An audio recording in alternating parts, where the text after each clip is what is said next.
underestimated the dangers. You should have played queen d2, maybe think about a long castle and interesting position. White played short castle, underestimating black's idea. Here, Erigaisi played h4. Obviously, white going to keep the h file open, g4, and there you go. Knight takes on g4, a brilliant shot. The point is, after h takes on g4, h3 follows, and white doesn't have a satisfactory defense. Because of bishop h1, white just play h2, king g2, bishop g4, followed by queen h5, knight e5, and the attack is simply too strong. And what exactly is this bishop doing on h1?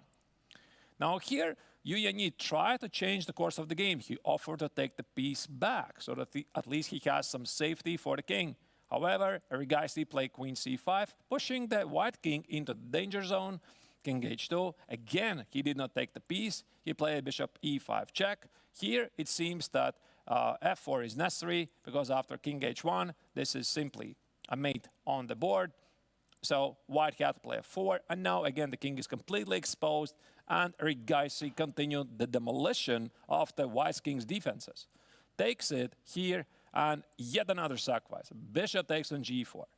White had to accept, bishop h3, simply take the rook as one of the most important defenders, and after queen e3 check, king g2, knight e5, black's attack is simply too strong. Here Yu Yanyi tried to resist, however, after queen f3, the next move is rook h1, and white suffers catastrophic losses. Also, in the very beginning, Erigaisi was showing a lot of fighting spirit in many games, and he was author of some very sharp opening lines. For example, this particular game against David Navarra, where Navarra played early e4, Erigaisi always would charge forward. He played e5, for example, in this game, sacrificing a pawn for simply a good initiative. Knight e7, black is ahead in development, and after knight e5, rook c8, castles, rook e8, he got a very dynamic and interesting position. However, the game in the end finished in a draw. Now, one of the most important games probably that Erigaisi had was one of the games against the overall ranking, one of the leaders, like Wang Liam, the last year's winner. The players played out a very topical line of the London. Black accepted pawn sacrifice, and this is where the players were showcasing their knowledge of the opening. After c3 here, it was the Vietnamese grandmaster who erred. He had to play knight e4, try to bring more defenses to the queen on a3, which is stranded. Of course, knight e4 runs it, queen takes on d5, and in blitz, this is quite difficult to calculate. So a6 was simply too slow. The point being, because white includes rook a1, forcing the black queen to go to b2, now there's a trade, and how do you capture the queen? You bring the bishop in the game. e4, brilliant move by Erigaisi, tried to play bishop c1. Here, black had no choice but to play knight c3, give up a piece, and in the end, Erigaisi was flawless and scored yet another big victory over one of his biggest competitions. The final round, again, saw a dramatic turn of events when Vincent Keimer was still in the lead of the overall rankings. The young German had a rather bad start in the Blitz tournament, but he sort of recovered.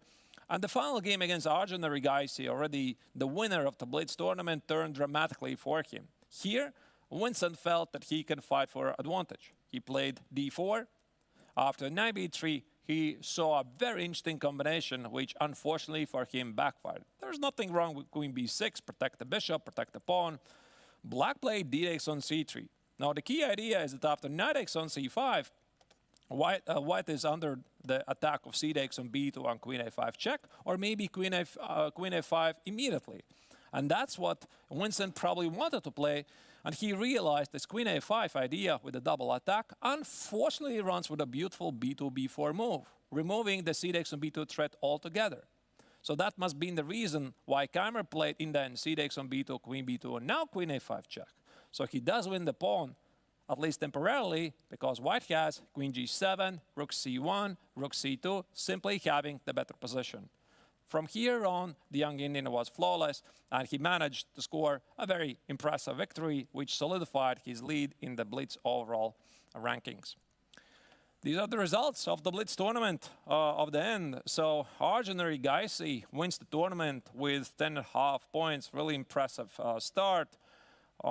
So he had a good start in the first half of the tournament, 5 points out of 7. The second half was even better, 5.5 out of 7. 4 victories in a row in the final 4 rounds for Eric Gaisi. And in the overall tournament, he suffered only 1 loss. That was against the Frenchman, Jules Massard. Quang Liem finishes the Blitz tournament in the second place with 8.5 points, which probably is a good result for the Vietnamese Grandmaster. He started strong. He had 3 points out of 3. Then he had 5.5 out of 7, leading the tournament after the first half.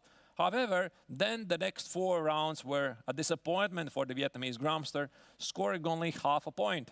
He managed to recover, and by finishing the tournament with 2 victories, he was able to climb back to the second place. The third place of the Blitz tournament goes to David Navarra, who had a terrible start. I mean, he won the first game, but then David lost 4 games in a row, so basically 1 out of 5. Then the Czech Grandmaster finally found his pace, and in the final 6 games, Navarra scored 5 points, finishing in the end in the 3rd place. As you can see, also Yu Yunyi shared 3rd, 4th place. And yeah, of course, one of the most important results for the overall rankings is the disappointing start for Vincent Keimer, the previous overall ranking leader, because he had only 5 points out of 14.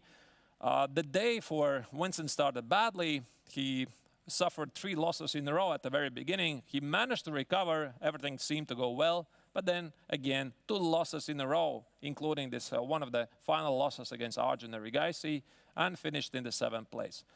8th place for Amin Bassem, something he wants to forget. Unfortunately for the Egyptian Grandmaster, he kept missing victories in several games, which in the end cost him dearly, and only 3.5 points out of 14. These are right now the overall rankings. As you can see, Vincent Keimer is leader no more, because that's David Navarra. Because they share the same amount of points overall, 26, it's Navarra who has the better tiebreak, because this is where the Chess 960 tournament comes into force. Navarra finished on the 3rd place, whereas Keimer had the 4th place. So in case after round 7 of the classical tournament, they have the same amount of points, Navarra already has the better tiebreak. However, things are anything but clear, because as you can see, Quang Liem had managed to climb back to the leaders and diminish the huge gap he had before the Blitz tournament. It was previously almost 4 points. Now it's just a half a point. So one of these players, Navarra, Keimer, or Quang Liem, most likely will win the tournament. Of course, Yu Yunyi also has a shot to win the title, so let's keep close eyes and follow the action, which is going to come back on Monday. So that was the Blitz tournament. Hope you liked it. On Sunday, the players have a rest day. They have planned an excursion. They will recover, gather their strength. On Monday, they are coming back for round 5 of the GMT Classical Tournament. 3 more Classical games to play. Potentially 12 points to grab for any of the player. So the fate of the potential winner is still uncertain. Come back again on Monday, 2 p.m. Central European Summer Time. Watch it live here from Biel.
Biel Chess Festival hits the second week of the tournaments, and we are back for yet another day.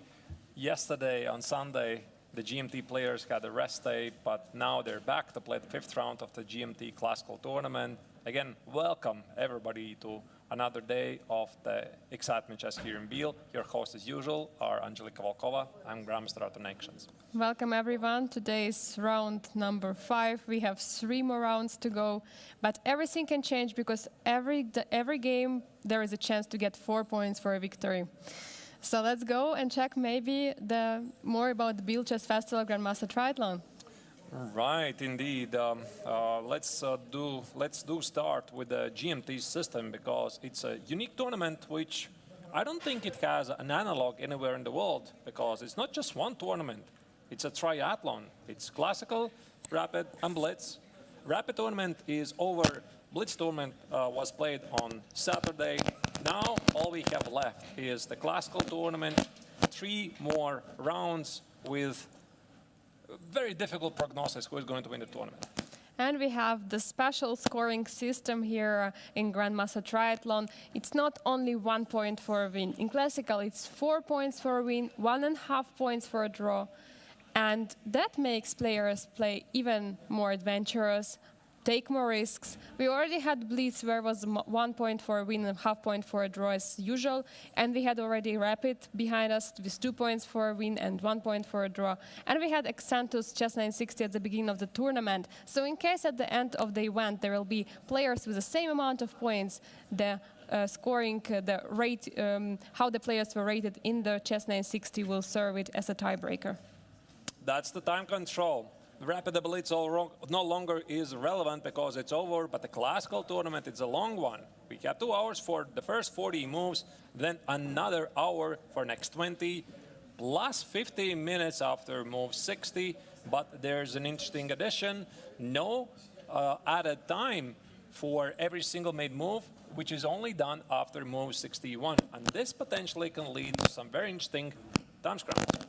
Yeah, absolutely. And here is the prize fund and prizes for Grandmaster Triathlon, what they're fighting for. We have altogether 28,500 Swiss francs, and first place brings home 10,000 Swiss francs. These are the 8 invited Grandmasters of the tournament. Yu Yanyi, the highest rated player of the field. He comes back to Biel after last year's, my apologies. So to speak, replacement appearance in the GMT tournament, being the substitute of the Russian Grandmaster Andrei Yesipenko for the Chess 960 tournament because Yesipenko was unable to compete. Then Yu Yanyi was playing an MTO later. This year, Yu Yanyi is invited to the GMT tournament. Like Wang Liam, last year's triathlon winner, also is back in business. Very close. Also with excellent chances to win the tournament. Of course, very well-known names like Daniel Bogdan-Diak, Vincent Keimer, Amin Bassem, David Navarra, and Jules Mussard all are coming back to participate in the tournament. And here is current ranking of the Grandmaster Triathlon. We have already Chess 960 behind us, Rapid. The 2 days before we had Blitz, and we have following. David Navarra and Vincent Keimer have the same amount of points. Currently, Navarra is in the first place because he was rated number 3 in the Exantus Chess 960, so he's currently there, but everything can change, obviously. Behind them, just a few points, 0.5 point behind is Le Quang Liam with 25.5 points, Yang Yi a few points behind with 21 points. We have Jules Mussard, Arjun Erigaisi, and Bassem Amin behind those, and Bogdan Daniel Diak for now on the last spot with 14 points. I mean, this race is so close, Angelika, as you can see. First place is actually tied. Like Wang Liam is only 0.5 point behind with 4 points for the victory in the classical tournament and 1.5 for a draw. I mean, it just basically doesn't really matter. And the last 3 rounds will simply decide who wins the tournament. And what it makes really exciting, today is a very big day because we have the top 2 places playing against each other. Navarra is playing against Keimer and Le Quang Liam is playing against Yu Yanyi. This is pairings for today's round. As Arthur is saying, we have absolutely amazing fights to follow because all the top players are playing against each other. Yu Yangyi against Lekman Gliam, place number 3 against place number 4. David Navarre against Vincent Keimer, our current leaders, are battling for the first spot in the Grandmaster Triathlon. Vasil Amin against Bogdan Daniel Diak. Also, it's going to be an exciting match to follow. And Arjun Erigais is the winner of the Blitz tournament against Jules Moussard, French champion. All right, let's jump to the games because they are already given a green light 5 minutes into play. But again, we have a long day ahead of us after a couple of quick moves in the opening phase. Obviously, the pace is going to slow down. And my suggestion, of course, Angelika, we are going to start with the leader fight, which is Vincent Keimer with black against David Navarre. Yeah, absolutely. And we are going to see what happened. Okay, so they played very, very quickly. They went for Rui Lopez, as always. All right. So let's start with the very beginning and see what happened here. Just a sec. We are going to start from the beginning, as I already said. Rui Lopez. By the way, hope you can hear me loud and clear. I slightly adjusted my mic setting. Hope it's fine. If not, we are going to try to fix that. All right. We are, by the way, seeing what you're saying there in the chat. Really appreciate that. Hello to everybody. Hope you have a great day. And hopefully, again, you're going to stay with us throughout the entire day. Rui Lopez. Rui Lopez and on the board. Players are playing out very quickly. Everyone was prepared against it. Most likely, yes. Right? Show Castle, super popular line. Bishop e7, rook e1, b5. I mean, of course, there's a big theoretical dispute usually in also in the starting position of the Rui Lopez. Black very often plays knight f6, which is the invitation for the Berlin variation. a6, bishop a4 is perhaps more to the fight, right? Knight f6, short castle, there's some differences because now if black plays knight e4, then there's no more Berlin anymore. Anyway, let's not bore you with the details of this because it's not happening on the board. The key idea of the Rui Lopez is that very often a white indeed sacrifices the pawn on e4, so does black with the pawn on e5. And for example, here after bishop e7, one of the basic tricks here is, of course, you cannot immediately at least win the pawn on e5 because sometimes there's queen d4, but actually here I do think that black just plays knight e4 and has two bishops in an open position. Yeah, absolutely. So that's why I have to be careful. You don't want to take that knight just for the pawn, and because it's going to be recaptured on e4. So bishop e7 was played. Rook e1. Now the pawn is kind of hanging. I mean, white actually renews the threat of bishop c6, right? Because now after knight e5, the pawn on e4 is defended. So b5 makes sense. Alternative is d6, which is lesser popular, but I mean, you can play that. Bishop b3. Short castle. And I have a suspicion, Angelika, that Navarre, he's avoiding the, what's the name? Marshall. Marshall. He's avoiding the Marshall because Keimer has played Marshall before. And I definitely recall him playing this, was it in Blitz or Rapid? He has played it here in Biel. So again, the Marshall is a very popular line after c3. Black plays d5, takes, knight e5, and sacrifices this pawn. Right? Big theory, knight e5, rook d5, c6, etc. And the reputation of this line is it's very good. I mean, at highest level, people consistently play it out, and even with the development of the modern engines, it's quite a big thing. So that's why this a4 very often is anti-Marshall. Because after a4, let's say if black would play rook b8 and insist on this d5 idea, then white indeed does take on b5, plays c3. I know this d5 is not as good because after e takes d5, knight e5, we sort of get the same position, but there's a major difference. I mean, white has included a6 and a takes on b5, and this rook on a1 is immediately in the game. Absolutely. So the rook is open. So that's why Navarre chose this line most likely, and b4 was answered. So black doesn't want to give this opportunity to open the rook and doesn't play rook b8, not to give white a file. Right. So b4, of course, is a very committal move because it weakens the c4 square. But again, the practice proves it's not a big thing because even if white puts the knight on c4, his position is pretty static. It's a beautiful square, but I mean, black is simply having a good position. That's why something like d3 makes perfect sense for white. d3, d6, and c3, because I do believe in one thing. In the opening phase, you want to have a position which has some flexibility, right? So white is looking for this chance to take the center with something like c3, d4. I mean, you could, of course, play knight d2, knight c4, bishop e3, h3, but if you're not ready to push forward in the center and take the center with the pawns, then at some point you risk that your initiative is simply going to finish. Yeah, absolutely. So you don't want also to close the bishop there on b3, c3. Also a very useful move. Sometimes bishop could go to c2. Right. Rook b8 is played. Of course, it makes sense because b takes on c3 at some point is going to happen. This is, again, quite a topical line. Knight e2, knight a5, bishop a2, c5. So black tries not to rush with b takes on c3. Perhaps in some lines he might have b3 idea. d4 is played, and now it's the German grandmaster who is thinking. Okay, so all pawns can take right now. There is a big choice.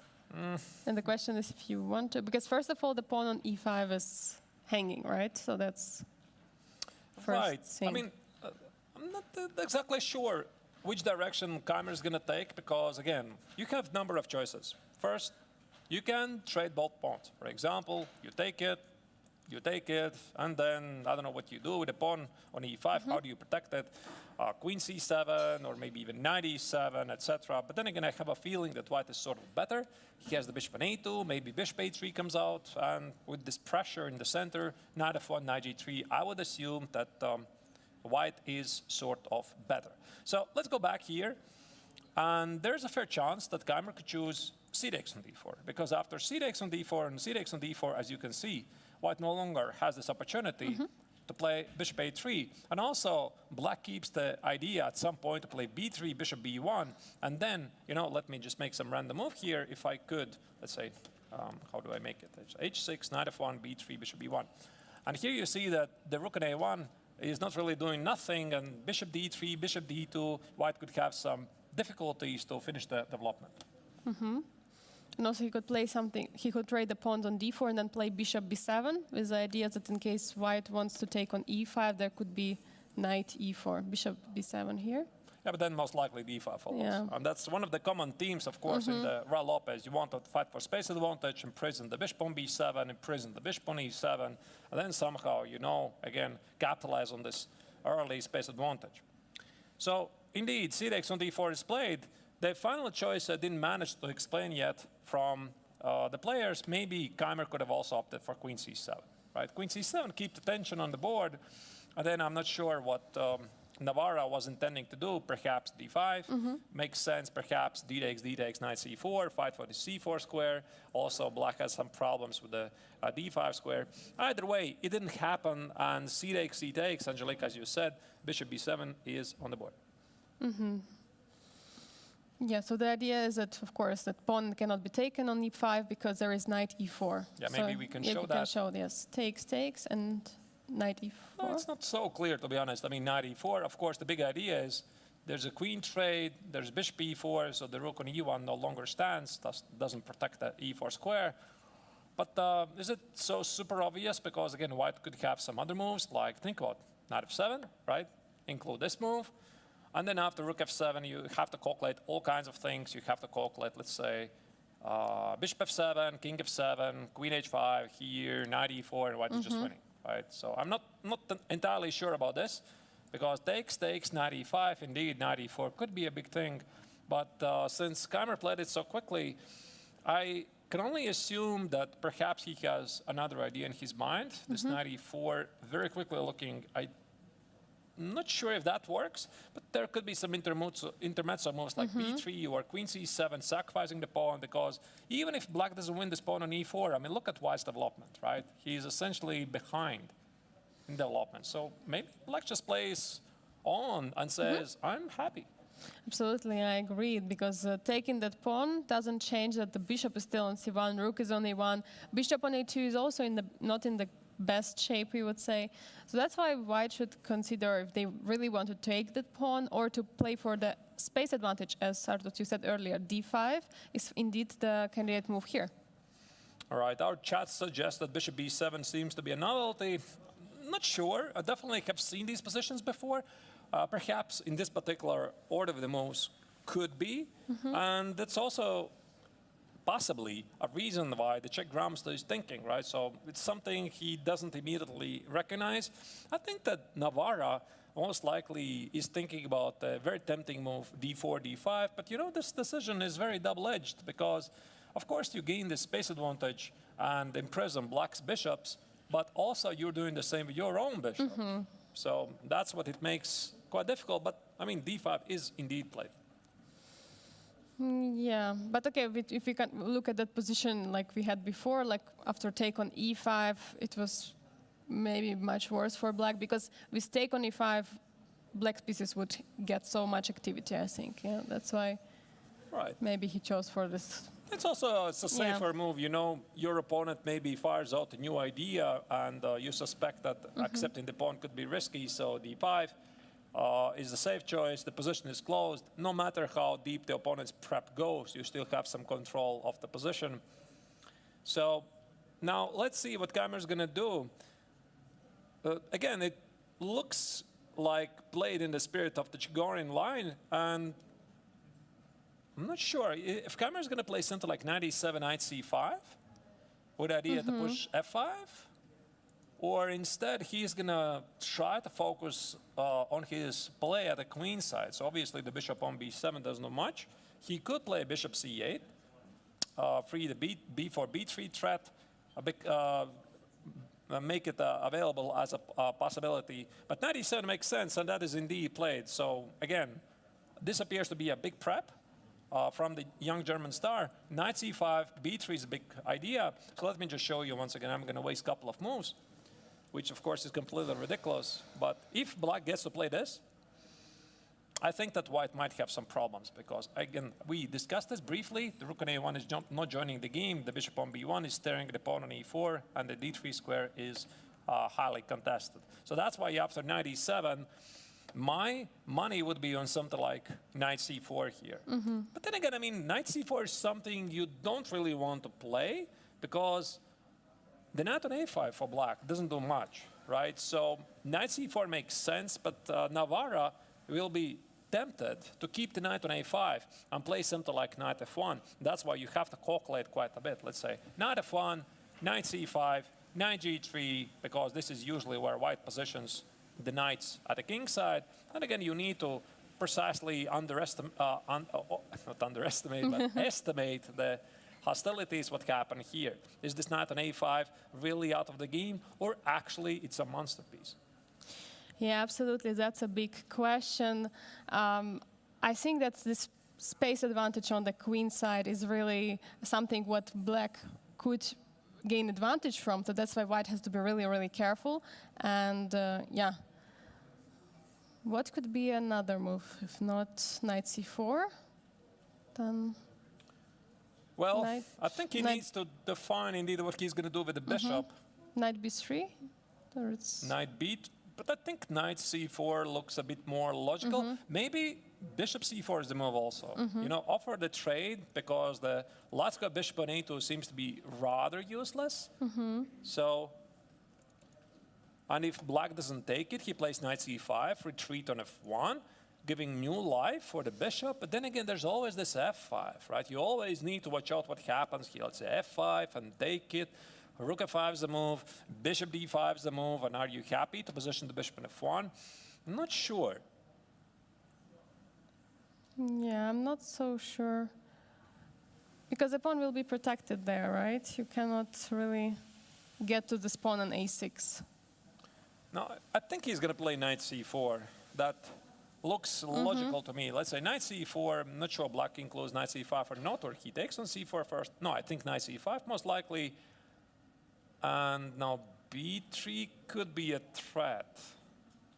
Wait, but what does he do next? That's the big question.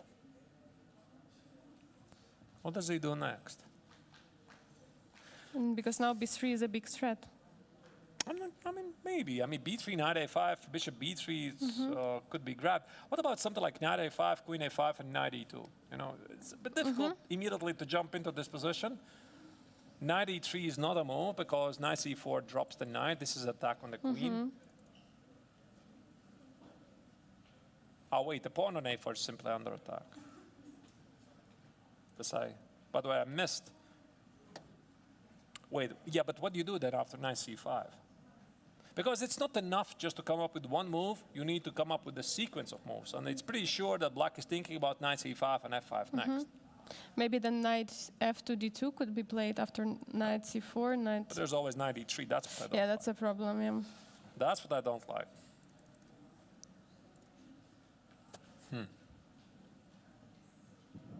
Perhaps you're right. Maybe it's knight b3.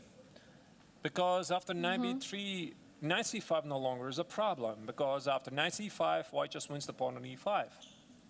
And the knight b3 could be the precise order in the moves. So let's say it forces, sort of forces. I mean, it doesn't really force anything. There could be rook c8, but let's say it forces. Knight b3, bishop b3. Now black plays knight c5. Attacking the bishop, yeah. Yeah, I guess. But there's always this f5.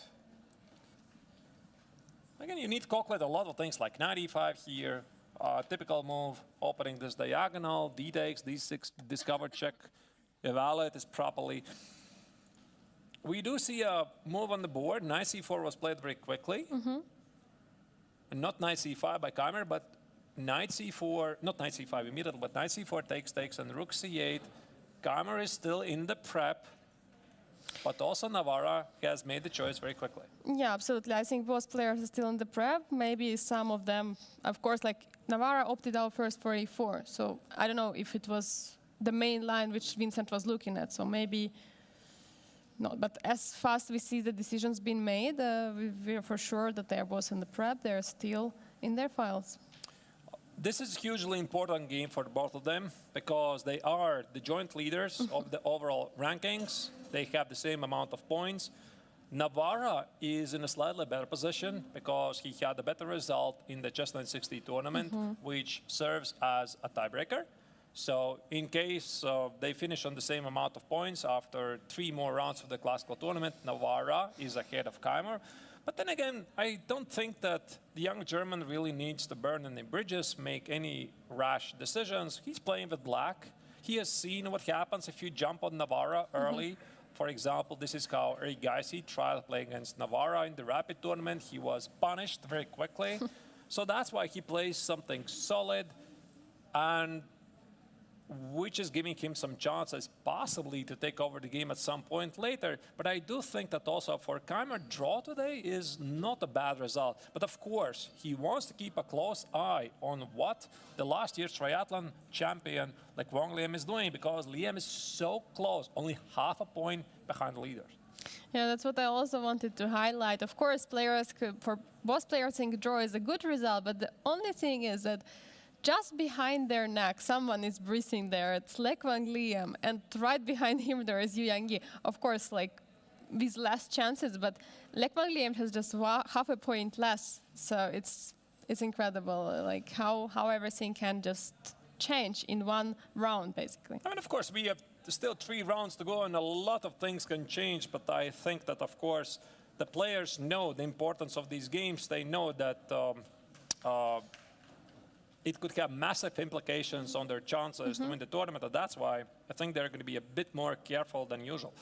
All right, Angelique, I think we could switch to another game. And since we talked about the game of Yu and Yi against Lek Wang Liam, I think we just move on to this game. Absolutely, yeah. Those are the current number 3 in the overall rankings of the Grandmaster Triathlon is Lek Wang Liam, and number 4 is Yu Yang. So that's what we are going to look at right now, their game. Yeah. We are going to have the camera footage very, very soon, just updating. So let's see what happened in the game, how it was started. We see the Carlsbad structure, so they didn't have enough Carlsbad after Blitz tournament. They want to play it now. And it started c4, e4, yeah. And then they transposed. Yeah, this is quite a big thing in this year's tournament, especially in the Blitz. We had the Italian game structures. We had Rai Lopez. We had a lot of Carlsbads, so bishop g5, queen's gambit declined. Very popular line. Maybe I'll explain briefly what's the big idea of this c takes bishop g5. Why this is even necessary? Why does not play bishop g5 right away? I mean, why don't you keep this option to take on d5 immediately? Well, the thing is, very often black can take on c4 immediately, or perhaps even play c5. But let's say d takes on c4, you play e3, c5, and then this bishop on g5 sometimes is not really perfectly positioned because you're still underdeveloped at the king side. So this bishop g5 can backfire because black often plays most like queen a5, knight e4, bishop b4, etc. So that's why white includes the c takes on d5, takes and bishop g5, because now if black plays c5, this is of course a very responsible decision, and particularly here I think it's just bad because I think you just take on f6, right? So g takes ruins your pawn structure, and queen f6, knight e5 doesn't look so impressive. So that's why bishop g5 is played, but black immediately jumps with bishop b4. Yeah, so now it's going to be some, no, it's not going to be some kind of Ragozin, I wanted to say, but... No, this is something else. This is something else. Yeah, this is something else. So e3, h6, bishop h4, g5, knight e4. Another classical idea for black. Of course, it comes with its pros and cons, because the cons are pretty obvious. Black has weakened his king side. Castling short looks to be a very risky choice. But then again, you immediately see the pros, right? Because black immediately attacks the knight on c3. He's thinking about c5, queen a5. And if white is not ready in this position, things can end badly for white very, very quickly. And another idea is to play h5, because let's say we are trying to do something like rook c1. We just protect the knight on c3. h5, h4 is a big threat. And as soon as you protect from this threat, let's say you play h3 or h4, black takes on g3 and says, how exactly are you going to protect this pawn on g3? Yeah, black is just saying hello to the pawn on g3, and they're getting some problems. So that's why it's not really possible to play for this h4. I mean, the theory definitely is there. Knight e2, a3. I recognize there was also a move knight e2. I don't play this line, but I mean, I sort of know it. And if black plays h5, now there's this trick with h4. 9g3, 9g3, black wins the pawn on h4, white wins the pawn on h5, and again, it's a very interesting strategic struggle. But we have a different move. a3 is played. So well, I assume knight c3 is not the move, right? Queen d2? You mean queen b3, yeah? Or d2, or queen maybe d2. even queen d2. Because queen d2, knight a2, we take on b4, and the knight is trapped. It's interesting, right? I mean, black cannot exploit this. Yeah, I was thinking actually about queen b3, but maybe you're right. You know, queen b3 or queen d2, both of them look perfectly playable. So if black takes on c3 with the bishop, but this is what happened, I can only assume that knight takes on c3 is dangerous. I don't think it loses anything immediately. No, it does. It does lose the pawn on c7. I guess you just play queen c2, knight e4, bishop c7, have two bishops, rook c1, and then if black ever castles short side, he is going to regret this choice by playing early g5. Absolutely. d4 is weak. There is also pressure on b7 square. So that's why it's not so good to take the pawn, because it comes with responsibility. So that's why Lech Van Gliem went for h5. I had this common idea. Again, threatening to play h4, f3.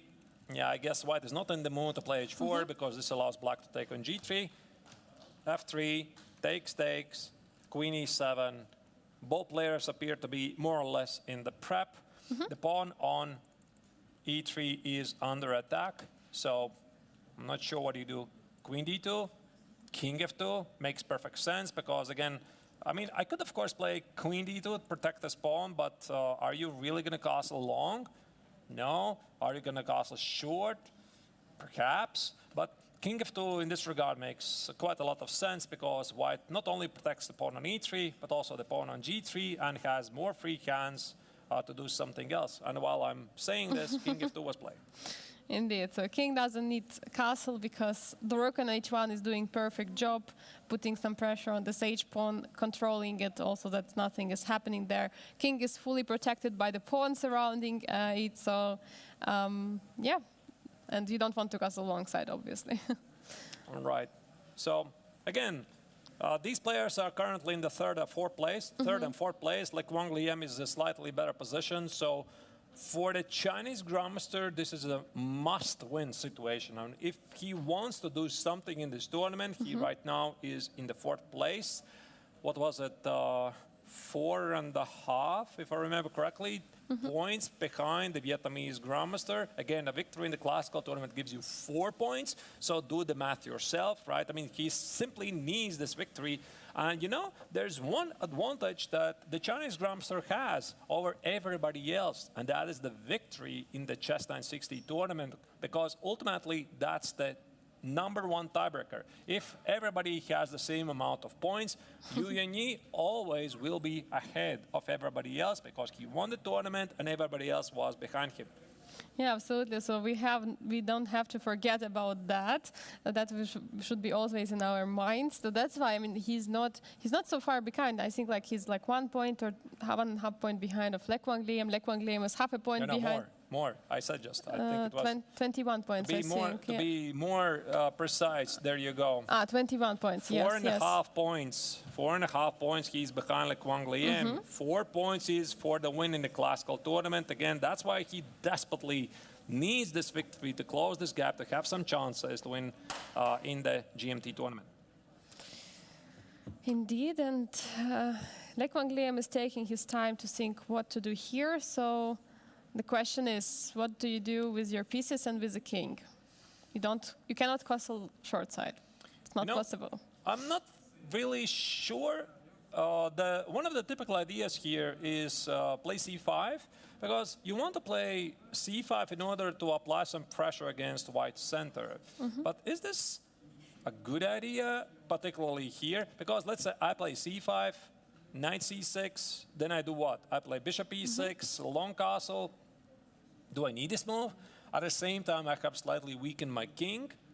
Also, what you need to account for is that after c5, maybe white can consider, I'm not saying he has to play, white can consider to play d takes on c5, attacking the pawn, and after queen c5, there could be a room for stuff like queen d4, you know, attacking the queen, attacking the rook, and perhaps this kind of endgame against for Yu Yanyi would be slightly better, because if we calculate the number of the pawn islands on the board, you see white has 2, black has 3, with already pretty obvious targets at the king side. So that's why I think that Vietnamese Grandmaster is definitely going to think twice. c5, knight c6 seems to be very logical, but perhaps he's going to play something more solid like bishop e6, knight e7, knight b6, long castle, and keep the option of c5 for later. Yeah, absolutely, that's possible because we see that white's king committed to the king side, to staying there on f2. That's why actually knight bd7 is played right now. So maybe that is one of the ideas right now, to try to castle alongside and maybe try to use the fact that the white's king is there on f2. Maybe at some moment there could be some pawn push, maybe h4, maybe f5, f4. Such ideas? I mean, he has to castle a long way, I think. There's no choice, because short castle is out of the question. And of course, he could try to play out this position without a castle, but I do believe for the main purpose of castling, why are we castling again? It's a good idea to remind ourselves.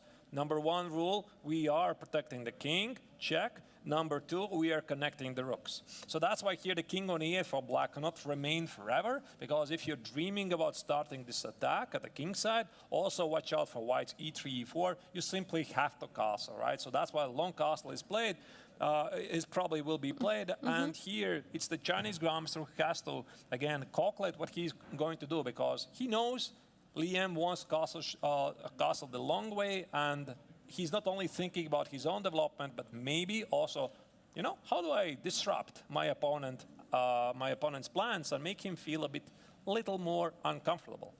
The question is if something like c4 can be played, or is it even a good idea to go for something like I mean, this? at some point, sure. At some point, he might play e4. I'm not sure. E4, c4, I think white first needs to develop things. Could be a move, also include a4, a5 at some point, you know, especially since engines love these ideas, because let's say you play a4, knight b6, a5, suddenly is a problem. Knight c4 might jump into takes, queen a4 check, attacking the king, winning the pawn. So I could easily see the Chinese grandmaster playing a4 and then, you know, gather some information where to develop the pieces. Yeah, absolutely. It's very much possible because white has right now to choose, because white is most likely thinking, okay, black is going to castle alongside. What can we do in meantime? And maybe a4, a5 is not such a bad idea to just gain some space there. Maybe it could be a bishop move, like bishop d3. It's normal developing move. Bishop b5, I don't know if it's any good. Bishop b5, potentially to try to provoke some weakening of the pawns. Also looks playable. I mean, we have seen definitely Navarra doing something similar in his game against Amin Bassem, right? He did play in the Ray Lopez, this Brea variation, bishop g5, bishop c1. I can easily see the Chinese grandmaster playing bishop b5, you know, just pin the knight, try to provoke, as you said, Angelica, c6, a6. Let's say you play a6, then I go back to d3, and this pawn on a6 is essentially what we call a hook. So you are going to cast the long way, and then, you know, at some point I'm playing queen a4, and maybe potentially sacrifice on a6. Yeah, trying to use that hook, and yeah, but absolutely the players need to go for some development, so developing the bishop and the knight. That's right. So big choices for the Chinese grandmaster. He knows the high importance of this game. So actually, you know, it was pretty interesting. Yesterday, both of these players, they were not participating in the official excursion. Because everybody else came. All of the other 6 players came to this official excursion provided by the organizers. It was a very nice program, but Yu Yanyi and Wang Liam did not. So I can only assume that they used this time, you know, to relax a bit more, perhaps, gather strength and prepare for this most important encounter. Although Navarra and Keimer were there. Absolutely, and. Yeah, they were probably very much preparing against each other yesterday. They said, okay, no time for any rest day party organizations by the organizers of the Grandmaster Triathlon Biel Chess Festival. So yeah, I mean, this is what they were preparing for. So maybe we could go to the next game while players decide how they're going to develop. Amin Bassem plays against Daniel Bogdandiak, so we can indeed move on. This game. All right, what do we have here? Let's check the starting moves. Again, the camera is a bit laggy. Don't worry, it's going to come back in a moment. Some sort of a Catalan. No, it's not Catalan. It's Amin Bassem playing kings in an attack. Of course. What else? What else? Right. So, I mean, the Egyptian grandmaster, he really likes this setup. Knight f3, g3, bishop g2. He plays it with white. He plays it with black. So this d5 idea, essentially we have some sort of resemblance of the Grunfeld with colors reversed. Very often, a lot of openings, they share the same motives and ideas from the other side, from the other color. Only the extra tempo sometimes plays difference. But this d4, now it's a reverse Grunfeld with an extra tempo for white. I do think it's necessary, because if black is allowed to play e5, let's say short castle, e5, I think it's a bit too much, because, I mean, black has very healthy development, he has space advantage, and I'm not going to argue, of course, maybe somebody really likes these positions, but why give black so much free play right after the opening? And that's why this d4 is almost like semi-forced, at least at the professional level. Yeah, absolutely. If we also recall one of the first games, right, he also went for this with the black pieces against, but it was okay, it was against g3. He went for this, for like Grunfeld setup. But yeah, I mean, he also prepared it, obviously. And yeah. I'm not really sure if F6. Diak plays this regularly because, I mean, c5, knight c6, d5, it looks incredibly logical, but you probably won't believe me, this is not so popular line because at least engines definitely give here some advantage to white. And if he would play it out in a classical way, let's say black plays c takes on d4, let's say we're playing like the Grunfeld, right? Knight e4, e5, knight c6, b takes on c6. So black got the white's position he normally has, and he's very happy. But here's the difference. The bishop g2 is already here. So white plays very quickly c4, knight f6, knight c3, bishop g5, sorry, bishop g5, queen a4, and applies very, very big pressure against the center. And this extra tempo makes all the difference. And white is simply better. So that's why this immediate c takes on d4, e5, I mean, it's playable, right? I'm not going to argue. Maybe somebody likes it, really, but that's why knight f6 is played by the Romanian grandmaster, because, I mean, maybe he's thinking about the c takes on d4 and e5, but he knows that this extra pawn, extra tempo for white is there. And that's why he has to be a bit careful. Absolutely, and also let's not forget about the ideas to play c5, c4 for white. I mean, they will be very serious because they are basically having their tempo up in the Grunfeld, so that's why black has to be very ready for those ideas. So castle was played here, e6. e6, yeah. So yeah, now c4. Yes. And now we transpose to some sort of a Catalan where black has played c5, knight c6. Usually these positions are favorable to white. After d takes on c4, yeah, I mean, d takes on c5, to be honest, I'm not sure why this move is more popular. I mean, probably at the highest level, there's a reason. Personally, myself, I played queen a4 so far with very good results, because if black plays c takes on d4, there's this nice trick. Yeah, now d4, queen d4, bishop c6. So you can't really take it, you're losing something here, and bishop d7 runs into a very nice rook d1. And this basically forces black to play here, here, here, rook d4. The pawn here is a weakness, and even if black gives a check here on d1, actually it's nothing, because b3, bishop b2 followed by knight c3, which simply secures an advantage. But of course, I mean, black has some other choices. So after queen a4, if I remember correctly, bishop d7 was a move. I think it was a better move. And then after queen c4, b5 is a very ambitious move. But also, what was it? Rook c8 or c takes on the, maybe it was c takes on d4, knight e4, rook c8. Okay, you know, maybe at this level they know this is nothing. But again, I mean, I'm playing this with white. I like it because I have the beautiful bishop on g2. Think about rook d1, knight c3, white has some pressure. But d takes on c5 is simply more popular. Yeah, d takes on c5 played, and now the question for black, what to do. I mean, obviously, in case you play bishop c5, you have to calculate what happens after queen d8. So that's why one of the main moves, of course, is to take queen immediately. Yeah, also queen a4 is a big idea, right? Because let's say queen d8 also, I'm not even sure what is better, queen d8 or queen a4.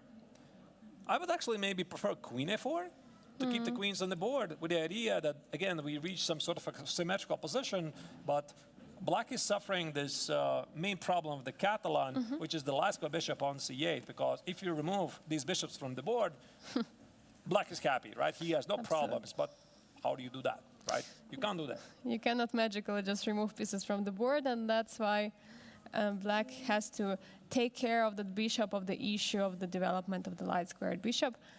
So queen d1 indeed was played, yes, and then take on c5 and knight bd2, yeah, pretty logical. You don't need bishop on c3 because from c3 it's not really going anywhere, and from d2 there are so many squares, and for now you're attacking the pawn on c4. This is necessary. There's no choice, yeah. because b5 runs into knight e5. So again, I mean, black cannot do that. This drops the rook on a8, c3, b takes on c3, so black has ruined white's pawn structure. But again, the big question is this good? Is this a good thing or not? Because white might play rook b1 and actually use this open b file, so it really depends how they're going to play it out. Castles, knight b3, big theory here, bishop e7, and yeah, I mean, here my knowledge is sort of obsolete. I think that there's a move c4, also c4, bishop b2, there's a move rook b1, knight e4, Also, as a move, white immediately tries to fix the pawn structure. And after knight e4, c takes on d4, again, we reach some sort of Grunfeld-like position where white is thinking about taking the center with e4 and d4, and black is dreaming for a future scenario where he has an outside pass pawn at a queenside. Absolutely, and both sides have two bishops, so trying to put more pressure on the other side is, of course, one of the ideas. For example, right now, bishop on g2 is basically restricting the development of the bishop on c8. Bishop 2 comes to f4 would stop rook coming to b8, so it's going to be a tough time for black to try to get that bishop out. So, knight e5 is played because black probably wants to deal with this bishop on g2. Again, you can't otherwise finish your development. b6 is impossible. The rook on a8 is hanging. Rook b8 unfortunately jumps to bishop f4, and you are effectively wasting time with black. Rook has to go back. And that's why knight e5 is necessary again. Even if white does play e4, then I'm not even sure. Is it knight c3? Is it some other move? But this bishop on g2 effectively is closed. Yeah, absolutely. And then anytime if e5 push, knight can jump back to d5, you know. Right. So that's why, of course, white doesn't want to take that knight on d5, but how to open the diagonal for bishop? We had this knight on d5 in already so many games, right? It was blocking always the diagonal of the bishop, and meanwhile, black's light-squared bishop managed to develop. So bishop d2 is played. White covers the c3 square, is thinking about playing e4. f5. Black is saying no to e4, but it's... You know, this looks very familiar what the Chinese grandmaster Yu Yunyi was playing against Vincent Keimer, although they had a different position. What was this, round 4? My memory is a bit hazy because, you know, we had this rest day, we had a blitz tournament. Yeah, round 4, yes, it was last classical round. Yes. Yeah, because it already feels like ages ago. And Keimer was playing with white. He also had the bishop on d2, and in order to stop the c4, also Yu Yunyi played f5, right? And f5 is played in order to secure the knight on d5, so that there's no e4, because of course, I mean, e4, black just takes it, keeps the knight on d5, and opens the f file for the rook. But again, I mean, moves like f5, they're very, what's the right word? Responsible. Yeah, I mean, committal, yeah. very committal, right? You can't take this move back because it weakens the e5 square. Let's say if white gets with the knight on e5, this is bad news for black. Also, the pawn on e6 in some scenarios becomes a weakness. So that's why it's a big move. So potentially something like knight c1, knight d3 could be an idea. So that from there, knight could control the e5 square, f4, c5 potentially. So yeah. Right. All right, we'll see what's going to happen here. I don't think f3 is going to happen because this closes the bishop, and after even f3, e4, black is not obliged to take.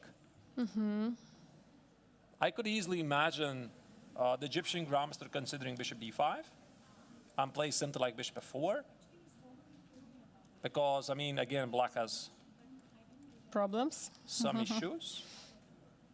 Worse pawn structure. On top of other choices, also, rook c1 looks interesting. Also an idea to take knight on d5 and rook c7 in some lines, of course, not directly, but... Even here, I think. Yes. Takes, rook c7, attacking two bishops, the pawn. So I think rook c1 makes perfect sense. And then again, b6, black most likely secures the c5 square, is thinking about bishop a6. So that's why Bassam is thinking about this. Exactly, Bassam is taking his time. Of course, it's a very important moment right now because all pieces are developed. Now the question is, how are you going to continue your play? What are you going to do? But rook a to c1 seems like very logical move to me. Right. Yeah. So maybe we go check the last game we haven't checked yet. It's Arjun Erigaisi against Jules Moussard. All right. Erigaisi against Jules Moussard.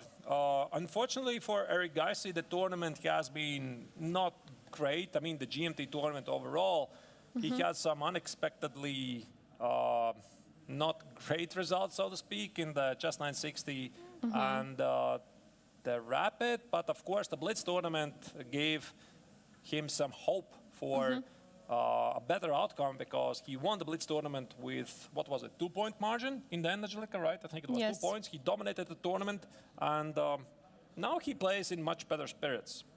Yeah, now he does. He had quite a slow start, but we could see in the Blitz he did a great job. He won a lot of important games. He brought a lot of important points. Of course, talking about the tournament situation, theoretically everything can happen, but to be honest, we don't expect any of the current players to win the tournament, but okay, theoretically everything can happen, so we should not say that it's impossible, you know, because we have some history of jinxing things when it comes to this. So, but yeah, of course, for players, in case they want to gain more points, in case they want to have higher place, and as David Navarro said, having higher place is indeed very important. 7th, 8th place are not getting any prize.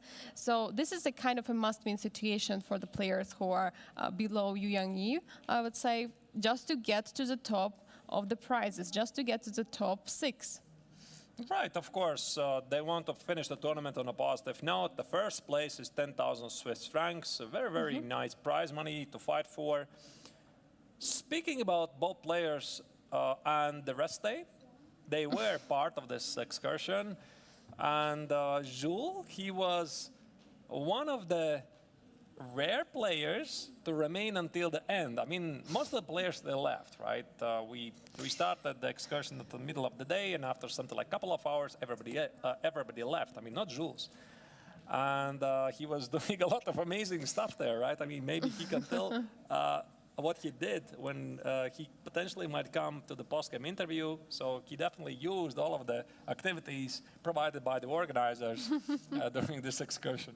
Arthur, I want to correct you, not one of the rare players who stayed, but one, the only one. Yes, exactly. I mean, he remained as the last one, the last man standing, basically. Yes. Yeah, so. He, commentators, tournament director, and a few other people, yes, from the tournament organization. So.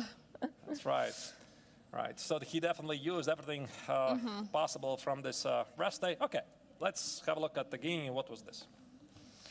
Okay, so we have the Queen's Gambit declined, the same what we had in the game Le Quang Liem against Yu Yang. Right, so... Bishop E7. Yeah, Yu Yang against Le Quang Liem, they played this, H6, G5, here, Bishop B4. I think it was first Bishop B4, First then Bishop H6. B4, yes. Yeah, but a different idea. Bishop E7 is more solid. E3, H6, Bishop H4, so white wants to keep some tension. Bishop G4. Now that's a move I don't know. Do you know this, Angelica? It's a bit surprising move. It should be my course. Yeah? But I'm not sure about the... Because the big discussion of this setup, I mean, okay, if black does play c6 or c5, because c5 is a different discussion. If black plays c6, he's dreaming about bishop f5. That's the big idea, right? And that's why white plays very early either bishop d3 or queen c2 to stop this. And black cannot play bishop f5 immediately, which would be great, but there's some issues with queen b3. This pawn is under attack with bishop f6. The pawn on b7 is targeted. So that's why black normally starts with c6. But bishop g4, this is something else. It's almost like he's provoking white to play queen b3. Yeah, it looks like so, and for sure it's a preparation because main line what Jules is playing, it's always castle, c6, knight e4 or knight h5, so he's jumping away with knight. But this is something what he prepared for sure, and we could see it also. Indian Grandmaster Arjun Erigaisi had to spend some time after bishop g4, and the point here is... I'm not sure. Maybe it's should castle lean for development or something like knight c6. Sometimes they do these things. Queen b7, knight b4, attack with a fork. Rook b8, rook a8, attack the queen. No matter. So after bishop g4, white played f3. He declined. Here. Here. Yeah, and quite typical to these structures, as soon as white has played f3, black very often played c5. Yeah. Why is this? If you do that immediately, let's say here, and at some point you recapture the pawn, white is simply going to occupy the d4 square, bishop e2 castle. Of course, I mean, the pawn on f6, the pawn on d5 is probably lost, right? But there's some issues immediately. But even if the pawn on d5 somehow is protected, white puts the knight on e4 and simply enjoys the better game. So the idea of this bishop g4, again, is provoke f3. And now after this c5, if white takes it, white does position the knight on e4, but you always have a counterplay against the pawn on e3. Absolutely, e3 pawn is becoming a weakness, and that's why the c5 pawn, c5 move, c5 break is very, very dangerous. I mean, not very dangerous, but it's mostly played against f3 when f3 is already on the board. So we have castle. Castle, knight c6. Knight c6. Applying some pressure. Yeah, so here Erigaisi decided not to take on c5 himself. Takes, takes. Yeah, I've definitely seen this position before. It looks familiar. Queen b3, rook e8. And this is where we are right now. It's actually pretty interesting, Angelica, right? This pawn on f3, normally you don't want to do that because I'm not sure how you were taught, Angelica, from your coach, but mine, at least all, you almost never try to touch the f-pawn whenever you castle short, right? Because, I mean, it weakens some squares around the king, and it's, you know, could be tricky. But of course, I mean, chess is very concrete, and the pawn on f3 takes control of these squares. Yeah, absolutely. It's very, very concrete, and we have here both from both players the preparation, and of course, during the game, they're also finding maybe sometimes new ideas or trying to implement the ideas they had in the preparation. But yeah, this f3 pawn first, maybe it looks like, of course, it's weakening e3 square. But there are also some good things. For example, always there is a bishop f2 in case bishop has to go away. For example, if bishop had just g3 square, that could be potential knight h5 jump and, you know, trying to trap that bishop there. There is always bishop f2, trying to control also those dark squares. And indeed, as Arto said, f3 is controlling g4 and e4, which is very important because the knight on f6 is restricted. That's right. Queen d7, I guess black is thinking about bishop f5 at some point to trade this powerful bishop on d3. So what could be white's typical idea here? I'm not exactly sure. Let me think, just a second. Just a second. Sometimes, you know, white plays here crazy ideas like g4. I have a feeling it's a bit too much, but I can easily imagine there are guys doing this at some point at least. g4, rook g1 and g5. You know, open the g file, especially since black has committed himself to h6. Yeah. Other idea perhaps is do something at the queen side, knight a4, knight c5, and, you know, try to provoke some weaknesses. But this position looks more or less balanced at the moment. None of the players have obvious weaknesses. So I think it's a bit early to tell. Yeah, it's of course a little bit early. Players just deciding on the plan at this moment, and just now all the pieces basically were developed. So we're going to expect some, I mean, I think maybe some rook move, right? So bringing the rook somewhere to the e file or c file. Yeah. Rook e1 looks like a move. Rook c1 looks like a move because normally you want to position your rooks at the open files. I see two open files: c file, e file. The question is if you want to do something about this bishop f5 idea, if you want to play knight f4, it is working at all? Knight f4 drops the pawn. Yeah, drops the pawn, yeah, I can't. Not yet anyway. It could be an idea at some point. Maybe, actually, this knight f4 could be a thing after bishop f2, knight f4. But then again, I mean, do you want to position the bishop passively? Normally, you wait for black to be provoked, so black is playing something first, and then you're going for it. All right. I don't know. Maybe, you know, the Indian grandmaster is trying to figure out what happens after rook c1. Let's say rook c1, and since black included rook e8, perhaps the Frenchman is thinking about bishop f5.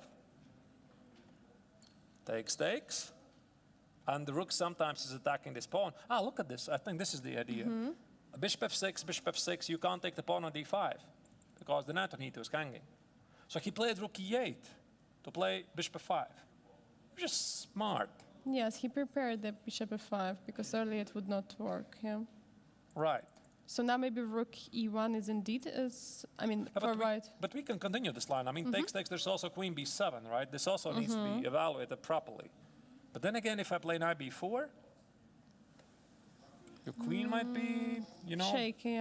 Feeling shaky, unattended, Queen left c7, alone. but okay, it's queen c7 and queen comes somewhere to a5. Not so sure. But again, it's so easy for me to sacrifice somebody else's pawns. I'm not sure I would be doing this myself, but that's an idea you have to consider. I'm not even sure what the guys can do to stop it. Maybe this rook e1. I don't know. But, Angelika, at least for me, how it works. So I'm not as good as them, right? I mean, I'm a grandmaster, about 26 elo. So at least I try to question every single move I'm making. Does it look normal? And this is very important for me, right? So if I play something like rook e1 or rook c1, I try to be very, what's the word? Objective. I try to look from the side. How does this move feel? And I'm looking at this rook e1, and I don't have an impression it's a good move, because it just looks strange. It feels like this, it leaves the king side squares unattended, and immediately kicks in some sort of alert. There could be something, right? And now that I said that, of course, I immediately spotted there's knight g4, right? So there's usually this feeling, you see something about the position like here, rook e1, and you sense something is not right. Some squares are not enough protected, right? And that's why this kind of inside feeling about the position sometimes is very important. This is what we call our intuition, our gut instinct. And something is not right about this rook e1, and that's why I don't like it. So rook c1 in this regard, it looks better. Yeah. Knight g4 and bishop g3, then knight d3. And there's some issues. I can't immediately understand what. Maybe this is not a thing. I don't know. I mean, this knight on e3 looks better standing than on f6 at least. It's doing something. Maybe Bishop knight f4. You don't believe me, huh? Bishop f4. No, just trying to work it out. You don't believe me. Okay. Knight f5 is also there attacking the pawn on f5. There is also bishop f5 actually. Yeah. But then you need to calculate what happens for this pawn. I mean, take, it drops. You might win this pawn. There's knight c4. Who knows, right? And that's why Eric Gaisi here is thinking. It's not an easy choice because, again, you need to come up with a concept. More than one move. Yeah, for sure. Shall we go back, perhaps, to the leader fight? I would also say, I think we all want to look what is happening on the first board. I mean, it's not officially it's a second board, but for now it's board number 1. So we have David Navarro against Vincent Keimer. Okay, we have some moves made. So there was a trade on c4, and there was a b3 push. Okay. All right, let's check it. So Navarro decided to go for this. I think this is what we saw. Yes. Rook c8, b3, queen a5, bishop b3, bishop d8. I like that. Wait, it looks a very familiar maneuver, and it immediately rings a bell. Can I show you? Yes, of course. I think we have time, right? Of course, yeah, we have all the time in the world. The players have 2 hours, only for 40 minutes. Because this structure reminds me of something. I mean, look at this. The Kalashnikov. Here, knight c6, d4, takes. What was it? d5, knight b5, d6, knight c3, a6, knight a3, b5, knight e5. There was this odd move, knight e7. White plays c4, takes. Does it ring a bell? Yeah? Yeah. Sort of familiar. And then black will play, I don't remember the theory, it's been some time. Whatever, bishop d7, knight c2, queen b8, bishop here, knight f6, f3. Guess what? What's the typical idea here for black? Bishop d8. You want to activate the bishop here on b6. So bishop e3, he trades the bishops, and then either he advances here, getting something very similar we saw in the game, or again, go for this kingside assault.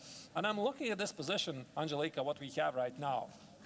It's exactly the same. It feels exactly the same. Again, okay, we have advanced the pawn on b5, Yes. b4, but the bishop on b6 is an incoming trade. Indeed, even though the pawn on a4, I mean, in that position there is pawn on a2, but the spirit of position is the same, and this bishop d8 is indeed the idea, which is similar to that situation. And there is always bishop b6, knight b6 ideas in this position. So that's why David Navarro has to watch out for those, and he's taking his time.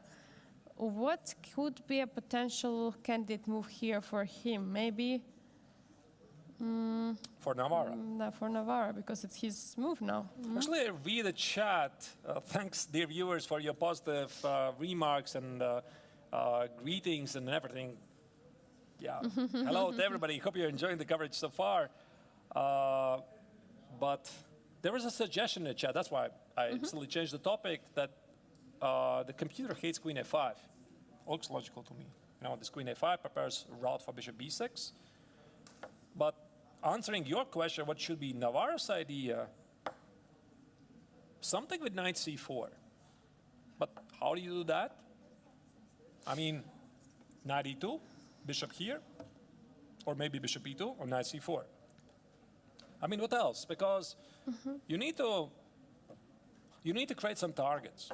I mean, it's always the question, where do you create targets? You need a pawn push. So f4? g4? Yeah, that's a question actually. Queen is all the way on a5. To get it back there on the king side, it lasts long way, and for now all the majority of the pieces of black are on the queen side. Maybe there is something on the king side white could organize in a very fast, very quickly. So maybe g3, knight h4. I like that, actually. I was about to suggest that. That's a great idea, Angelika. I like g3. Because if you play bishop b6, continuing your thought, that's nicely spotted. The queen on a5 is disconnected. So I might play even bishop d2, you know? Pin the pawn, the queen on a5. He has no luft. So I'm thinking about, okay, you put your knight on c5, congratulations. So I put the knight on h4. You know, king g to f3, like in a nimzo, slowly, like a spider. Crawl forward, approach the king, queen g4. I can imagine black having some issues here, right? Because he has concentrated all of his armada at a queen side. Yeah, absolutely. That looks like it, because, you know, even though all the pieces are somehow there on the queen side, the question is, what is the threat? And the threat would be to maybe grab some of the pawns, but all are protected. Pawn on b3 is protected, pawn on e4 is protected. So, and position is closed on the queen side. So that's another move. All right. So let's see what other opportunities here might be. Bishop d8. Yeah, I think that white indeed will be interested to keep the bishops on the board, because let's say if I try to use my initial idea to play knight c4, let's say knight e2, bishop b6, I'm very, you know, persistent to make it happen. Here, let's say there could be, I guess you have to take it already. Take it, knight c5, knight c4, queen something. Oh, look at that, a5. That could be a problem actually for black. I mean, queen d2, e1, take the pawn on b4, launch the knight on b6. This knight is very nicely attacking the pawn on d6, e5. Just a second, it also looks interesting, you know? I'm not sure. Knight e2. Bishop b6. I go here. So I'm trying to trap your queen. I guess you take. Okay, maybe there's something like rook c3 here, but knight c4, queen c5. It looks risky for black, actually. I think you might lose this pawn. And black would sacrifice it, seeking some counterplay. That's very dangerous, yeah. Yeah, I can't immediately understand what's even better, but from a strategical point of view, that taking into account that black's pieces are there clustered at the queen side, at this very small space, it makes sense not to trade pieces, right? I mean, keep the bishop on b6 and just play knight e2. So g3, I would give it an exclamation mark here. Yeah, absolutely. Okay, but then again, black might go for f5, but with the bishop on d8, f5 doesn't look right. Again, this is what we talked about, this gut instinct, right? This inside feeling, it's just not right, it just doesn't look correct. Maybe you play it with the bishop on e7, or with the bishops already traded, not with the bishop on d8. Now f5 looks just strange.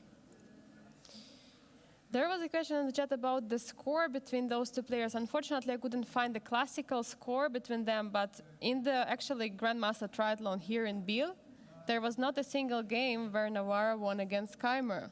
So Keimer won 2 times, and there were 2 draws. In Biel? Yes, in Biel now, here. You mean in this year's tournament? In this year. All right. Okay. I'm not sure if that plays any role, really. I mean, it's an interesting thing, because those of you who have been playing at maybe not necessarily competitive level, any level, against the same opponent several times, you probably realize sometimes you have, what do we call it? The favorite opponent. Yes. We call them client. Yeah. So he's a client of yours, meaning you always win against him. You have a very good score. Yes. And there are players like you're performing very badly. So I don't know what it has. What's the reason? Something of the player's style. I mean, he plays somehow uncomfortably to you. I mean, some dynamic chess, which maybe the other player doesn't understand, or his opening prep is not very suitable. It just exposes your not good enough knowledge of certain positions. Something is off about that player, and that's why certain players perform badly against others. But there's the interesting thing. It changes after some time. And one of the most famous examples at highest level I could bring up could potentially be Magnus Carlsen against Hikaru Nakamura. And if you would look at not very far history, how Nakamura was playing against Carlsen, I mean, he was losing him in the classical all the time. I mean, he had like 0 wins. What losses? Was it 14 losses, 30 losses? I really don't remember. Obviously draws, but he could not win. He just could not play against Carlsen. And it was very, very difficult for him to play against Carlsen, because obviously Nakamura, one of the best players in the world, I mean, he was having some big issues to play against Carlsen. And then something changed. I don't know what was the exact game, when finally he managed to overcome, Nakamura managed to overcome this it's not fear, it's some sort of, I don't know, uncomfortable feeling against this particular opponent. And then he started to play much better, right? And just recently, by the way, of course, it's a bullet chess, it doesn't really matter. But again, Nakamura beat Carlsen, right? So he's clearly over it. He's regularly challenging Carlsen, right? So that's no longer an issue for him. And that's why it's so interesting, right? That this rivalry between the players, being a client at some point, then you become his client at some point later, right? It can change. Yeah, absolutely. And you know, like, normally everyone who's playing against Hikaru, like Hikaru, doesn't matter against whom he's playing, he's always confident. But when he played against Magnus, he always had some issues, something went wrong. And I just wanted to check, for example, in the tournament before Biel Chess Festival, how did it go? Because they were playing together with David Navarra, Bogdan Daniel Diak, Vincent Keimer. They were all participating in the Prague Masters.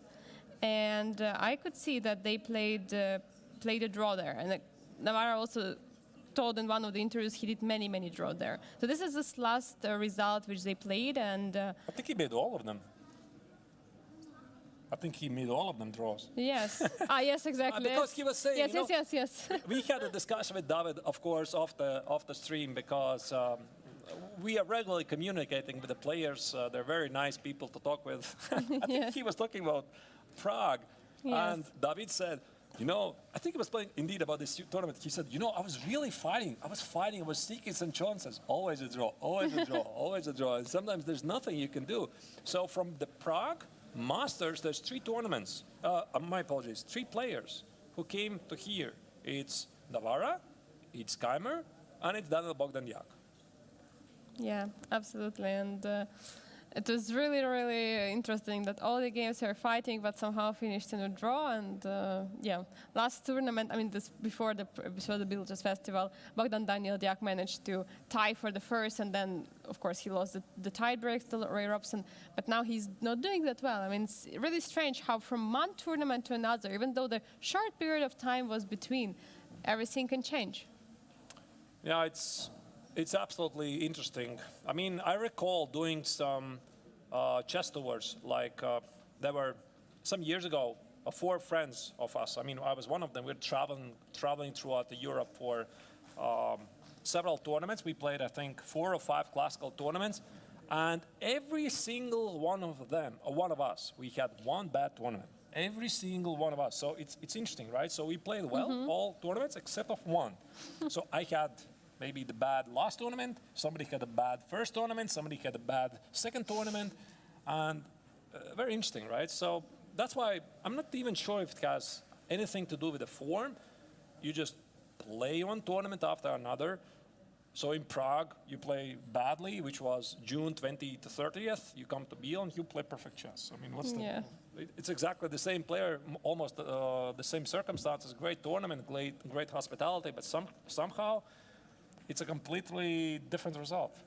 Maybe also the format of the tournament also influenced, maybe brings more strength to the players, you know, that they can compete in all of kind of the chess time controls and also chess 960, the variant of chess in a way. So maybe that also plays a role. We don't know, but we will ask the winner what was his secret. That's right. There's a mention in the chat. What about f5? He takes an f5, knight f6. Talking about this position, I think there is a suggestion about this position, right? Yeah, maybe f5 somewhere could be a move. f5, take knight f6, attack the pawn on d5. Not sure. I mean, you always need to account for knight g5. Knight g5, knight e6. It's a trade. I'm not sure if black is happy. And if black takes an f5, then is he really achieving what he wanted? And that's what, again, makes it so complicated, because imagine yourself a typical, let's say, a novice player. He looks at this position and he thinks, listen, I had the pawn on d6, e5. This is the king's Indian position. I gotta play g6, f5. I mean, this has gotta be the way, right? But even if you play g6, f5, where are all your pieces which are creating the attack on the king side? They're all on the queen side. Very good point. That's why sometimes the typical idea, which is maybe a good idea in one position, it's not so good in another. So yeah, I'm not really sure that f5 is going to be a good idea here. I would still put my money on bishop b6. Okay. Yeah, and you can see Vincent is thinking, I think he has some second thoughts about his queen's placement on a5. Yeah, I mean, something which looked right a couple of moves ago sometimes doesn't look so good a couple of moves later. And I know this for sure because I also keep having the second thoughts all the time. And there was this, again, early suggestion from the chat that the engine doesn't like queen a5. But then again, this is what allows black to put the bishop on b6. And this is what allows black to protect the pawn on b4. Yeah, absolutely. And it's a big question, yeah? And there's a suggestion knight h4 could be a move. Absolutely. Yeah. Absolutely could be a move. You know, maybe it's even better because rook c1 is a safer move, just in case develop the rook. g3 could be a waste of time. Then after bishop e3, rook e3, knight here. Oh, you see all kinds of ideas here. Yeah, you don't need that g3 anymore because g3 was played just to support the knight. If bishop left, of course, nothing is attacking it. So yeah, that's actually a great point, yeah? So he's waiting for bishop b6. But okay, I mean, Keimer also can be tricky So he could play g6. Yeah, but if you start to push your pawns of the king, it weakens the king, right? So what if I play now h4? h4, yeah, I wanted to say Right. h4 or g4. h4. Wow, g4. Immediately. I'm more modest, you know. I mean, I like to not to make very big committal moves, but okay, maybe g4 is also a move. But for the moment, I just want to play h5, right, and see what happens. And do you go back? And if you go back, that's essentially saying, I was wrong. Yeah. I was wrong to play knight e7 in the first place. Exactly, that's what you would basically say, that you played the wrong move and now I'm going back. But let's assume that he I've had these kinds of thoughts, again, in my own games. Imagine yourself, Cameron is doing the preparation. And one of his million lines he's looking at before the game is one of these positions. An engine says, clap, clap, brilliant position, this is the idea, you have to do this. And you're like, okay, right, yeah, that looks nice. And then you start to play the actual game. You get there, you know what the engine says, and then you realize you don't like it. You realize why the engine is so optimistic in this position, because I was looking home at this position, it feels different.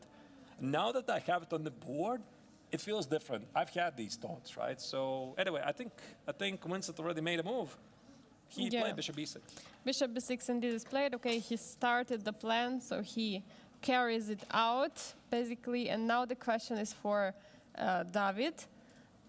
What is he thinking here? Is there any knight h4, f5 ideas? I mean, those are there in the position, but is he thinking of those, or is he going to play it? That's a question. Knight h4 looks very logical. Also, keeping the bishops on the board is something he could consider, but then again, is he not complicating the game too much? Because now this bishop on b6 is a pretty strong piece. Now this idea of f5 actually might come into force. Because look at this bishop here. It's doing something, actually. Knight g5. Take. Look at this. I can easily see Navarro discarding this idea to play bishop d2. So, gotta be knight h4. Knight h4 is principal move. Yes, you're left your king there on your own. You have to think what is going to happen after. What about g6? Because you don't want the white knight to jump to f5. Also, you're not giving a tempo for the rook left on the third rank. There is a queen g4 tempo, but the question is if it brings anything.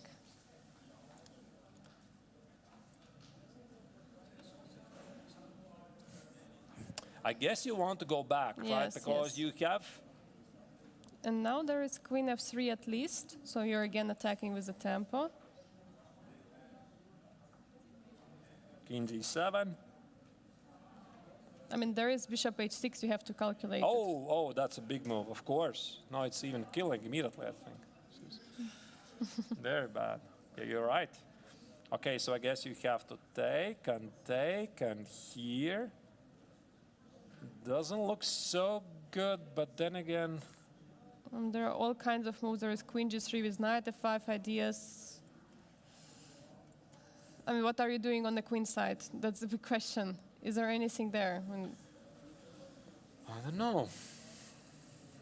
I would be...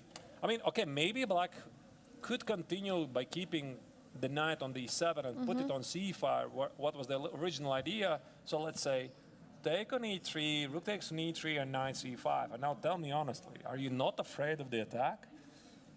I mean, I would be very afraid. Like, there is a queen, there is a knight, rook is there. Like, where are all the pieces who are protecting the black's king? I mean, they're not...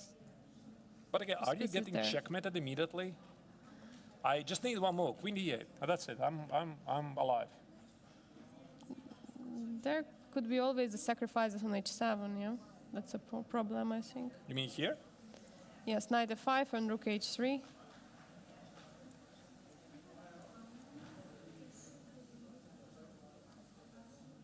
Here? Could be interesting. Now I'm threatening to take, I guess. Oh, wait, still not yet. There's queen h5. Yeah, and rook on c1 is too slow. Yeah, rook e1, rook e3, it's a little bit too slow. It looks too slow, you're right. Yeah, but I mean, you see all of these things from afar and you're a bit scared, right? I mean, perhaps this is nothing. But from Keimer's perspective, you want to make sure you're not missing anything. You miss something, that's it, you're done immediately. One shot, that's it. And maybe there's even not a killer blow immediately. Maybe white just builds up the attack. And you have your beautiful knight on c5, so what's it doing there?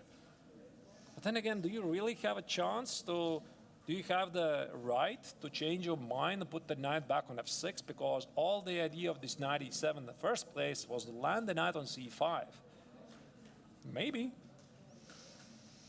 Maybe admit you're being wrong and just go back. Well, I think white is could be very ambitious here and play this knight h4. I would. You know, I would maybe also choose between knight e2, because again, this knight e2, bishop here, knight c4 also is something I like. It feels slow, of course. I mean, it's like 3 tempi to make it happen, but... Position is closed.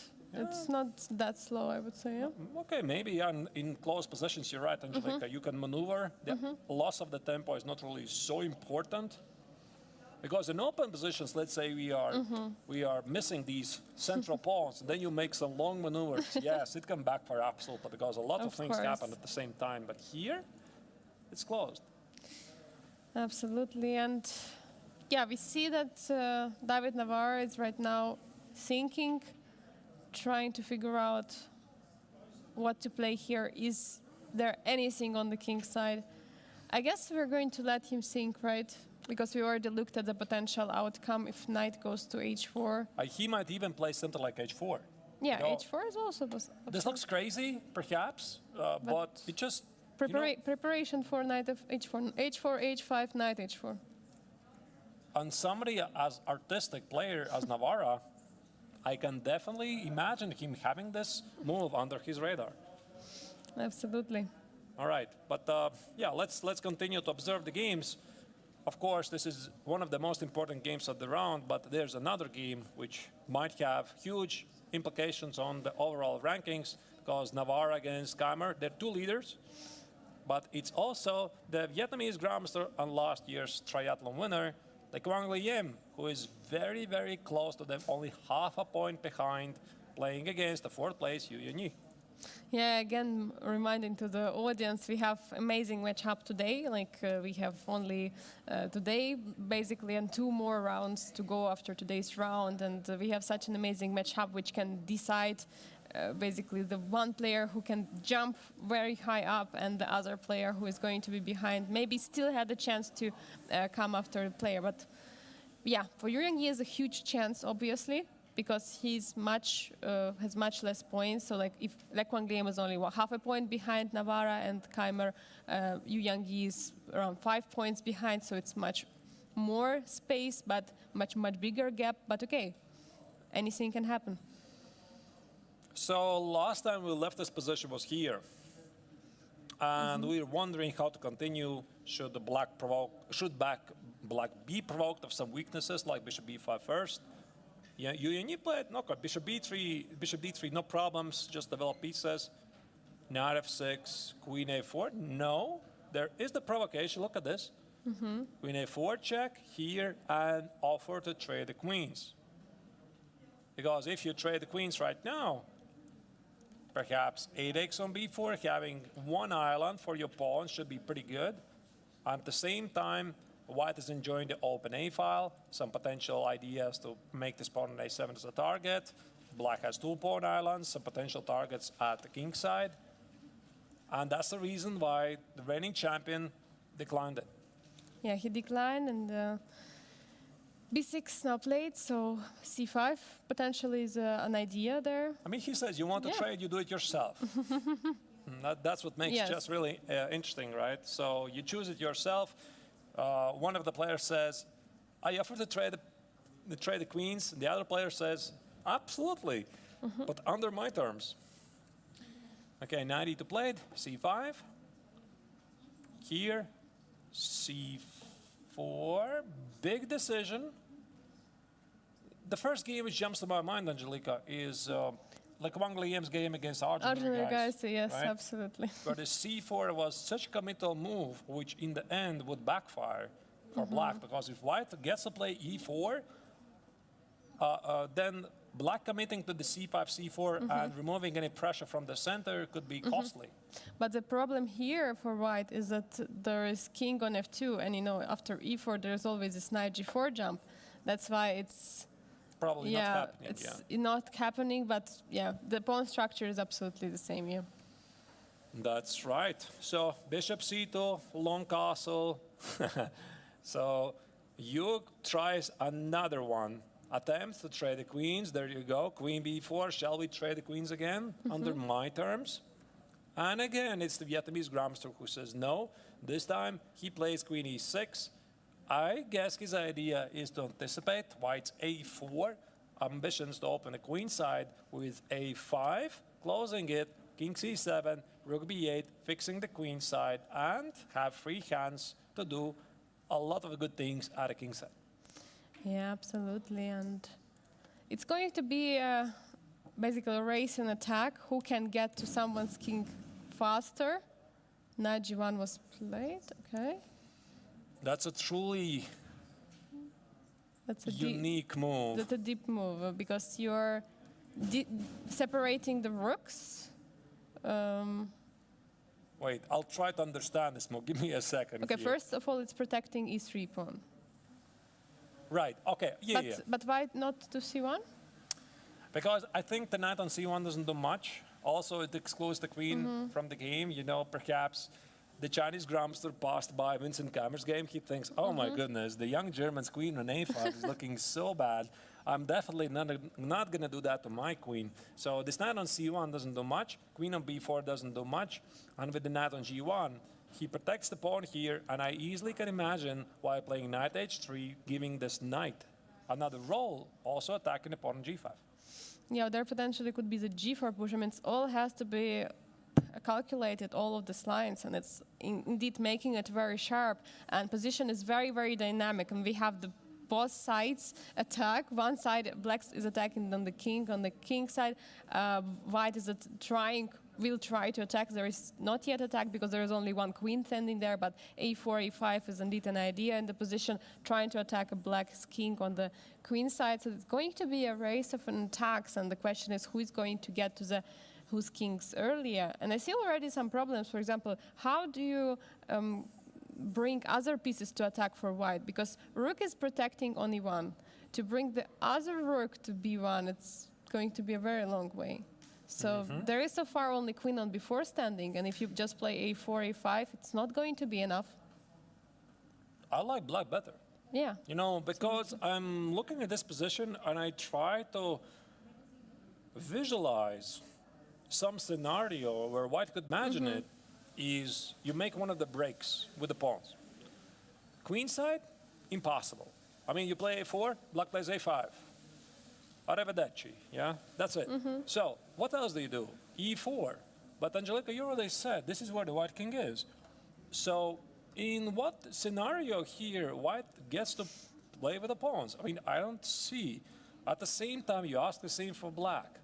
And this is where it gets really interesting because black can do it. I mean, black can play g4, open the center where the king is. If you play f4, you weaken the e4 square. This is a big move to consider, especially with the knight on g1. g4 makes a lot of sense. Also, I could play h4, open the h-file. And then again, I guess white tries to close it with g4. This queen gets to g3 somehow. That could be bad news. And now that we are talking about this, Angelique, I suspect this is what the Vietnamese grandmaster intends to do. Look at the last move that black played. Now you understand this. Now we're on the same page. Because after a5, queen b1, black gains access to the d6 square. And after queen d6, h4 becomes a big thing.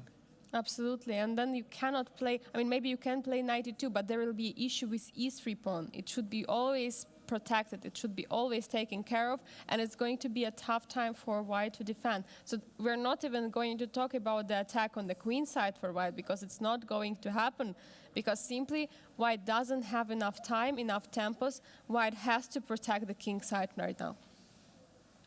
I see that black has made a move. We don't have it on the board, so perhaps I can refresh. Strange.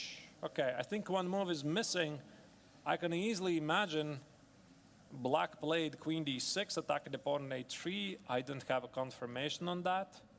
I think king c7 was played. King c7 also makes sense, exactly, to protect the pawn, just in case the queen is free to do a lot of good things. So let's continue to observe the games. Okay, let's go to the game Bassam Amin against Bogdan Daniel Diak. We checked the first stage of it and we left it. Nothing yet has changed, really. Oh, yes, not much, yeah. So we left it here after a5. Not a5.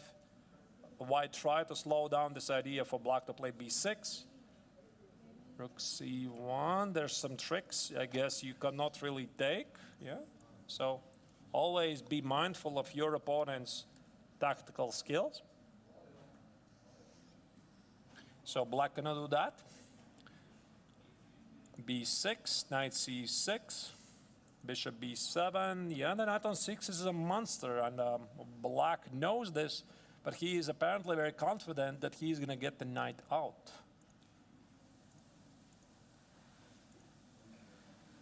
And now knight e5. I was just looking at some idea if, like, can we go like a couple of moves earlier instead of rook c2, I think, after bishop b7. I was just looking here, some strange idea maybe, take on d5, knight e7, and rook c7. What knight e7? Knight e7, bishop There's e7, no and rook c7. I mean, like, of course, it's like strange idea, but. Well, I mean, sometimes maybe it works. Specifically here, I guess black has a number of moves like bishop a6 and takes, and here at least equality. But let's not completely disregard this idea. Yeah, maybe it sometimes is a thing. So rook c2, rook c8 here, king f7. Now knight e5 is played. Okay, now it's a check. So black has to take. I think so. Keeping the knight here is too dangerous. You have to. Now your bishop d5, rook c7 could be a big thing. Yeah. So I guess you take it. D takes. I have a feeling this is heading to a draw. Takes, takes. If black is not really in the mood to find any other ideas, rook c8 looks incredibly solid. I don't know. I mean, this is simply not enough. It's just a draw, despite the fact that white has a better pawn structure. And if white continues something like e4, I don't think it's even close to be enough. But, you know, maybe this is what Bassam wants, you know. In the long term, they have the two bishops. Idea is to play h4, h5, provoke some weaknesses. Black has difficulties with his counterplay. But on a serious note, I mean, black looks incredibly solid here. There could be also an intermediate move after bishop e5, bishop d5. Here, bishop d5. Does it change anything? Because there is a check on. Take. Yeah, take. Yeah, it doesn't change. Yeah. Okay, maybe this rook c7 is the big check. I mean, here. Bishop b4. a5. No, I don't believe it. I mean, rook check and. Don't forget about your pawn here. Yeah. No, I mean, white has no targets here. Okay, you have the rook in the 7th rank, but not doing anything. So we have a couple of moves. All of this was played. Rook c2, rook c2, rook c8. So Diak says, I'm fine with a draw. Are you? So both of these players are not having, perhaps, the greatest GMT tournament so far. But again, I think it's fair to mention that we have 8 very strong grandmasters. All of them are playing about 2700 ELO level. Average rating of these players to the 1st July is 2699. I mean, 1 point shy of 2700. And this means, again, simple mathematics. For 8 players to participate in a tournament, one of them is going to win it, and one of them is going to be in the last place, no matter how you put it, right? So this time for Diak and Amin Bassem, things are not going so well. And, well, okay, perhaps both of them are not really in the mood to fight it out. But again, I mean, there's 6 prizes, right? There's no prize for number 7 and 8. So some motivation for you as well. Yeah, actually, I was thinking that this game might go more sharper way and more complicated way because both players on the last spot and they understand that's their chance, with 3 games to go to start scoring wins and, trying to catch with top 6. And but that's not what they're deciding to do here. At least, like it seems that way. All right, let's check another game. Jules Masave Black, last man standing in the Grandmaster excursion yesterday from all the players against Arjun Erigaisi. Actually, I just realized we have 1 against 2, 3 against 4, 5 against 6, and 7 against 8. So we have groups. So this is our middle group, so to say. Right. Arjun Erigaisi against Jules Moussard. We left it here. Yes. This is where we left. Rook E8. He played Rook D1. So Arjun decided, okay, my Rook on C1 is not doing much. I need to, just in case, to protect the pawn on D4. Something I can definitely understand. Rook C8. So not yet playing Bishop F5. But interesting, why not? Maybe there's no need, not sure. Bishop F5 is, you need to calculate all kinds of things after the trade.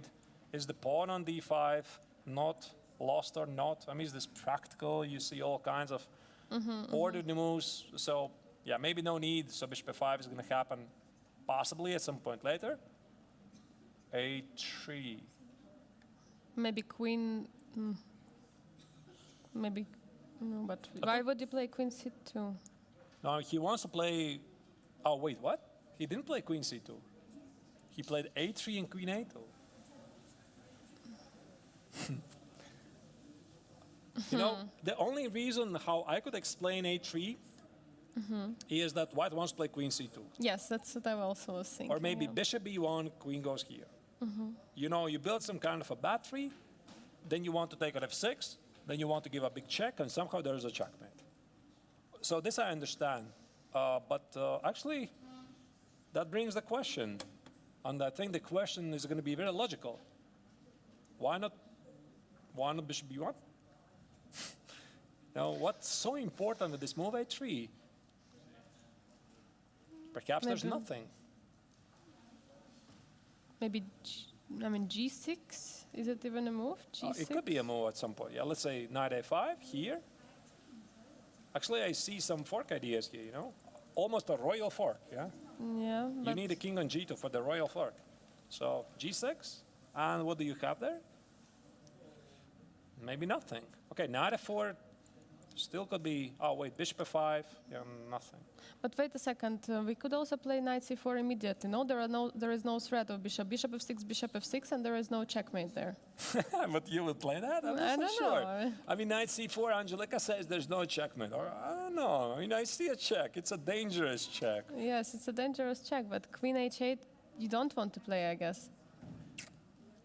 I'm not sure I would do this, to be honest. I would be definitely scared, because if you do this, there is no coming back. This queen is not leaving itself. Okay, I could maybe sacrifice the exchange. Knight F4, knight E3, knight H5. Oh, I don't know. It just looks so dangerous. Of course, the bar says, relax. Relax, dear friend. There There's is nothing. bishop F5. Bishop F5 maybe not. Yeah. Oh, wait. Bishop white is the black black is move. yeah. Sorry. Takes. Okay. I guess you take here. Everything is good. Yeah. Everything is under control. Okay. So be it. I would be scared if I was black, so I would definitely consider this G6. Of course, G6 I don't want to normally play because I have already made some weaknesses. But either way, I mean, Erigaisi apparently saw something. A3 feels a bit slow to my taste. Knight A5, queen A2, knight C4. Whoa. Now, knight f4, now he plays, I guess the idea is that after knight e3, he has bishop b5. Which leads to, I don't know what exactly, right? Because again, I mean, black wins the exchange, white wins the exchange, and whatever happens after that. Yeah, but at least you have that rook there, so that's right. Bishop f5 looks reasonable. Again, bishop f5, you need to calculate. Bishop f6, knight e5. I don't like this for white, I tell you honestly, because it's almost like in Keimer's game. You have the queen on a2. Your strongest piece is on the edge of the board and a couple of tempi away from the main action. The main action, I guess here, if I would have to draw, it's somewhere here. That's the window of the main action where everything is happening, you know. So there could be a lot of maneuvers. I'm not sure which are the right ones, but it's happening here. And this queen on a2 is disconnected from all of this. It's not participating. That's why I see that white shouldn't be enjoying this too much, because, I mean, he needs to play like queen b1, queen c2, queen f2, just to bring the queen in action. Strange, you know, this queen a2 maneuver, I don't understand. Maybe here, maybe it's a concept, you know. He played a3, queen a2, anticipating this so that he can play knight f4 and not worry about knight e3 f4 attacking the queen. Yeah, so he wanted probably on knight e3 react like bishop b5 we discussed. And that's what happened actually. I see the moves. Knight e3 was played and bishop b5 is on the board. So that was played rather quickly, so okay, the Frenchman accepts the challenge, fine. I mean, I'm not afraid. You have the exchange, I have the exchange. Let's see what happens. So let's try to calculate. What happens if I play queen here? Oh, maybe queen d6. Okay, queen d6 looks more natural. Natural. So, sorry, you don't understand this inside joke. We might talk about it later. Yes. So, queen d6 attacking the knight on f4. Perhaps the queen could go to b6. I could include bishop g3. Maybe knight e6, who knows? Let's say knight e6, knight f1, attack with the mate in 1. Kramnik once missed against an engine a long time ago, mate in 1. So, takes, some sort of takes, and takes. I guess it's balanced. I mean, the looks at the first sight that pawn on e6 is a weak one, but yeah, pawn on d4 could be also a weakness, so it's not so easy. Right. All right. I guess we are going to see. And while the players are deep in their thought, I think it's a good idea for us to make our very first break. So let's make it something like, not sure, 15 minutes. So we are going to make our first break, but again, don't go anywhere, because we have prepared for you a couple of interviews with some of the most beautiful games played out here in the Biel Chess Festival. Again, there's several tournaments played in parallel. It's not just the GMT. We are mainly focusing on the GMT. There's also the MTO, Masters Open Tournament, very strong tournament. There's a lot of very good grandmasters playing and seasoned professionals. We have ATO, Amateurs Tournament, we have HTO, we have Swiss Championships, we have a lot of interesting side tournaments. By the way, I also forgot to mention, while the GMT players were playing this this Blitz tournament last Saturday, there was a very strong Blitz tournament, which was won by Haik Martirosyan, a very strong grandmaster from Armenia. He specifically came for this Blitz tournament, you know? Yeah, I was surprised. Really, really amazing, right? He won the tournament 11 out of 13, and yeah, impressive result. So, see you very soon. Take some refreshments. Write your questions in the chat. You see something interesting going on, let us know. You have some questions about the tournament, let us know. We're here to serve you. Have a great time. Watch the interview and see you in a moment.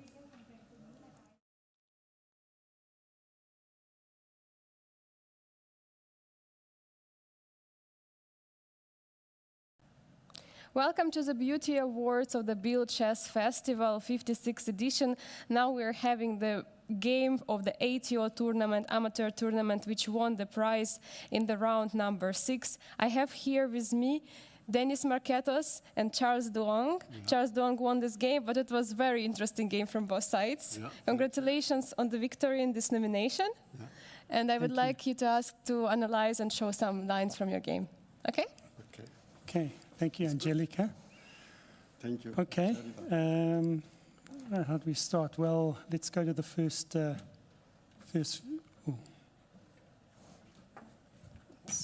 Yeah, good. So we've got a London to start. Yeah. And just go through a couple of moves there.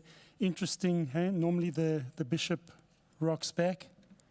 But I was watching a line on YouTube and I thought these two pawns with the knight here can sometimes act quite powerfully. And if the pawn gets onto e5, it can create a lot of pressure. This knight has to move away and it helps for kingside attacks. And I was keen for a kingside attack in this tournament. But then I think you started to ruin my plans a little bit. You played, you exchanged the bishops, and then you played c5, and I put my knight in the center. But when you take there, and then bring the queen out, it's exposing the pawns. You had the double attack on the pawns, right? Double attack, right. So I had to move knight to defend, whereas I want to get the knight on this side. Yeah. I was thinking about letting going this way and giving you this pawn. And it's very dangerous when I take this pawn like that. Yeah. But I wasn't brave enough to do that. Yeah. So then we play a few moves. So you take the knight. That's what I'm looking for, to get the pawn here, kicking back that knight. Yeah. And now I'm wanting to get a kingside attack going. But normally, if I've done this better, I haven't got this exposure here and having to move my king to f1, which is a bit of a challenge. Anyway, now I've got to. I'm having to defend. You play up there. That's okay. Now I start slow kingside attack. That is a very good attack. Yes, I was happy with it. Now you bring the knight out. You wanted to kind of come in here. Come here. Let's change this. I think that's okay. So I responded with that. Interesting. The engines think that this is better for me. Yeah. But you come in there. Okay. Come back. I move back. You go back. I go b3 to kick the knight away. I missed this move. And you get away. You get. A bishop that I quite like, but you have blocked it in. Yeah. So it's not. Maybe it's not such a big deal. Yeah. I move the knight to start getting into the attack. Knight times queen times. Yeah. If there's a fast foot, is this way? Oh, that doesn't do. Then we play some moves. Rook a3, rook h3. We're getting our rooks out in an interesting fashion, huh? Yeah. Not the usual fashion. Yeah. Rook c6 attacking the queen. So queen d2, moving across, and then we play some moves. You've got the momentum here at this stage. I'm moving my king to safety. I'm seeing bishop a6 coming, and now I play here that rook g3. It starts to change things a bit. That's very good. Now you're starting to defend, right? Very good strategy. So the attacks happened on the queen side with black, and now it shifts to white. You play h6 there. You worried about this pawn giving you all sorts of trouble. Now I'm struggling to come up with a plan. You move your king out the way. And so you move the knight back. It's a waste of a few tempos. But now interesting aspect of this game. This king does. The king had to make the exodus from Israel to Egypt. Instead from Egypt back to go back. Exactly. Like a 40-year journey. I never played a game like that. It makes me scared. Look. He's one plan. That's a good achieve. move. I think And I feel like that's the move I'm sort of proud of. Now Chen, another game. He's a crazy guy. And now King starts the Then very journey. hard. Yes. It's very hard to make the 3 in the line. The king decides he's not hanging around for Yes. this. King is just moving. He's Yeah, moving. exactly. Every move, King goes. Rook e1, that's probably a bad move. I think I probably just better to just protect this b pawn. I was trying to activate my least active piece, but I don't think I made. I was thinking of coming here, to block any moves down there, but it didn't really work out for me. So You continue to move your king, always exalt. and now suddenly I think of the plan of the g4 push. So I move queen out the way, king b8, g4. And now we start to get to some of the critical parts of the game. And this is, I think, where, the That's momentum why. Before, change. he's offensive. Now become defensive. I have to become defensive. Yes. I was advantage. Now become disadvantage. Yeah. This guy's crazy. I could see on your face. seen and that? you, This was a crazy game. Yeah, crazy. He's crazy. so, okay, you come rook c1, qe3, okay, good solid defense. Rook c3, qd2, that's all Now, okay. this I'm gonna make a trap for him. Because when you take this one, there's a trap. If he gonna take my piece, I can come back. If you take my piece, then they have trouble. I did miss the take. Yeah, that's why I make so, a trap here. so I go 96. Yeah, I'm that's why. thinking Yeah. sort of exchanges. The queen's got to take, and I pick up the bishop. Yeah, that's a normal And, thinking. yeah. You take Yeah. your one So we're piece. kind of thinking like But- this, right? But for me, it's a trap. Like That's a that. very good trap, and then it's Yeah. not so easy. So So that's what I'm envisaging right now. I've won a pawn. I still don't think I picked the best line because now you can come here, but anyway. So, but yeah, let's show what happens. So I take there. You now go rook d3. I missed that, and I go qf4. You go rook times e6. But now I've got something that I missed. That move is very strong. Because now where you're going to go, you've got to keep... Queen d7, yeah, maybe. Yeah, queen d7. Now I take... I can take with the queen. yeah. I mean, Rook. a number of ways. I mean, rook can drop back. Yeah, but big problems. with Yeah, the king, now you've yeah. got big problems, yeah. I didn't count, yeah. I think Yeah. So, your queen, you come here. but you know, here we are at move like 37, 38, 8 minutes left on the clock. It's probably a lot Yeah. of time, but like you start to, I'm only at 1500, right? Yeah, it's very tough, yeah.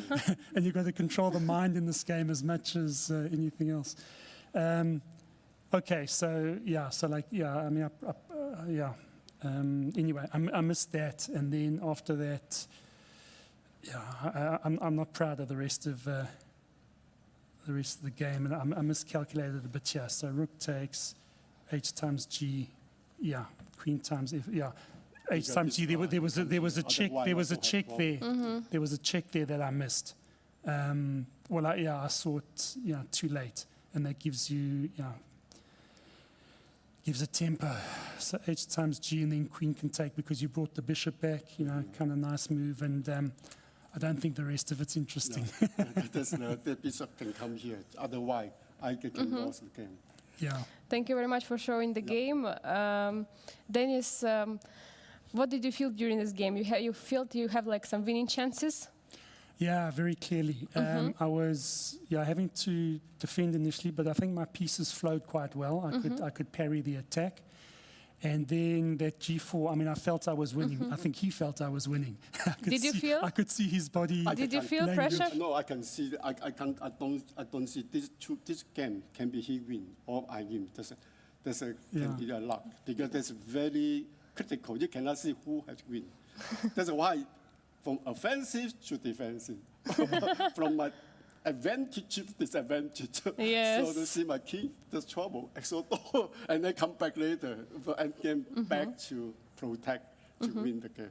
That's why I had to calculate exactly can I have the time and the opportunity to extra door. But that's a luck. He make a very good game. Then Yeah, I mean, it's- it's a game I really enjoyed playing. Yeah. You don't enjoy losing games. Of Normally, I mean, it's a course. game. It's the most an enjoyable loss. Hurts a little bit when I put it in the engine and I see what I missed. Yeah. But it was a great day yesterday, and I really Yeah, very enjoyed good. playing you, Charles. Yeah, we are just come to play only for fun. And Yes. the other one, I just my arm is to find someone to give me trouble, to play a very stronger opponent to keep my weak point, especially passing from the opening game and then to the middle game. And then because you win or the loss for me is nonsense. Like him, very beautiful game. He give me a lot to see that there's a good point here. Yeah. So I have to consider how to in the How to future react, how to yeah. calculate and then Yeah. to do that. Charles, have you played in Biel before? Huh? In Biel Chess Festival, have you played Yeah, here? before I play one. How many times? I maybe 1 or 2 times. I don't remember. Ah, But so- that's why I have 1,700. My son play a lot. My Yes? son, he's the Isamtuan. He played in the Olympia. 16. Oh, really? Yeah, I think you should know him. Wow. Okay. I think I can show you. That's my son. Wow. There's an Olympia game. Great. It's the U16. Is There's, your son here, Charles? And then there's And this- your son is here or no, not? no, there's Marco Krause. Ah, You should know him. He's the coach of my son. great. Yes, yes, yes. So the U14, and then my son here analyzed my son. Only top Wow. 3 cannot be top 1. So he told us that asked my wife cannot be the coach of my son. And then my son played there's the E4, the standard squeeze, and he doesn't know how to play. We need the coach. And they asked us, yeah, that's what we want. So Marco Krause become the coach of my son, and every night he come to my house, and they're training for my son, and then my wife cook the special food for him. His taste Nice. very special. Great. His taste is very something I cannot eat. This something like that. Something like that. Salt, you know. So we take him home. Great. Just because the Marco Krause, so I have to thank for him. So my son, his level up. And he have one time play, I think, in the Borden say. Just we win the cup. Before we lost, so we always lost. I heard about 8 years, we always lost the Borden say cup. And then in that time, my son does a play, and then we won. And the last, all the presidents of Switzerland, they come to see. Great, That's great. very, that's the last, tomorrow is the final. But tonight, if my son lost again, so we have no chance. We're all frustrated. Oh, no. And then we go on, and then we have the possibility to play the final. And the last game, we just 2 games. If my son can be draw, then we won. Another game we don't need to play. If my son lost, then another he have to play to win. And then my son draw, and then we win. And then they were happy. Oh, not only, they are crazy. you Crazy. can see. Because you always lost. And that's, Okay. They are crazy. I can never say, wow. That's very fun. A lot of big fun. Thank you very much, Yeah, Charles. yeah. Congratulations again on the Beauty Award. Here is for you the T-shirt of Biel Chess Festival. Thank you very Thank you much. so Thank you much very for much, playing Angelica. beautiful Thank you. game. Thank you. Thank you very much, everyone. Thank you. Thank you. Angelica.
Welcome back, dear viewers. We are approaching the finish line of the 56th International Biel Chess Festival. Round 5 today is played between the GMT players.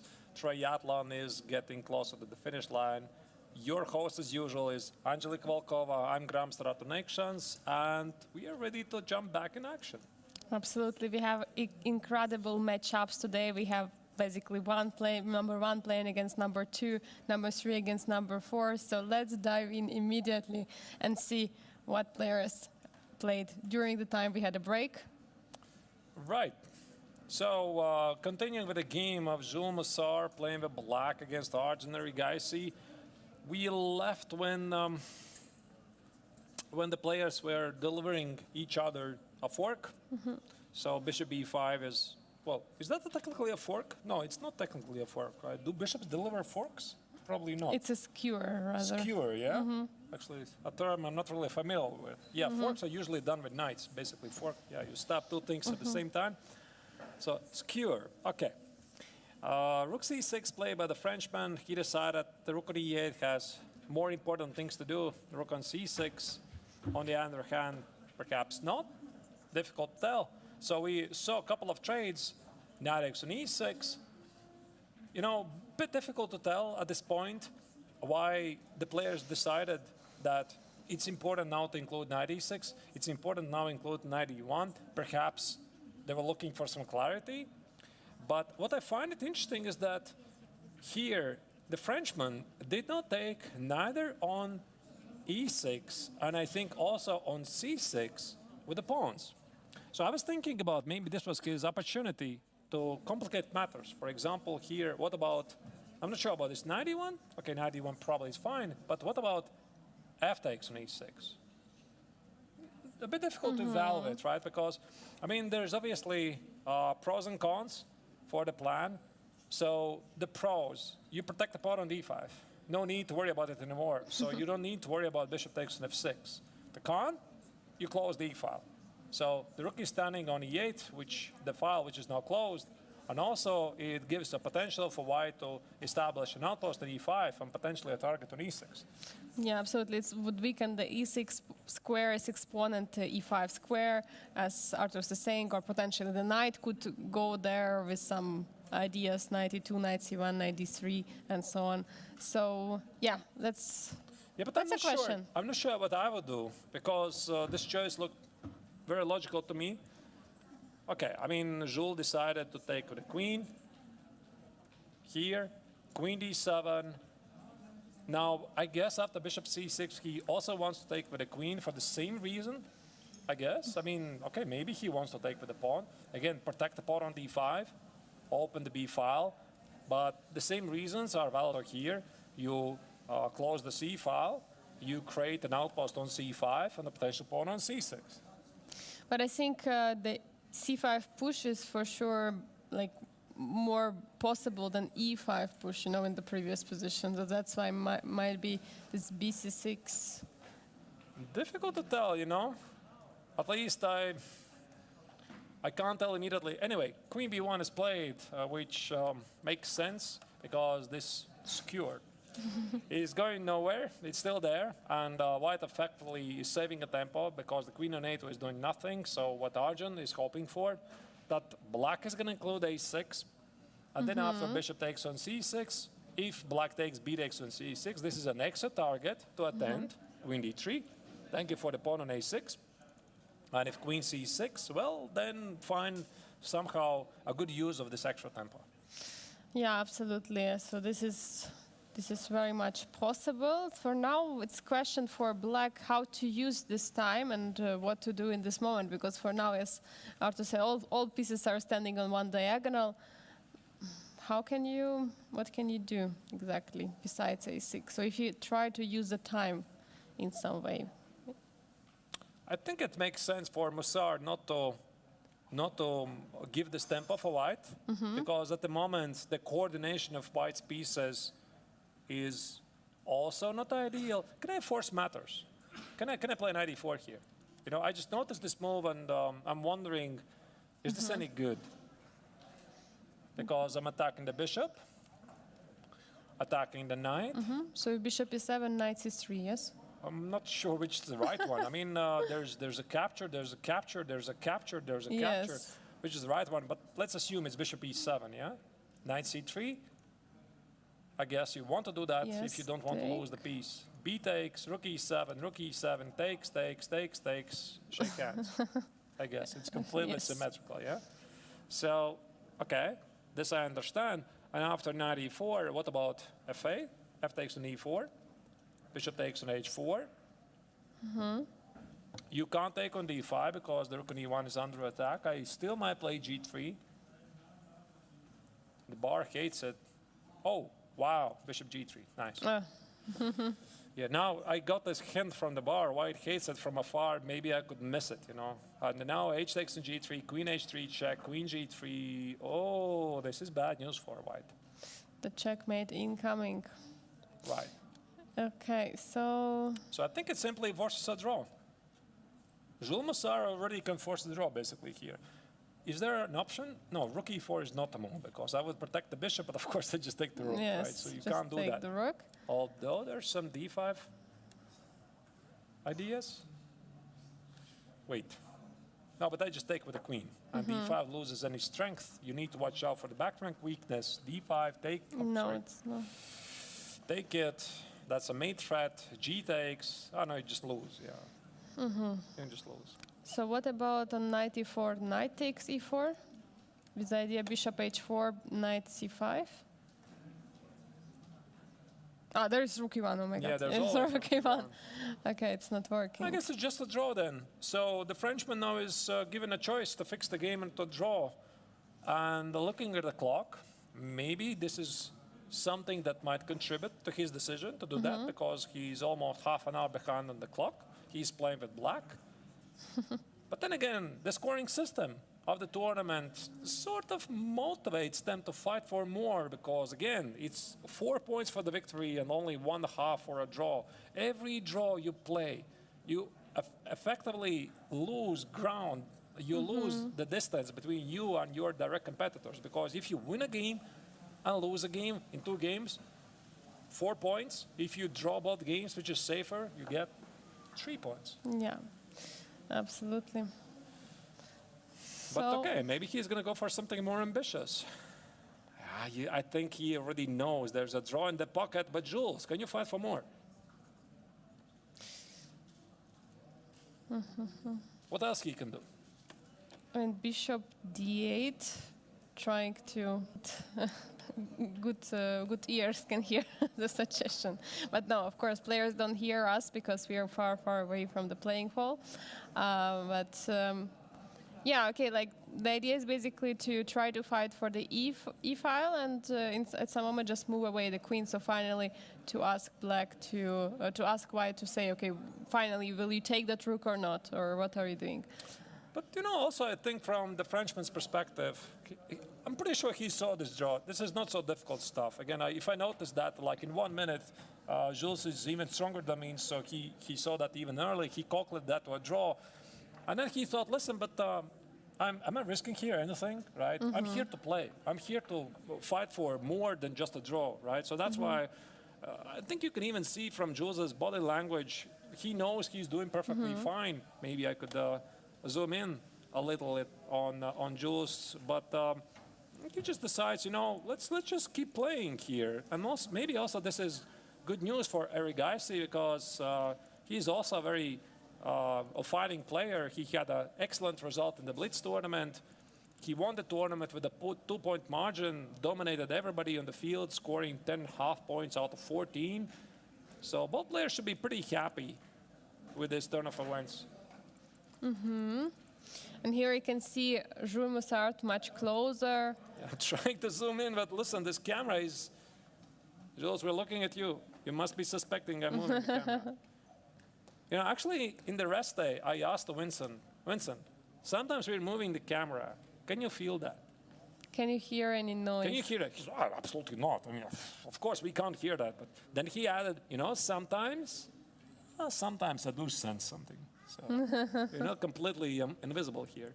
Yes, of course, because like you see cameras a little bit slightly on the other one or the other side, but of course there are like not like no sounds or no lights in the eyes of the players to see that okay, it's following someone else. But we see Jules is fully focused.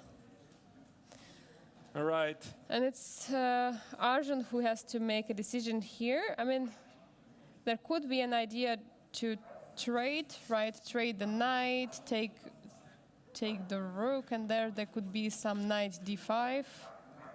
So if we take on Here? Yes, we take on e8, we take on f6, and then knight d5. Takes. And there is yes. Am I missing something? I'm surprised that Bar says something here. d5, bishop So d. this would be something what I mean. Black would be pretty happy with having the bishop against the knight. Right. There was this game of Jules Massard playing with Black in the Catalan in the classical tournament against David Navarra, and this is where for the first time in this tournament we could see that the opinion of the players is different. Actually, very often it's the same, right? So you have the same level players in the room, and they often agree. They always think the same. One of them says, I was pushing, the other agrees, yeah, you were pushing. They had different opinions, so this was the first time I actually saw that, because Jules, with Black, he was playing this Catalan, he equalized the game. He said, I was pushing. And Navarro said, no, there's no way you were pushing, right? I mean, I was absolutely having no issues whatsoever. Jules was so surprised. He said, listen, but I have this strong bishop. Yes. So, I mean, why I'm saying this, because also in this position, what we have right now on the board, Black has the powerful bishop. And even though Black has a worse pawn structure, like in this game I'm talking about, Navarra, Jules Massard a couple of rounds ago, it's the bishop's activity which in the end could give Black the advantage. Absolutely. So that's why, sometimes players might have a different, like slightly different evaluation of the position and thinking, okay, I'm going to take the pawn, I'm going to grab that pawn. But in reality, this is not happening. That's right. And I think we can already safely say that in case any time bishop will take on c6, I think only pawn can take. If I can calculate correctly, or I'm not sure. I mean, okay, bishop g3 has already played. bishop just replayed. So Erigaisi keeps this cure on the board. He's not going to take on f6. There's no need. Instead, he tries to give his bishop a new role in the game, which could be controlling some critical squares. Black can do the same. Black can position the bishop on b6. But I would easily imagine the Frenchman first including a6 at some point, because the question is, how long do you want to keep this unclarity on the board, this pin, right? Wouldn't it be better for you to get rid of it immediately as you can? So a6 would be one of my top choices to consider. Absolutely. A6 is, in case you want already to clarify the situation, you would like to do it. Maybe even knight e8 is a move. Yeah, maybe knight d6, knight c4. But again, I mean, white can activate the queen, so it's not really so simple. Knight, yeah. Difficult to tell at this point. I see that the bar says Black is slightly better, but I don't really see how it's better. Maybe it has something to do with the weakened light squares that Black has at the queen side, that the pawns are on the color of his bishop. And if he is going to try to give the so-called window or the escape route for the king, h3 would also weaken some dark squares to the king side. Apart from that, we just have a completely symmetrical position here. Absolutely. I'm thinking about the ideas to play rook e8 and the question, what would you take with? If you're taking with the queen, maybe we could play queen f5. Here, yeah? No, now black is to move rook e8. Of course. Rook e1, yeah, rook e1. And for example, queen f5 is an idea, trying to activate the Makes queen. perfect sense. I mean, bishop c6, you now gotta take, b takes on c6. That's a brilliant idea, Angelica. Queen c2, trying to be active. Also, you want to play bishop b6 now that the bishop on d8 is no longer limited. So bishop on b6 would allow black to apply some pressure to his pawn on d4. Yeah, I think this is what might happen. But Because, again, is it enough? No. Normally, yeah, no. of course, the position is balanced. You know, the question is if white or black could try to use some fact of this skewer pin or whatever it is right now, because right now it's half pin, half skewer. It's like very hard to say what it is exactly. But yeah, so this is a question. Let's select another game. Yeah. I think it's time. It's been some time when we have checked the Yes. leader fight. Navarra against Keimer, the most important game of the round. Two leaders are fighting against each other. So let's jump to that. But before we are doing this, let's revisit the overall rankings. Yeah, and we see that we have, for now, two players with the same amount of points. David Navarro and Vincent Heimer have 26 points. But we see right now that David Navarro is the first place because he won the third place in the chess 960. We see behind them, just half a point behind, is Lek Wang Liam with 25.5 points. And right behind him, okay, more points behind, but still in a fight for the top, is Yu Yang. And this is the most important thing, is that we have today these two very important matchups, David Navarro against Vincent Keimer and Lek Wang Liam against Yu Yang. So let's indeed jump to this aforementioned game, David Navarra, Vincent Keimer, and see if anything has changed. He went for knight h4, but not now, not in that position. So we left it here after bishop b6. David played queen d2 first. We were discussing maybe knight h4 was a better idea. Knight f6. Yeah, so Vincent definitely feels that his king is left deserted. It requires some attention, so that's why knight f6 is played. Takes, takes, knight h4. And clearly, White is thinking about knight f5, queen g5, and unleash a lot of surprises for black at the king side. No, I think David is very ambitious here. Sure, he should be. The bishop on b7 is a big pawn for now. Not much.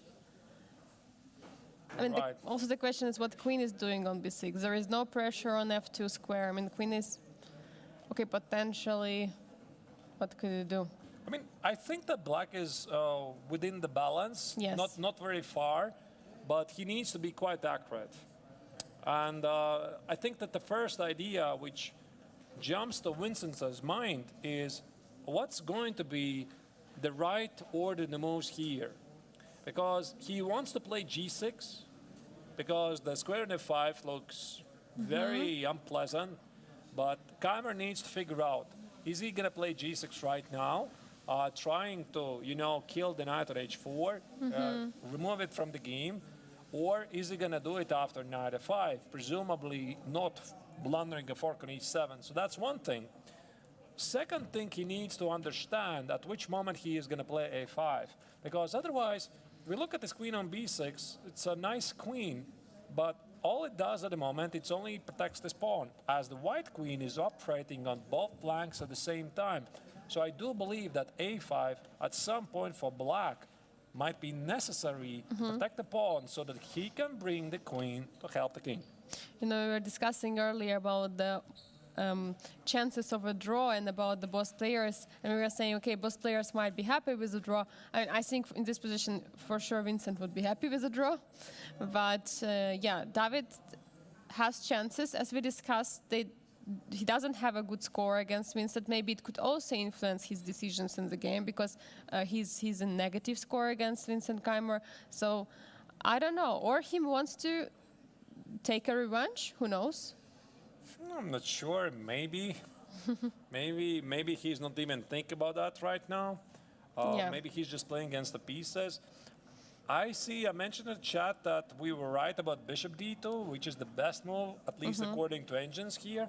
But like I already said, I'm not sure, because I can easily imagine Navarro here seeing some disadvantages of this move. That is clearly leaving this very strong bishop on b6, right? So we are discussing here for a moment the 5. And I could easily stop the calculation right here, because I see that, black is getting very active. After he takes at f5, you are dropping the pawn here. The same applies for rook f5. I mean, okay, maybe engines are giving some big advantage after knight g5, f takes, and, sacrifice the pawn here on f2. But from afar, I could easily discard this, and I can understand this, white not playing this, especially when you have not a better, but more control continuation. And that's why this queen d2 feels, you're more controlling the game. So yeah, bishop d2, nice, but I totally can understand Navarra playing queen d2. Absolutely. So he was trying to go for a position he basically evaluated more. It was more concrete and not so complicated as the previous one. Now knight h4 is played finally when the knight is already on f6. So right now g6 is not a move, right? G6 doesn't stop anything because white can still play knight f5. Yeah, that's the point, right? What? Sorry. I mean, mouse slips in over the board chess are simply not common. Queen Yes. g5 check here, queen f6. That's it. So it doesn't stop anything. Okay, but maybe it could be a move. For example, after g6, knight f5. Now Winston will play queen d8, protect the knight, threaten to take. or king h8 also, but maybe queen d8 is... Here? That looks wrong for some reason. I can't understand why. Ah, wait, the queen h6, yeah? No, just here. I think now queen g5 looks very strong. It's very difficult. Oh no, Bars disagrees with me, but But queen h6 probably, yes? Like queen h6, if you take, you have the same position. here? Now you're not threatening anything. That's a good point.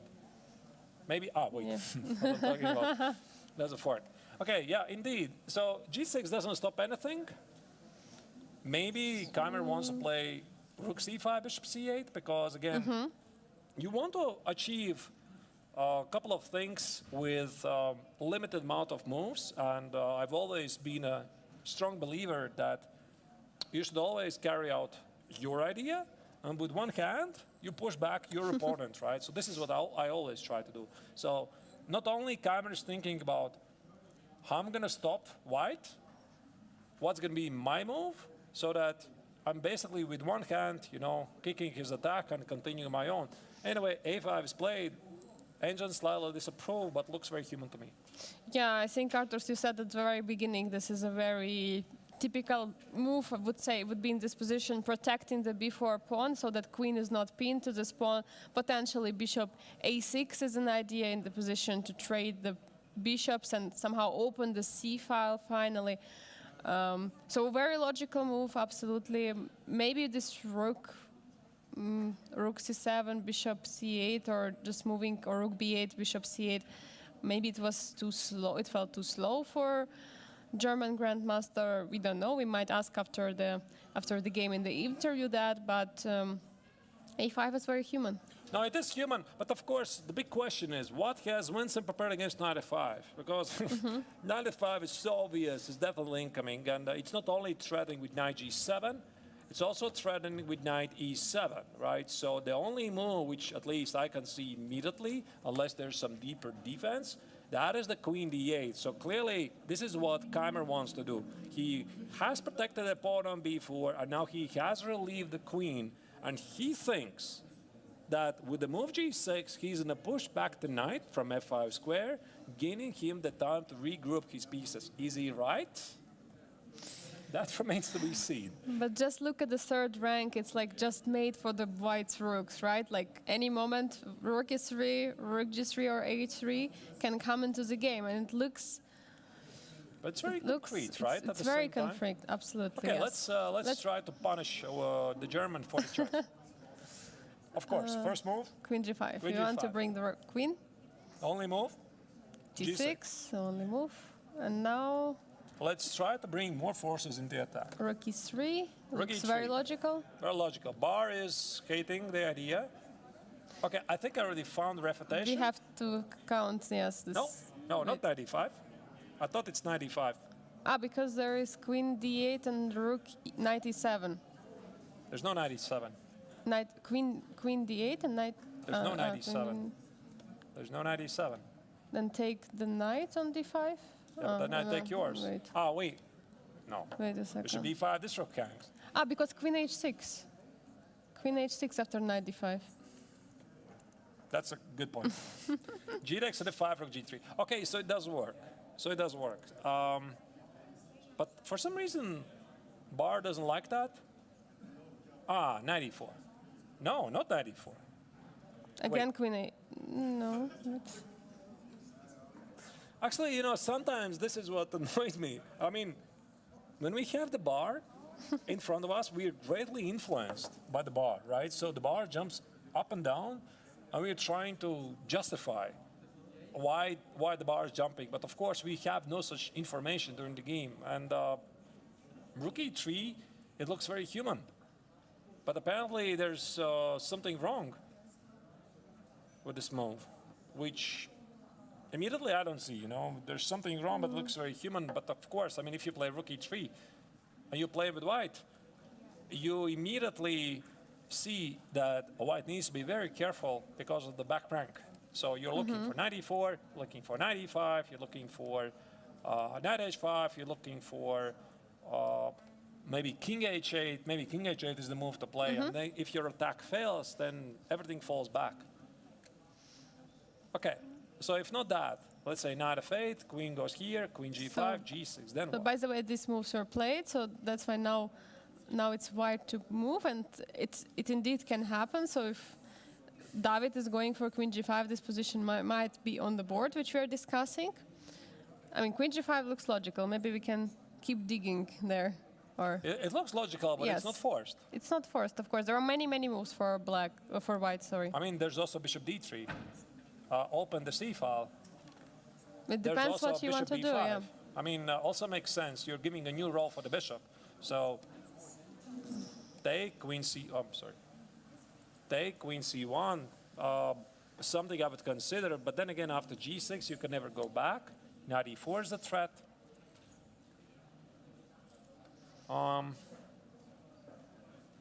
I can also imagine Navarra playing f3. Yes. f3, protect the pawn so that the knight can go back. It looks slow, it looks not right, but it's a move. Bishop here, knight e3, knight c4, I see an idea, go after these pawns. Because very often I think that the players, before they start with precise moves, they inquire the ideas, what I might potentially do. They say, okay, this is a d6 weakness, can I press on it? This is a pawn on a5, a weakness, can I press on it? There are some mate ideas on g7, can I press on it? So first, they gather these ideas. And then they think what might be the typical moves, typical maneuvers to execute them. And then they work on these moves. Of course, combining them with the response of the opponent. Okay, so you want to dig queen g5. Let's dig. So g6 now. Wait. Queen h6, I just take, yeah? I mean, maybe let's try this rook e3 and king h8. So what if just... And knight g8, yeah? So rook I'm- h3, I'm looking for some desperate... you just take the you piece just with take the f5. knight, yeah. So g takes and f5 already is a threat. So, yeah, that's what black wants to do right now. Knight h6, I think it's too much. No, but you already are Yeah. not attacking. You know, Angelique, I can easily imagine Navarra not playing queen g5. Yes. It's so tempting, and maybe most of you would play their viewers queen g5 in a heartbeat. But if you see g6, you see rook e3, and then king h8 is not really working, then you just do something else, right? There's a recommendation of f4 in the chat. Actually, that's a move I like. Bringing more forces in the attack. I like this move very much. Thank you for the suggestion. It's a nice idea. So now, Now you can't take, because the pawn on d6 is a weakness. yes. At least And in case of Immediately. g6, then fe. after g6, yeah, I guess FE. you can include, and in the worst case, you can always retreat and just say, listen, I Yes. have the better pawn structure here. I have protected pass pawn.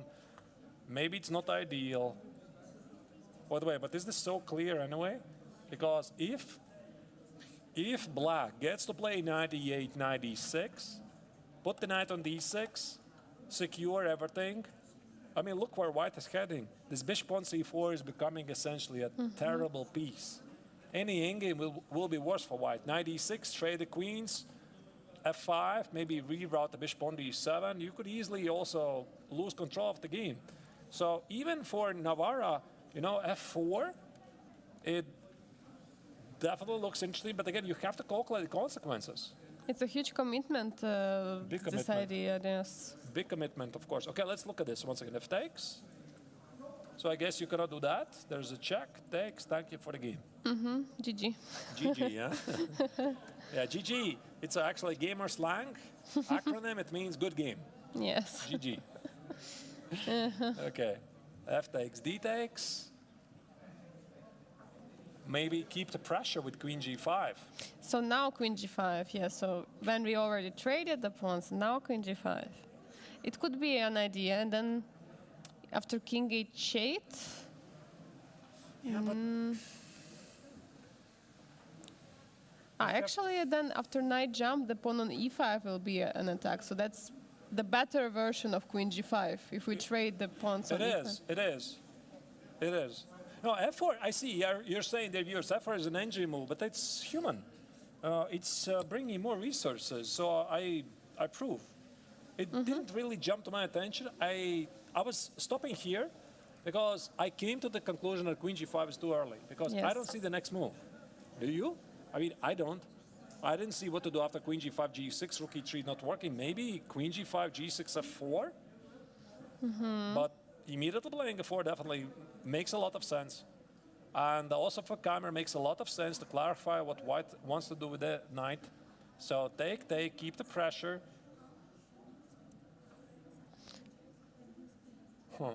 And now if king h8, King h8 now. then there could be some knight move. Yeah, but where do you position it? I mean, on h6 is also interesting because it's keeping pressure on the f7. Yeah. Yeah, and some knight h6 ideas, with d6 ideas, with knight f7 ideas. This So- is crazy. Navarro sees everything like this, and I think, I'm sure he sees it. And now he's trying to formulate the idea and bring it together so you have these pieces of the puzzle and you see if they make a picture together. So if he managed to play knight h6, if he managed to play d6, chess players are incredible creatures. I mean, they love the logic of chess and they love the logical continuation of the game. So playing a 4, take on e5, queen g5, knight h6, d6, it feels very harmonious. You know, you're playing for the same goal to utilize the lead in development and get to the king. And Yeah. if somebody can pick this up, it's definitely Navarro. Absolutely, yes. And I mean, looking at the clock, 31 minutes, it's not such a short time, I would say, for the last, we need how many, 16 moves, right? But it's still limited, you know, it's still influence very much the player. I mean, that he understands that later he cannot maybe take more time for a serious decision. But I think this moment is very critical for Navarro. That's why he's taking time. He sees all this move. He sees queen g5. He says e4, maybe h4 also a move, maybe king h1, rook g1, g4. I don't know what's going on in his mind right now, but he's looking at all these ideas. Of course, he's looking at the king side right now. And he thinks if it worth to go there, or as Arthur C were suggesting, bishop d3 is a very also logical move. You want to work on the c file. The thing you mentioned, Angelica, at the time, it definitely might play a role in the decision making because if, let's say, you're playing this interesting game because all of us, most of us, maybe not all of us, most of us, we are trying to play the best move available on the board. We try to make the moves which are demanded by the position. But sometimes we are affected by the time management. And if your clock shows that, listen, buddy, you are below 30 minutes and you have to make still 16 moves in this position, and you see how much time it took you to get here, so you can definitely have some expectations how much time it will take for you to make the next moves. So sometimes, even if you suspect that f4 might be the strongest move, and you suspect that it's critical, you're also looking at the clock and you're thinking, okay, I'm gonna play f4, g6, takes, queen g5, king h8, I'm gonna play, what's my next move? What's my next move, right? So let's say I play knight g3, queen d6, you try to give the right evaluation of this position, and am I gonna make it to the next time control? Am I gonna have no issues by making the right decisions?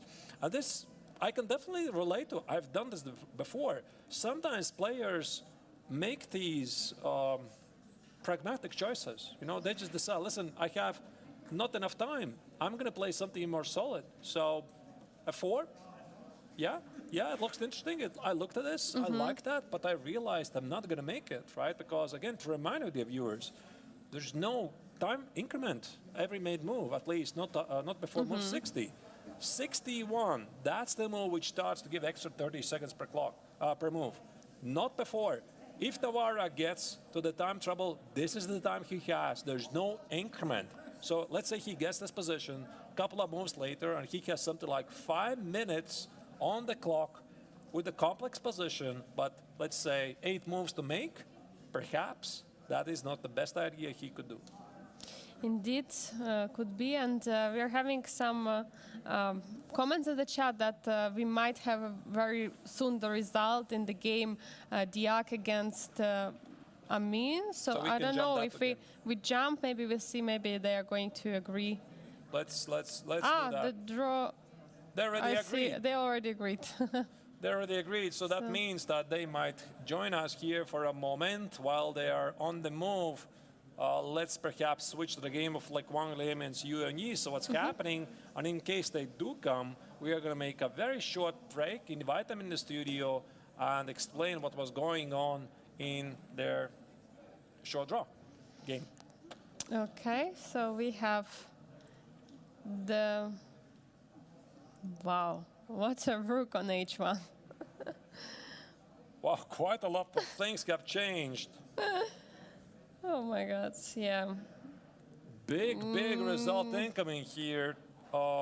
Think that we might have a new leader after this round. If indeed Khmer against Navarra finishes peacefully, then it might be the Vietnamese Grandmaster who is leading the tournament. Because look at this. We left it here. A5 to give the D6 square for the queen. And I read in the chat, one of you was writing, the viewers, for Yu Yanyi, it's very difficult to make the moves. I agree. That's a very good point, because I was looking at this position and I also didn't like it. And this is where Yu Yanyi decided to play E4, but Angelica, this is such a risky move with a king on F2. We were discussing it earlier that we had the same or similar pawn structure in the game where he was playing against Arjun Erigaisi, right? And there, of course, you know, this E4 push was pretty safe because the king was not on F2. But right now, basically, you're okay. Yeah, I mean, Okay, I'm also, just, of course, if you're not taking with a pawn, it may be still fine, but you're opening the files where your king stands. You don't want to do it normally. This would be a great position if the pieces were traded the other way. The king would be on H1 and maybe the rook on F3. Or king with a queen, you know, queen. That's a better point. But, I mean, unfortunately, there's no such thing in chess like Uno. Yeah, Yes, I mean, yes. You could change the pieces, swap the pieces. No, it doesn't work like that. The king is on F2. So I see that Bogdan Daniel approaching us. I don't know if would like to join us for an interview. Okay, he's running away. H4, Bogdan G Daniel? takes, G takes. So this was played in the game. Queen C1, not a great move according to the engines, but again, Black's position is already so great that White is in great danger. queen d6, threatening queen g3 check, knight h3, knight h5. So the Vietnamese grandmaster doesn't even play queen g3 check right away. And wow, that's a really strong attack. So we are going to have an interview indeed. All right, let's do it in this way. We are going to make a break of 3 minutes, right? It's going to give enough time for Angelika to prepare everything for the interview. Dear viewers, we are going to have Daniel Bogdandiak with us. Maybe also Amin Bassem is going to join us. I'm not sure if he's here, but we'll see. He's coming, yeah? Okay. All right. Don't go anywhere. You're going to have an opportunity to ask your questions to two very strong grandmasters here with us. Stay tuned. Don't go anywhere. See you in a couple of minutes.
Welcome back to the Biel International 56th edition of the Biel International Chess Festival. We have here Grandmaster Triathlon, the 5th round. The first game has just finished in a not so long draw against Bassem Amin against Bogdan Daniel Diak, and we have players here with us.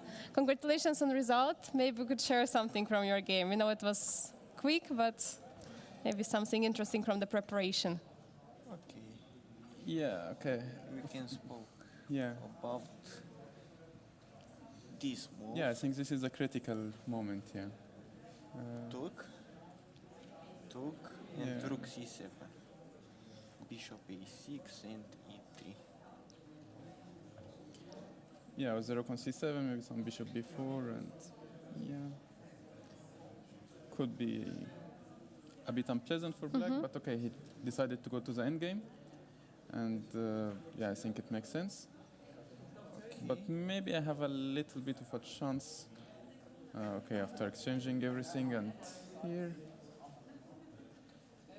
Okay, bishop e4. Yeah, so okay, bishop a6, h4, makes sense. g6, Yeah, and here, yeah, I played just a terrible move, king g2. I think it spoiled all my chances. I mean, f3 and king f2, or even, I don't know if h5 even could work, because I need to create some weakness and also a space for my king to maybe go to g5 at some point and play f4, g4, and so on. But yeah, one bad move, king g2, and I think the game was finished after bishop c4 and knight e7. Not much to do. Okay, the question to both players. Yesterday was the rest day. What you were doing?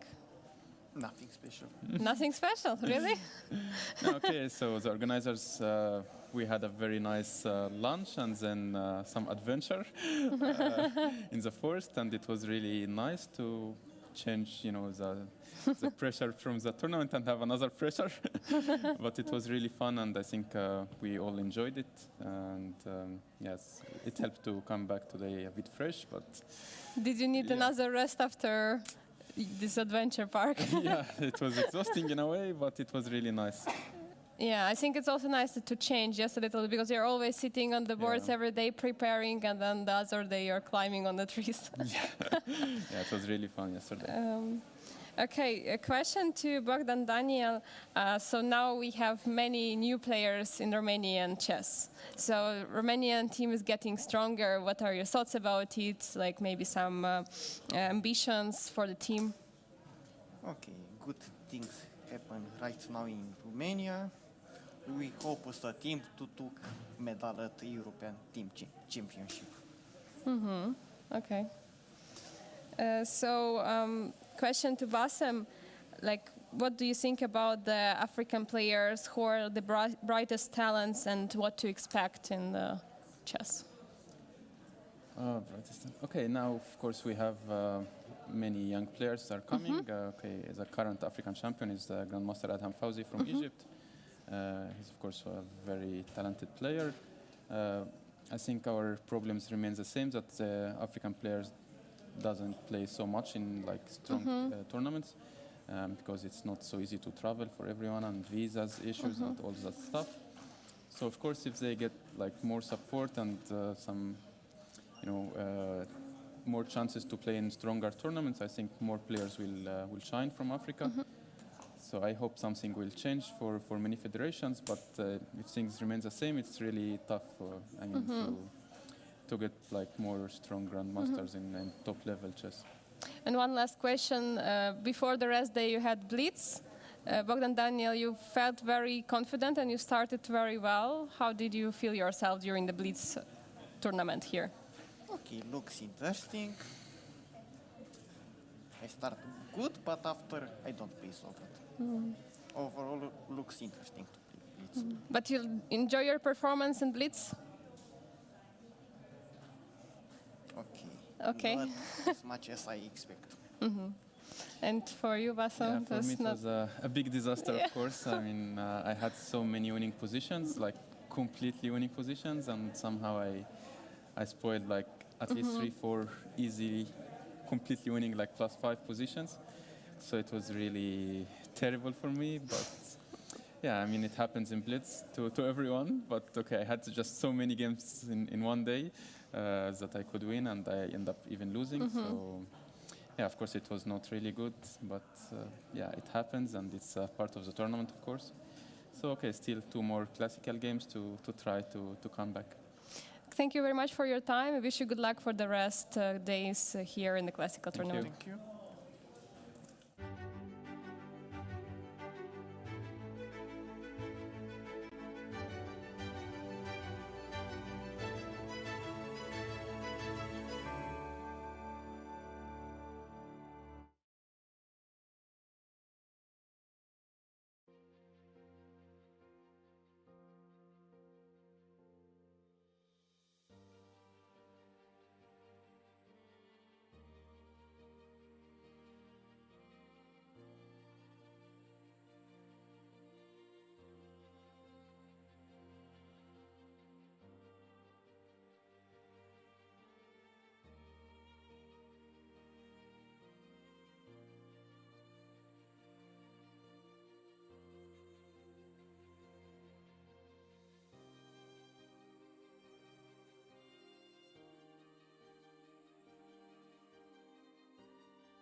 The first game already has finished with a draw. That was Daniel Bogdan-Diak against Amin Bassem. They finished their game in a draw. Actually, quite interesting is that in a couple of moments it's going to start a chess.com play-in tournament for one of the super tournaments. But I'm not sure they're going to make it because it requires some time to set up everything. Anyway, even if they're going to participate, best luck to them.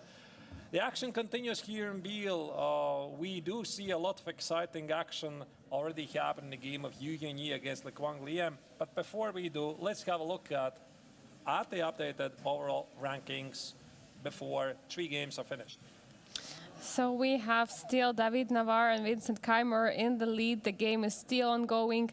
We have Le Quang Liem, who is playing right now against Yu Yanyi and having huge chances to jump over and become the sole leader for a moment till the game of the David Navarre and Vincent Keimer finishes. We will see the result later. But yeah, we can see that, of course, there was a draw on the last 2 boards, so nothing, last 2 spots, last 2 places, Bassem Amin against Bogdan Daniel Diak, so there is nothing changed. But I think this is quite important. This Le Quang Liem has a big chance to become a sole leader, maybe for a moment, who knows? At least for a moment, because Yes. of course, if either Navarre or Vincent Keimer are going to win the game, then the winner of the game is going to, of course, become a leader of the tournament rankings. But you're right, Angelica. Let's go to this game once again and try to estimate the chances for Liem winning the game, or on the opposite, for the Chinese Grandmaster Yu Yanyi save the game. We left it around, where was this? Here. Around here, right? So it was pretty obvious that the black's attack looks incredibly strong. He played knight h5, threatening to Invade. white's camp. Yeah, king g1 normally is a move you don't want to play because it simply shut out the rook on h1 from the game. Queen g3, f4. Well, this position feels like it should be somehow collapsing immediately.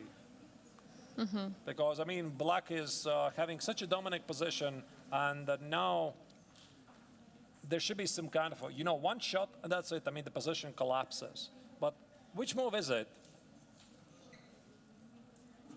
I do see that white is overloaded here. And if black would play something like a 5, attack the bishop, it cannot retreat because the rook on here, on e1 is pinned. So I guess rook e3, most likely. What else? Wait. But can I play just knight f4? I mean, I think you can play many moves like there is just such a position. But yeah, this is a very nice trick. Right. But is it maybe not no, very convinced. Oh, wait, no, it doesn't- should be a win, right? I mean, so many pieces are under attack for white. The knight on c1 But as rook well. g7 and knight is also on c1. That might be a good point. That indeed might be a good point, giving some chances. So what? Anyway, I don't know what happened here, but what was chosen by the Vietnamese grandmaster? Okay, queen g7, trying to play knight g3, f5, queen goes back, rook e3, and queen goes again.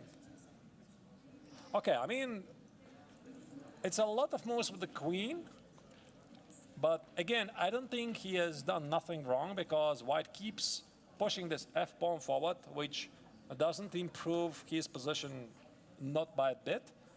So by maneuvering with the queen, white has committed himself to some weaknesses. Knight g3 is a big threat.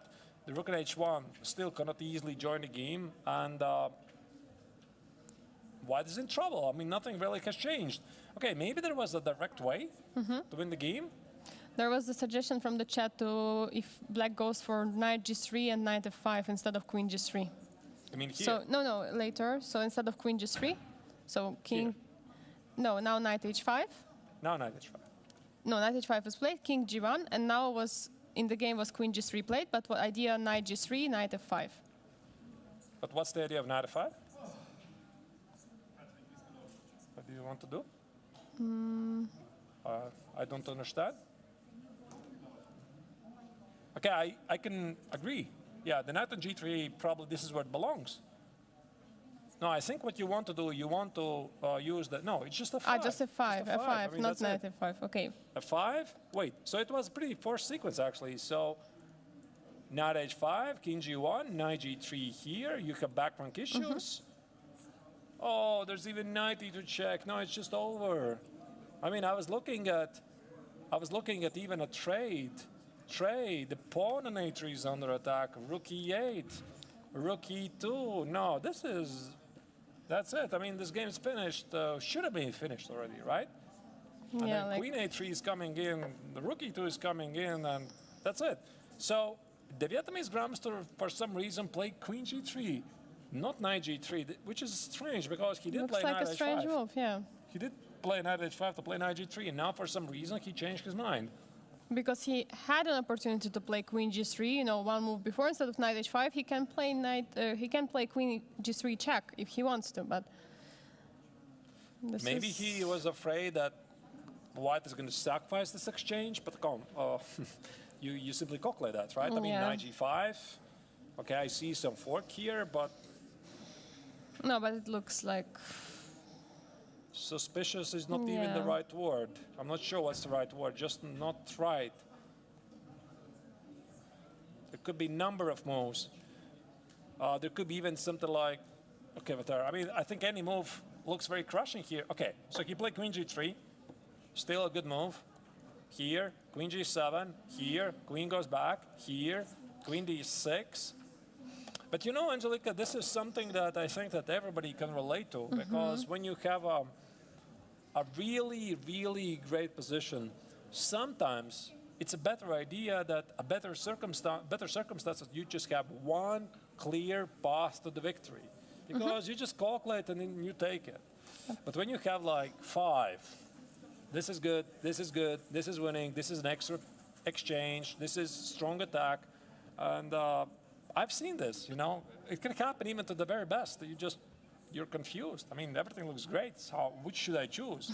So it's a bit strange that this happened to like Wang Liam, such an expensive player. But again, he has spoiled nothing. I mean, it's still good for him, right? The attack is still there. It's just that this knight g3, indeed, knight g3 5, it just looked like immediately winning the game. Yeah, absolutely. But yeah, I agree. So maybe he was just looking for some, static way, basically, to say, okay, you will not move your king. Your rook is on h1, is not working. So basically, you're playing without the rook. I'm having the static advantage. It's a positional advantage right now. Okay, maybe some dynamic ideas there are, of course, still in the air. But it will last a long time till white will manage to bring that rook out. For now there is not chance. Yeah, I definitely wouldn't have expected that Yu Yanyi is going to go down so confidently with the white color. Or it just was superb preparation by the Vietnamese Grandmaster. I can only guess when things start to go wrong for the Chinese Grandmaster. Can we go back for a moment? Where was this? So perhaps this entire dance with the queen was not a good idea because, again, remember, he gave this check. He wanted to trade queens. Black said, you can do that. Or maybe he should have. Maybe he should have traded the queens right here. Take on e7, play knight e2, e4, and whatever, yeah? So he declined. Here, the Vietnamese Grandmaster sensed your opportunity to trade the queens is gone. He closed the position. And right here, I think that it's the Vietnamese Grandmaster who became ambitious. Right here, right? Because he sensed, wait. Your king is not safe. My king is. Why should I trade queens, right? So probably around here, you definitely recognize that he has misplayed. And very often when you have a bad position, it's just difficult to make good moves. And I think this is what happened because, he has no counterplay. E4 is not what he should be doing because this is where the king is. Okay, you can, of course, argue that e4 was a big mistake, right? But when you look at the position more closely, what was the move to make for white, right? His position is just not great. Maybe he had to play, I don't know, queen c1 and pray. Yes. Pray, Yes. Absolutely. This, I don't know what's going on with Yu Yanyi, but we saw he started in classical portion with the first game. It was against Arjun Erigaisi. He got a very good advantage, right? He was pushing the game, or was it the round number? He was pushing both games yes, exactly. White. So he was pushing all the games, and then Diak again against Diak. So he was pushing 3 games in a row, and then. Round number 4, he's facing Keimer, who has also, there was not so many chances there once he missed that idea of bishop f6 and, try to bring it to the rook endgame with an extra pawn and win it. There was some complications, so he was trying to defend. He couldn't defend it, so somehow, I don't know, either he doesn't have no luck or he doesn't have confidence in himself, but something is going on wrong, and today we see that he's completely going down, so he's not even unrecognizable, I would say, but probably it was just this one mistake. He didn't trade the queens. He got a bad position, and then it just goes downhill. It's like a snowball, getting bigger and bigger and bigger. It smites everything from the way, and you realize, okay, I'm here. How did I get here? And then he tried to change the game with the e4, which is an incredible, dangerous move, but his position already was bad. A bit self-destruction we are seeing here, and I have a good feeling that Le Quang Liem, the reigning champion, is going to take a good use of this because he has a lot of time. He sees knight g3. He's got to pick this up at some point later. It's not such a difficult move. I would say that the Vietnamese Grandmaster is about to use this opportunity to score full 4 very important points, but I'm also reading in the chat that there's a major developments in the game of David Navarra against Vincent Keimer, the 2 leaders playing against each other, so that's where we're going. Yeah, we're jumping back to the leaders. We see the moves you were suggesting were played, and they were played combined. So he played first queen g5, and then he played f4, e5. So and then David Navarra decided, pawns are nothing. I don't need pawns. I need activity of the pieces. And maybe he's right. Who knows? So let's go back maybe a few moves. I think we left, and he played queen g5 first. So he did play queen g5. So not f4 first, but queen g5 and then f4. That's the order of the moves, okay. Take. Now he cannot take on f4 because the knight on f5 is hanging. So he did not like something. We were discussing this. In case, dear viewers, you didn't see this, we're discussing a suggestion by one of the viewers, by the way, that f4 was the move to play, which was supported by the engines. F4, G6, F takes, D takes, and we tried to work out this position. And then we had this lengthy discussion. Is this such a good choice by White because his time management is not so great, etc. And we could not understand. So, Navarro played Queen G5, G6, now he played F4, E takes on F4, now he plays E5, all in, all chips are in the middle. Navarro is going for the kill, but is there a kill? D takes on E5, and now what? D6? I mean, D6 is the idea of... I don't see the next move, but he has made a move.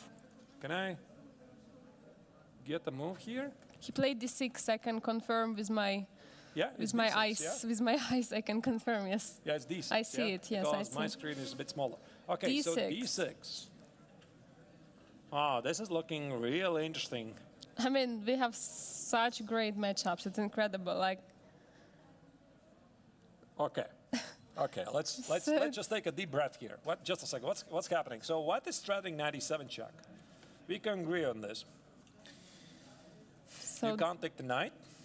yes, but you can play King H8. Looks you- very human. Yes, very human. I want to take on f5. So you can try to play 97, but Or knight h6. or knight h6, because the problem with 97, I think maybe rook c4 and queen d6. And Rook then c4. wait a second, knight on f6 is hanging. Oh my god, everything is That's a mate in one thread. wait, everything is hanging. And if I sacrifice the exchange, do I have to sacrifice the exchange though? Probably. Take. And then I take on e5, and I'm better. Okay, let's do it slower. I am yeah? better, right? Yes. It Yeah, looks- the queen is under attack. Wait. Just a second. I give you check. a check. You go here. I play knight e. Oh, you cannot play knight e4. I thought I'm taking over the game. Look at this. Takes. That's a mate on the board. I mean, this is incredible. Wow. Okay. So I can sense only something they're calculating here. So once again, d6. And 97 was played just now. And king h8 is, no, 97 is played. 97 was played. But what about, okay, so I guess we're not going to calculate king h8 because Keimer says 97 is the way to play. He is willing to sacrifice the exchange. But wait, it's not even a sacrifice because the queen is hanging here. I don't care what the bar says. I see the bar says black is slightly better. I mean, all that matters is that white has a very dangerous looking attack. So I mean, there is. this is gonna be I sharp. mean, even moves like bishop f7 could be like considered. Here. You know, just anything can be considered. I mean, Okay, let me give you a check. I see a check. I give you a check.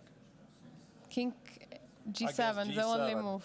Why? Why it's only move? Not the only move. King but h8 also move, but yeah, okay, king H- g7 is smarter because Safe, knight f5, yeah. I just go on h8, so I avoid the repetition.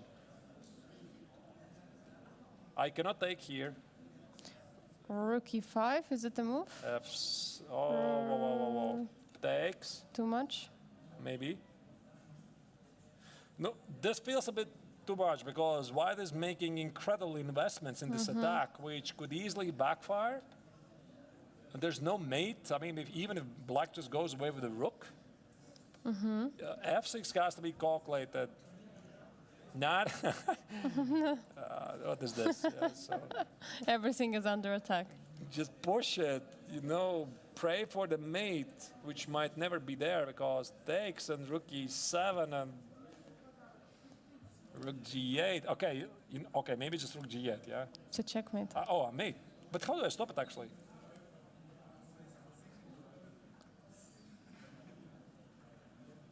How do I stop it? That's the big question, right? Queen b6 and then some. Oh, queen b6, check, bishop g2, is it? No. No. Wait a second. I thought I'm entitled for Yes. some counterattack. Okay, I can't immediately work it out. That's why you calculate. We have confirmation, by the way, that Le Quang Liem has won his game. So very quickly, jumping to his game, what happened here is that after knight g3, bishop f3, queen h6 was played, rook e1, just take on e1, rook e8, and out of disgust of this position, white just resigned because it's too much. I mean, it's queen e3 check, the back rank issues, the rook at h2 is terrible. For you, it's just the worst game, unfortunately, for him in the longest time, probably. But again, let's congratulate the Vietnamese Grandmaster, last year's triathlon champion, Le Quang Liem, for having a major result today, and once again igniting his chances to win the overall rankings. It's absolutely incredible, right? We had 5 games so far in classical portion of the Grandmaster Triathlon, and what do we have? He has 4 out of 5. It is 4 out of incredible. 5, right? He won? lost only to Keimer. The Oh. first game he won against Bassem Amin, right? That is just stunning. I mean, what can I say? If somebody takes the tournament regulations incredibly seriously, that is Le Quang Liem, right? Because he's not just making any single draw in these tournaments. It's either I win or I lose. Win or lose. Win or lose, that's it. There's no other outcome. Exactly. No, he won in the first round against Bassem Amin, then in second round against Arjun Erigaisi, right? If I'm not mistaken. Yeah, I mean, third round, I Scoring already don't remember, but a lot of victories. I think he definitely has a very good chance to win the same tournament second time in a row. But of course, now everyone's eyes will be on the game of David Navarre against Winston Keimer, because here we have massive complications. So again, the clock is going to play a major role. Just to give you some heads up, players have played 29 moves. This means 11 moves for white, 12 moves for black to play, and we have a complete tactical mess on the board. we have indeed complete mess right here. Limited time. I mean, this is just more than what we could hope for in this position. I mean, Okay, This but where's is the big the- idea? If I okay. play king g7, so where's your big attack? I mean, you can't take on c8. I just take the queen on g5. I'm also threatening with black. Queen check, take it. Maybe think about queen b6, king h1, f3 ideas. I could even get very ambitious and go for the mate, right? So how does even white continue here? King g7 is played by Keimer. It's on the board. Huge game in the making here. I think Navarra slightly pushed too much, but I mean, perhaps he will be rewarded by his courage, because he knows that this is also a very important game for him, because if Navarra wins this game, then maybe he would cement his chances to win the tournament, right?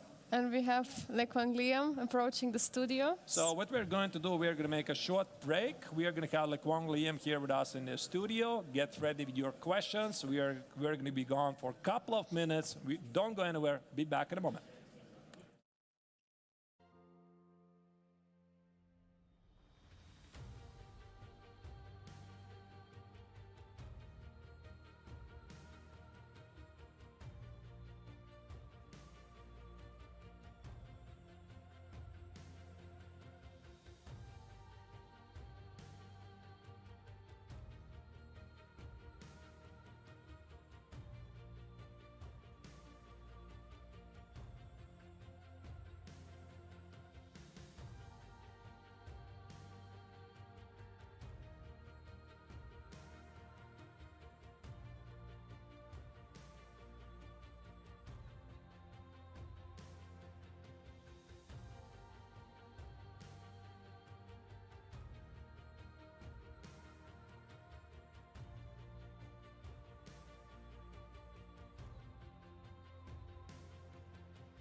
Welcome back to the International Biel Chess Festival. We have with us currently, right now, the leader, actually, overall rankings, Le Quang Liam, who is taking the tournament system very seriously because he's trying not to play draws, but just win, scoring the victories. Congratulations on this very nice win. Thank you. Thank you. It went like rolling, like basically the whole game went like a song. It went like a dream to me. And actually, the reason why I chose this opening today was because last year I lost to Gukesh in the same line with white. So I thought, okay, this line is not so bad for black. Maybe I should try it one day. And now I'm back here, and I thought, okay, maybe it's time for me to try to play from the black side, try to make a nightmare and turn it into a dream. So huge thanks to Gukesh for... It's actually a very interesting idea here. Usually people don't do this, bishop b4 here. But I think it's a very playable line. And he chose the critical, one of the critical lines. I think knight ge2 is the other one. And there's also queen c2. Last year I played rook c1 and I lost very badly. So I did some analysis here. I did my homework. And a3 is also one of a good move here. So the critical position right out of the opening is around here, I thought. And okay, queen d7, very normal move. I thought his move king f2 is okay, although you can make an argument for white not to lose the castling right. For example, you can go like queen d2, bishop d3. But okay, the way he plays perfectly fine. I think nothing special around here. Again, you can make an argument that maybe white should try to play g4 here. I was planning h4, but I wasn't sure how to evaluate this position because, okay, potentially his knight can be good on h3. So he played bishop d3 right away, knight f6, queen a4. I was slightly surprised by this move. I thought maybe white should try to play for either c4 or e4. But okay, queen a4 is also a logical move. Bishop d7, queen b4, b6. And here, I thought he really had to exchange the queens. I was ready for this position, knight e2, for example. And I think I have to play c5 here. Otherwise, he goes c4, and he has a better center. So I have to play c5. And it wasn't easy to evaluate this position. First of all, he has the choice to take or not. If take c4, I thought, okay, this should be a right equal. I take, and maybe bishop e6 here, and rook b8. I shouldn't be worse here. You have potential passer. Yeah, should be right equal. And if he doesn't take, for example, he can play like a4, and then I have to make a decision. Do I want to play c4, or do I want to keep it like this? So I was thinking about this c4, bishop c2, bishop c6, just to stop e4, you know. And maybe I would try to play king d6, rook e8, double the rook here. And I think it should be right equal because, okay, it's very hard for white to get e4, but it's also very difficult for black to generate anything special here.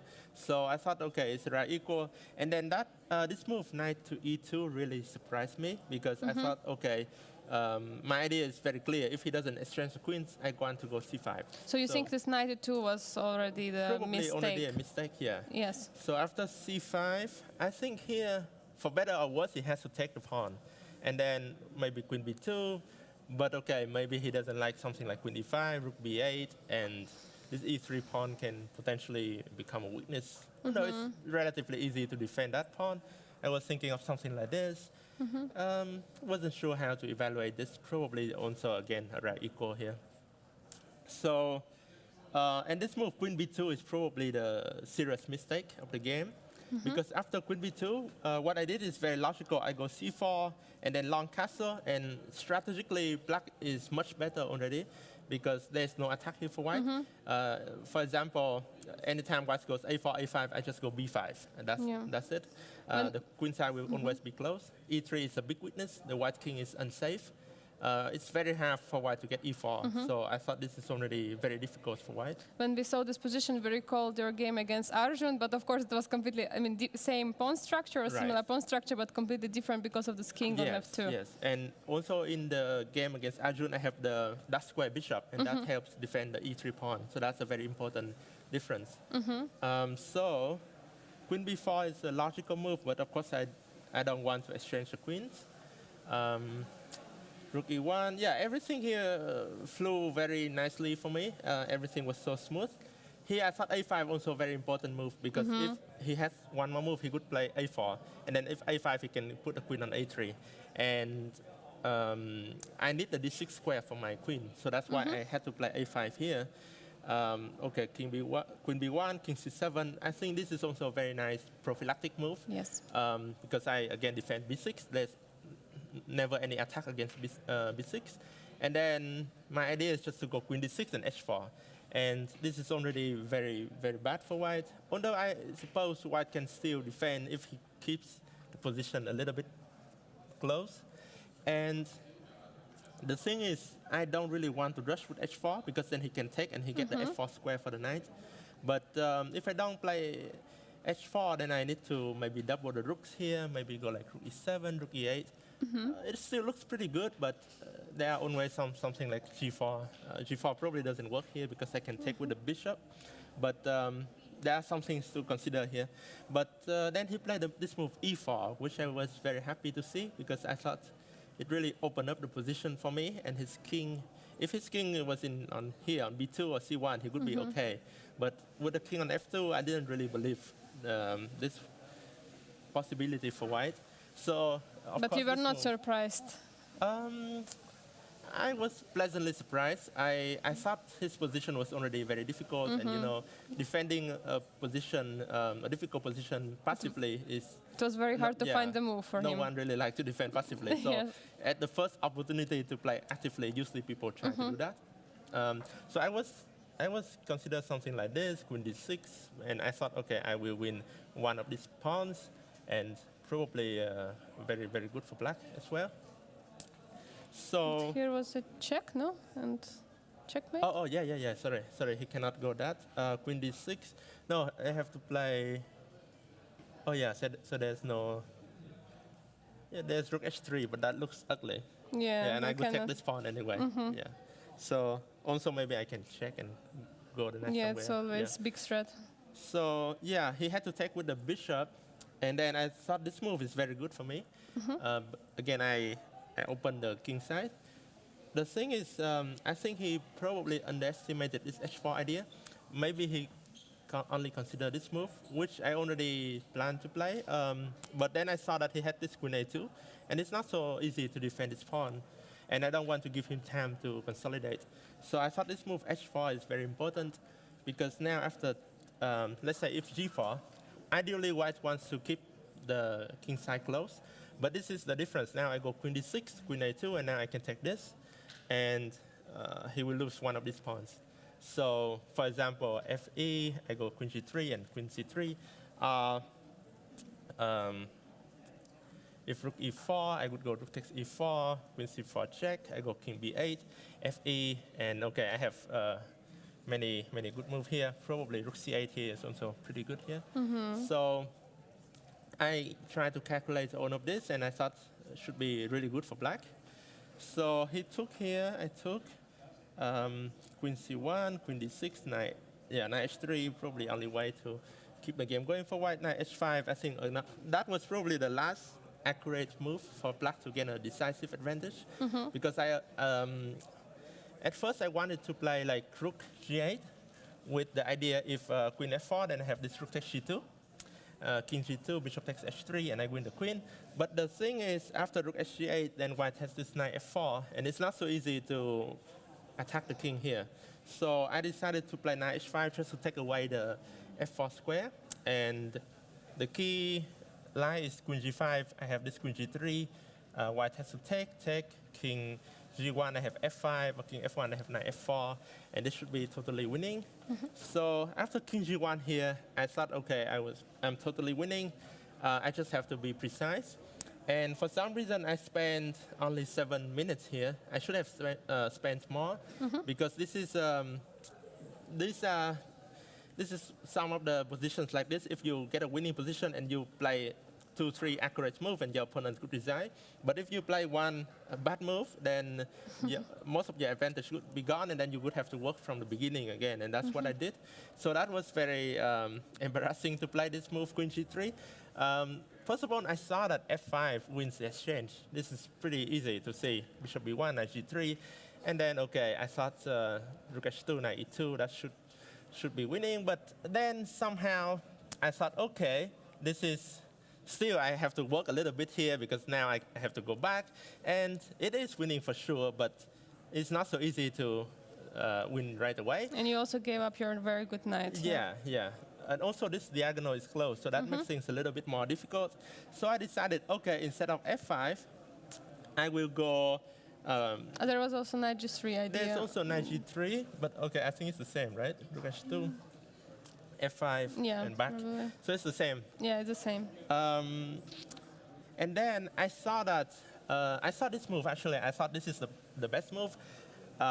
This is probably the really best move because now I'm threatening queen g3, and there's no good way for white to defend because if f4, like in the game, then I have knight g3, or if knight f2, and then have queen g3, and white is losing. But then somehow I thought, funnily, I thought, okay, queen g3 and rook g8, they are the same. So I would go queen g3 first because now I'm also threatening f5 to attack this bishop. And then I completely missed this move f4. And here I was super angry with myself because I thought here, originally I thought f4 is not possible because f5 I win the bishop, but then there's rook e3. And this is the key idea for white, and then the bishop would go back here. And it wouldn't be so easy for black to win. So I thought, okay, after f4, I spent like 15 minutes here, and I realized that I should be more control of the position. I should take it more slowly. I still believe that the position is winning for black, but it's not super forcing right now. For example, I did spend some time on calculating things like this, rook g8, but then, okay, something like this. At first I thought this is winning, but then I saw queen f1, and then I thought, okay, let's not do something stupid like this because I might even blunder something. So I thought, what else can I do here? So queen g7 is the move I play because I thought at least I should put my knight on g3 and force his rook to be on h2, and that should be winning position, even though it may not be winning right away, but with the rook on h2 in the long term, I should win. And then, here I calculated, for example, if bishop f3, I thought, okay, knight g3, rook h2, I could go rook e1, probably, rook e1, queen e1, rook e8, and then queen f6 or queen g6 next move, and I should be close to winning. So he played this move f5, probably the best way to complicate the game. Because now if I go knight g3, suddenly he has some queen f4 and f6, and it's not so clear anymore. So after f5, I thought the way I play is best because now the queen comes back to g3, and it's very weird, but now with the pawn on f5, my queen can come back to d6, Yes. and I just want knight on g3, and not allowing him to play something like queen f4. So now you realized and you went back. Well, I mean, after f5, I saw that queen g3, and then queen d6 should be pretty good. But here, actually, I still had to calculate something here. For example, rook e3, probably only move, rook e3, queen d6, and here I thought maybe knight g5. I was trying to calculate this line in the game. If queen f4, he has rook e1, and okay, it should be winning, but again, it might be just an exchange up. For example, something like this, bishop d5. I wasn't so sure if it's gonna be super easy to win this. I suppose it should be like take, and rook h5, for example. In the long run, I think this should be winning. Just that I have to be more calm. So he played this move, rook h2, which basically lost the game right away after this move, queen h6. Probably he missed this because it's a little unusual for the queen to come that way. And there's just no defense here. If king f2, I can just take everything here, take, and knight f1. So after this, take, and rook e8, and white is losing a lot of material here. So considering this game, obviously, you probably had yesterday a good rest day, and before you also had played Blitz. Was your feeling? How do you feel yourself after Blitz and having the rest day? Yeah, I thought the Blitz day went pretty well for me overall. Perhaps I could have scored a point more or something, but overall I think I significantly narrowed the lead. Before the Blitz, I was 4 points behind Vincent, and after the Blitz, I was only half a point behind. So I thought, okay, that was a good day for me. And yeah. Yesterday, you just prepared the line of Gukesh.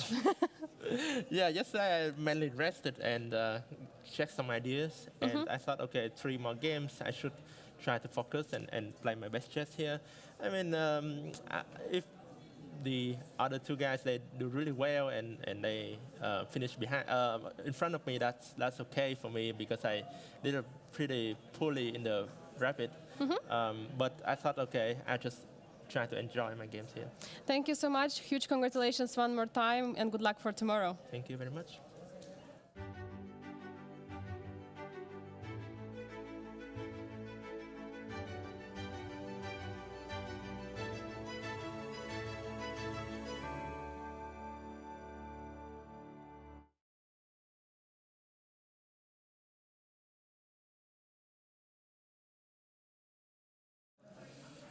We are back live, and that was the winner of the round 5, Wang Liem, explaining his beautiful victory over the Chinese grandmaster Yu Yanyi. I see there's a lot of action happening in the game of Vincent Kam and David Navarro. We are immediately jumping to the action. Just very, very quickly, I'll mention that in the current overall rankings, it is the Vietnamese grandmaster and last year's winner, Quang Liem, who now leads the 56th International Biel Chess Festival year 2023 and has great chances to score a second victory in this tournament so far. But as promised, back to the game, Navarro against Kam. Back to the game. Yeah, there was a lot of action happening, and players are down to around 10 minutes. Oh my God, something is going on. Let's see maybe where we left it. 97 was played. Right. I think we have to really take a step by step here, because I think this is essentially the culmination of the GMT tournament so far, because this game no way is going to end peacefully. The bar says it's equal. I can't even understand what's happening here. The camera is gonna come back in action in a moment, but let's take it by step and go back to this moment. Remember where Navarro sacrificed everything. Apparently, according to engines, this idea was flawed. So where was it? Knight e7 check, king g7, rook takes on e5, and we would move this, make this move, and the bar immediately drops. There's something very wrong with this position. So I guess here, f6, right? We were having this position, right? We had this position, but wait a second, it's not so clear because I did not see what exactly is wrong with White's attack. So unique position, I mean, look at this. Knight f5 check here, king h8. I saw queen h6, right? So you see there's a mate threat here on g7, g takes on f5, rook e7. So how exactly do you defend here? Because, I mean, I don't see immediately from a very, very, I had this crazy imagination. Maybe at some point there's rook f7, and I read in the chat there's rook f7 indeed at some point, so that's like a major spoiler. Are you saying it's here? If that's the case, that is absolutely insane. I mean, rook f7 is just an insane move. Of course, with the bishop you cannot take because rook on c1 is hanging. But what happens after rook takes? There is knight f8. Queen g8, and the checkmate threat. You can't take with the bishop. Yes. Rook f7, queen g. I guess so. I don't know. No, it's not queen g yet. Okay, you see how easy it's to make a mistake. So it's not queen g because of what? Who knows? Yeah. I'm attacking here, and yet it's somehow wrong. Ah, wait. And now queen b6 check. Queen b6 check. Bishop g2. Rook g8. Are you sure? I don't know. Bishop g2. And rook g8 now. Takes. Because rook now G8. there is no bishop g8. This is insane. Who on earth can pick this up? I mean, Angelika, you're a tactical genius. Just a second. So look at this. We looked at this position briefly before, right? After rook e7 check, we checked queen b6, king h1, and there was this idea to play Bishop G2. Wait, yeah, Yes. we saw this move. Bishop g2, king takes on g2, and rook g8. Apparently this idea is flawed. Why? Because the rook on e7 doesn't protect the e3 square. Oh, jeez. This is incredible. Who's even thinking like that? I mean, yeah, and here I guess white just plays king h3 and wins the game. So that's why here the entire idea of this incredible combination, once again, f6, knight f5 check, king h8, queen h6, g takes, rook e7, queen b6, king h1. You just give away rook just like that. Rook f7. You cannot take bishop f7. This rook is hanging here on c1. And after rook takes on f7, now you sacrifice bishop takes on g2, rook g8 check, and apparently black just wins because, as you see, this rook no longer protects the e3 square. This could have been one of the most beautiful games I've seen lately. Of course, it was very hard to spot this with such limited time, and this is quite an incredible, rook f7, placing rook on the place where everything is protected. I mean, that I think for sure what both sides missed in the position. That's why Navarro was so confident in his play, and that's why Vincent didn't go for it. But we had a major spoiler, right? Somebody brought us the chat, check rook f7. What rook f7? What rook f7? Oh, yeah, there's rook f7 idea. And then, you see the move, you try to justify, you calculate, but you just don't see that. And, I have to once again bring up this conversation I had with Vincent a couple of days ago. We're discussing David Navarro's brilliant play here in Biel. And he said, you don't play tactical against this guy because he's a genius. He plays this incredible, amazing chess. And now, in this very critical tournament game, Navarro plays like crazy, immortal game against Keimer himself, who said, you gotta take things positionally with the Czech drumster. He can't do it because the position just plays itself, and maybe this had to play a role because he didn't see rook f7, and that's why he went for this knight e5, which engines hate. Absolutely insane. And here, look at this, the action continues. It's still not over. Navarro, do you think he took the pawn on f4? No. He played queen d4. He plays for the domination of the position. He doesn't allow black to play queen b6 check, which would cause some discomfort for the king. Instead, here, now, apparently it was black who had to pick up the only move, and the young German found it. He played rook c7 sacrifice, inviting white to take here on c7, which obviously he can't do because the queen on d4 is under attack. So rook e1 was played because black was thinking about rook takes on e7 sacrifice. Now rook d7 played, attacking the pawn here. The hostilities continue. Rook e6. All the chips are in the middle. Look at this. Absolutely insane. So rook f7, queen f4. Now Navarro grab back this pawn, bishop a6. And here Keimer is sacrificing another piece. I mean, look at this. I can't even keep up. Look at this, bishop a6, queen b6 check. That's a smart way to trade pieces. This is absolutely unbelievable game. Legendary game. Legendary game happening. I mean, this is actually not really often happening because when you have high-level tournament, two direct competitors against each other, you don't often see this, right? It's sometimes, there's a lot of maneuverings and the players are looking out for these chances, try to provoke something. Not here. Navarro immediately charged forward. His combination was flawed, but they don't know that. Absolutely, the players don't know. Of course, they're not playing the game with the evaluation bar or something like this near, so they don't know anything absolutely. But I mean, they had this feeling, and both had the same feeling that it could go dangerous for black. They both had the same feelings. So that means that how the players are, even on the high level, they're not risking getting big trouble with the king. But I mean, we are about to see a drama, Angelika, because look at the number of moves they have made. It's 35 moves played and only 7 minutes for white, 6 minutes for black. This could end with a very dramatic moment here. I don't know who's going to win this.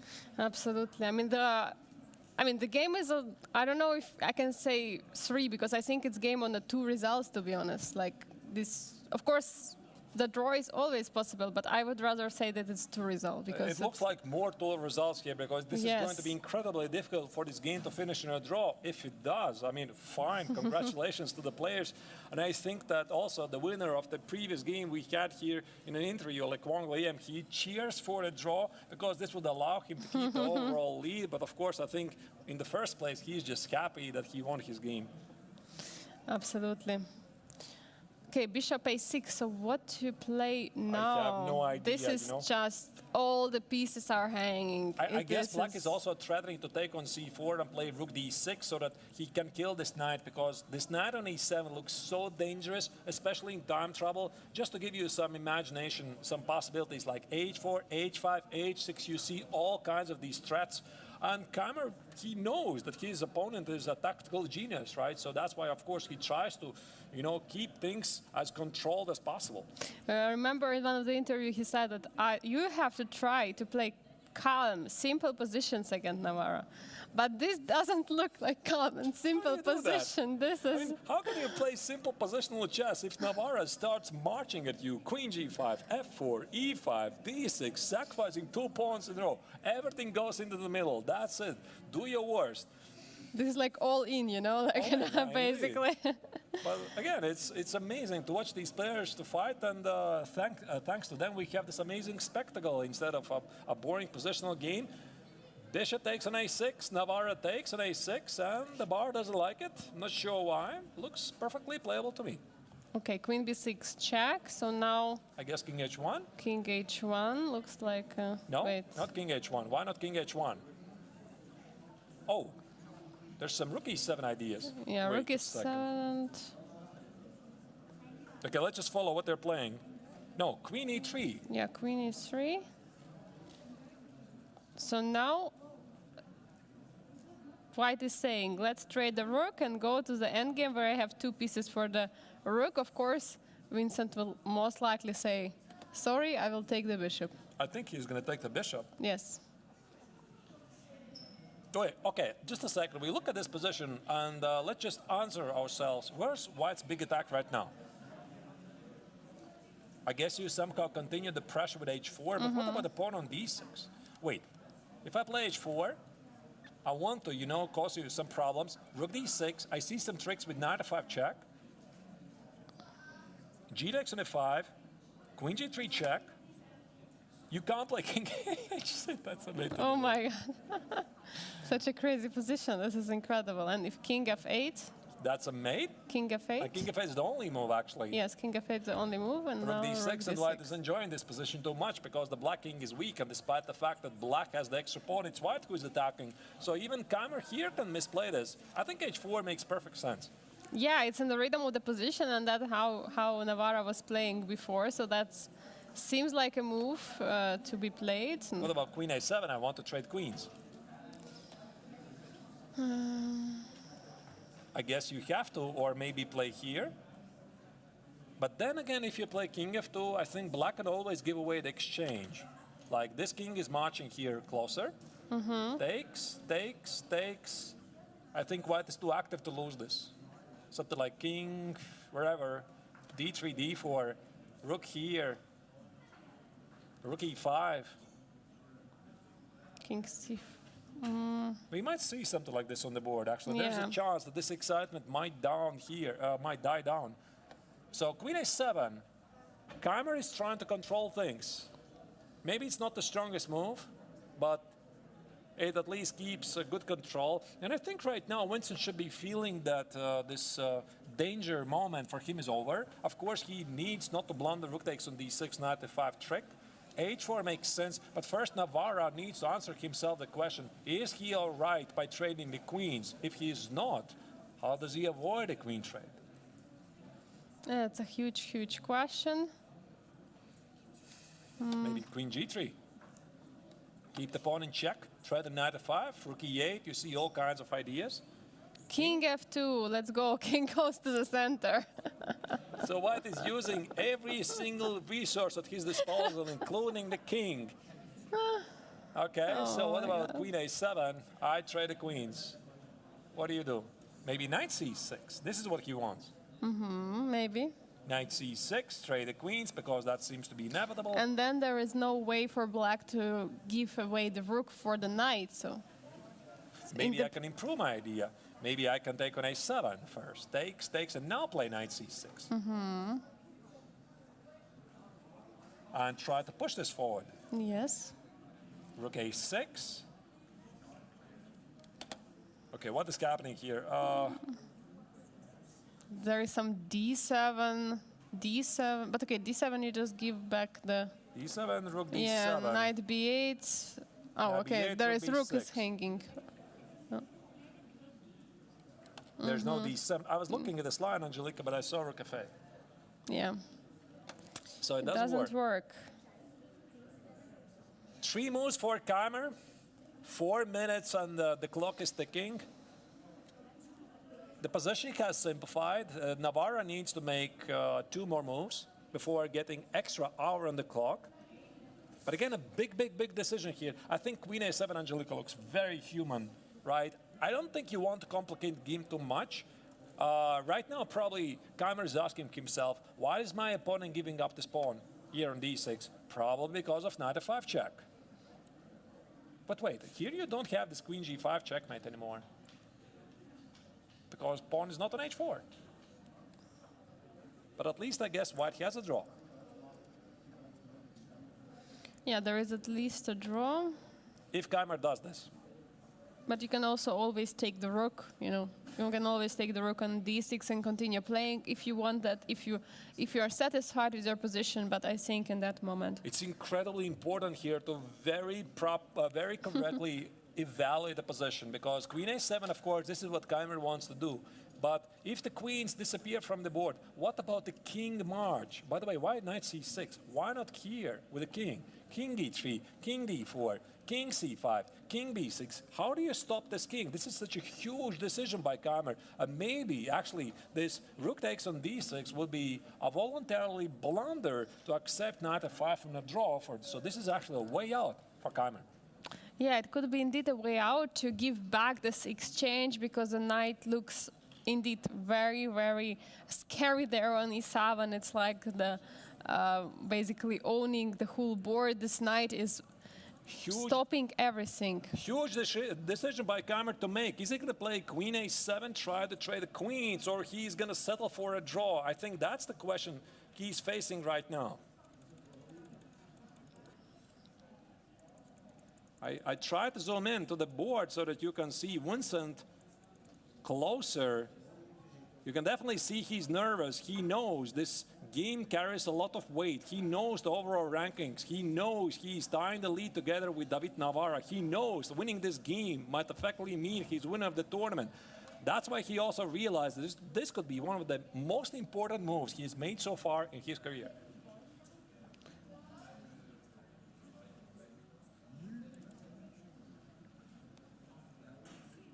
So what's he gonna do? I don't know. I don't know what I would do. He played queen b7, no? Queen b7. I mean, I don't really see on the board, but it doesn't I look like can try a7. to- Yeah, queen b7. So Queen is he on didn't. b7. He decided not to go for the sand game. That is a really smart and mature choice by Keimer. I'm not sure what the engine says here. So he decides to delay the decision. So you don't want to make big decisions when your clock is ticking out. So he's been taught well. Queen b7 is played. And h4 is played. h5, h6. Still a couple of difficult moves, perhaps. Rook takes on d6. Again, knight f5 check is a big move. indeed, but as we were discussing, maybe it's a voluntarily like blundering it in a way. But No, but now you can't do it anymore. yeah, now you can, because there was a checkmate on g5. Yeah. Now you can't do it because you still need to make a move. Now, h5 perhaps? He's reaching for a move. What was it? h5 is played on the board. So one more move for the players. Move 39. They need to reach move 40. I have zoomed into Vincent because I think that the pressure to him is a bit more than Navarra. And now the infamous 40th move. You know, 40th move, which often brings a lot of blunders. Is this going to be the case here? 2 minutes for Navarro to make a move, 1 minute and 28 seconds for Kammer. For now, while Navarro is thinking, Vincent is also trying to decide himself which move he's going to play. So we can see that David is also under pressure because he's having material disadvantage. So if he loses initiative in this game, if he loses this like ambitious play as he was playing from the very, very start, then he might lose because, as we can see, he's down in exchange. Right, but I mean, the knight on e7 is Yes. so strong. But watch out for queen g3 idea. What about this pawn on g6? You gotta see ideas like queen d3 or queen g3. How do you protect this pawn? You know, I don't immediately see. Maybe sacrifice the exchange. Rook e7, rook e7, so black is safe. Queen c5. Wow. Nice centralizing move, you know, squeezing black from available moves. I don't think this is the move that Vincent saw. He was expecting queen g3 or some other moves. I think the idea is actually to say to black, you have to trade the queens. You have to play queen a7 and to go to that position we were looking at. Again, I can zoom into Vincent because David Navarro has made a move, and now Kammer has to make the very difficult move with 1 minute on the clock. Yes, indeed, very difficult decision right now for Vincent. 50 seconds. You gotta make a big move. Wait, the threat is knight g6, right? Knight g6, king g6, queen g5. With some checks, maybe With a some draw checks, idea. maybe draw, but maybe more. Who King knows? h6 could be a move. How do you make a move which doesn't blunder anything but gives you a chance to fight for more? Now you cannot sacrifice the exchange neither on e7 or d6. Queen a7 is played. As I said, maybe this was queen c5 move to force black to play queen a7. I am not sure about this at all. Okay, so queen a7 is played. Kammer decided to trade the queens, but listen, Angelika, this is such a very responsible move to make on the 40th move. Yeah, absolutely. It's a very, very responsible move, but probably he couldn't find anything else. Knight g6, incredible move. But okay, we now it does work. saw he didn't want to play this queen a7 in the previous move. When he played queen b7, it was clear he didn't want to go for the trade. That's But right. right now, this queen c5 was played with many threats, including knight g6, and basically saying, if you don't trade the queens right now, you have big problems. We also have a confirmation, by the way, that one of the other games gets finished in a draw. Ordinary guys against Jules Moussard, they have played in a draw. I'm not sure they're going to join us or not. I think they finished quite some time ago. I didn't see the Right. players, but we were just too much into Maybe the they're game. analyzing still, I don't know. In case we see the players, we're going to invite them for the interview. Of course, of course. All right, so big moment here. Queen a7 is played, and both players have safely made to the second time control. This means extra 1 hour.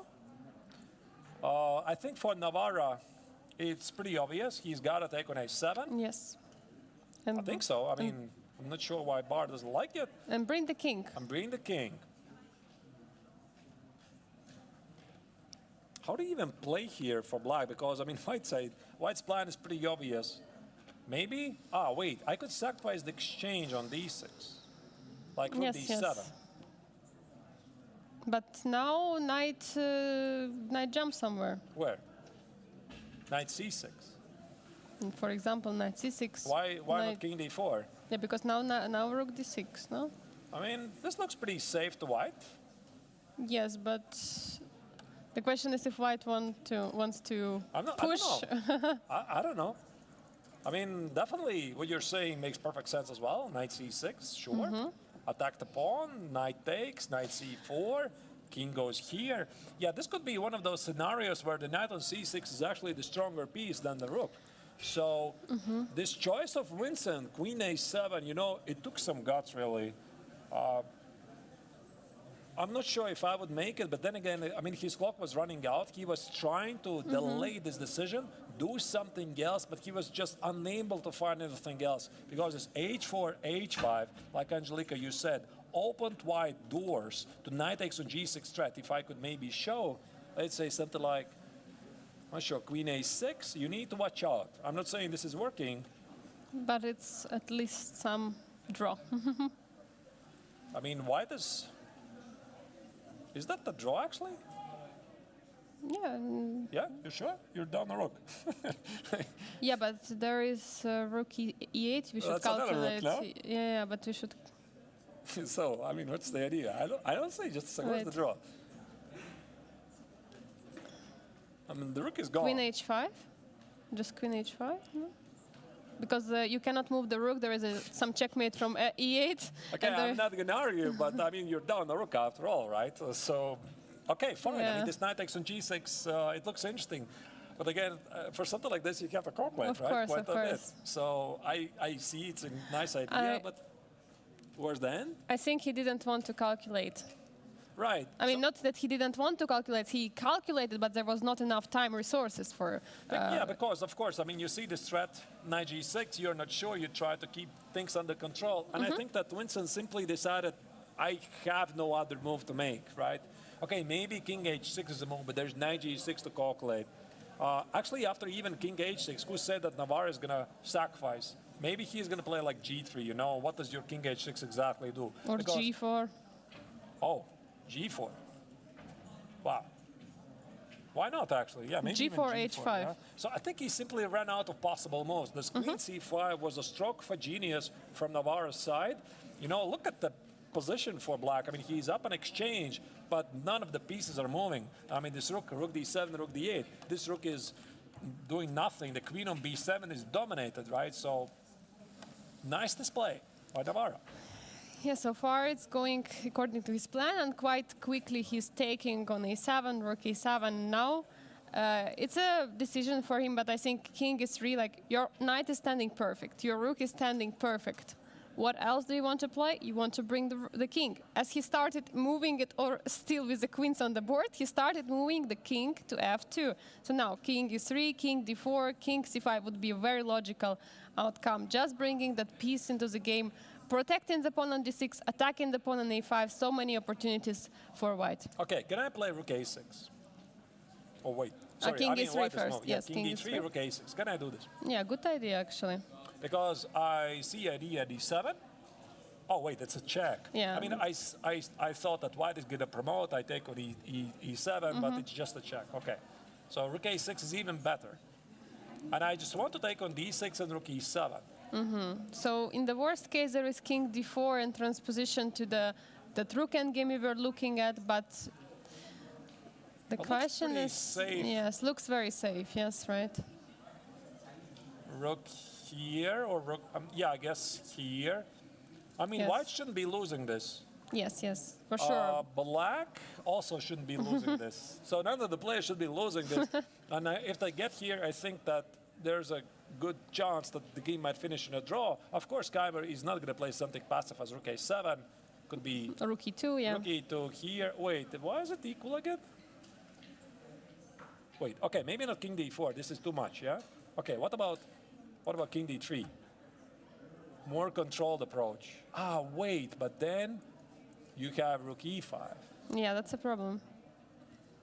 Okay, so I guess you need to control the d4 square. Let's say rook a6, king d4, rook d6, rook d6, rook here. Now rook d5 is a big move. Now rook e2. Yeah, this just doesn't look right. Yes. Rook e2. Rook e2. Maybe g3 or Take here.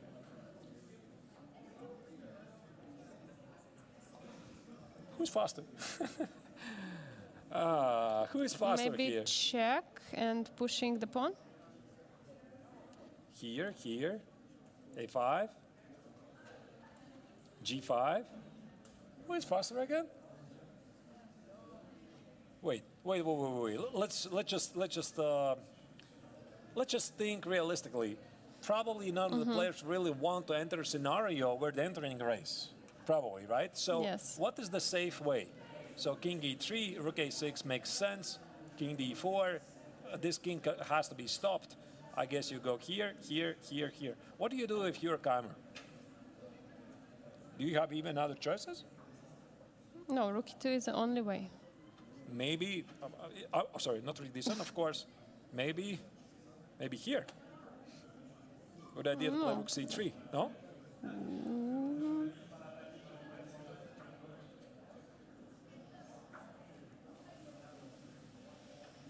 Maybe this move is actually not so bad, but the idea is, no, it's bad, but it's not so bad. King c5 here. Yeah, but I guess this extra pawn doesn't feel, and white is simply marching faster, right? Wait. I'm just trying to imagine how do you keep things under control here for black.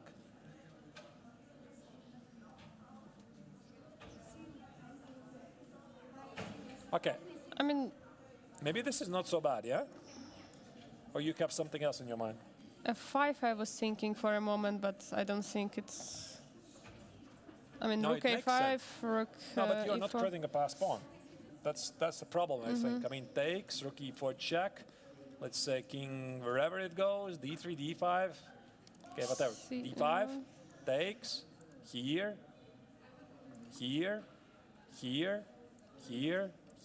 and now try to calculate this very precisely. I mean, this is just a race. Yeah, it's just a race, right? I mean, that's what I'm thinking. Can the players somehow avoid a race? Is there a way to avoid?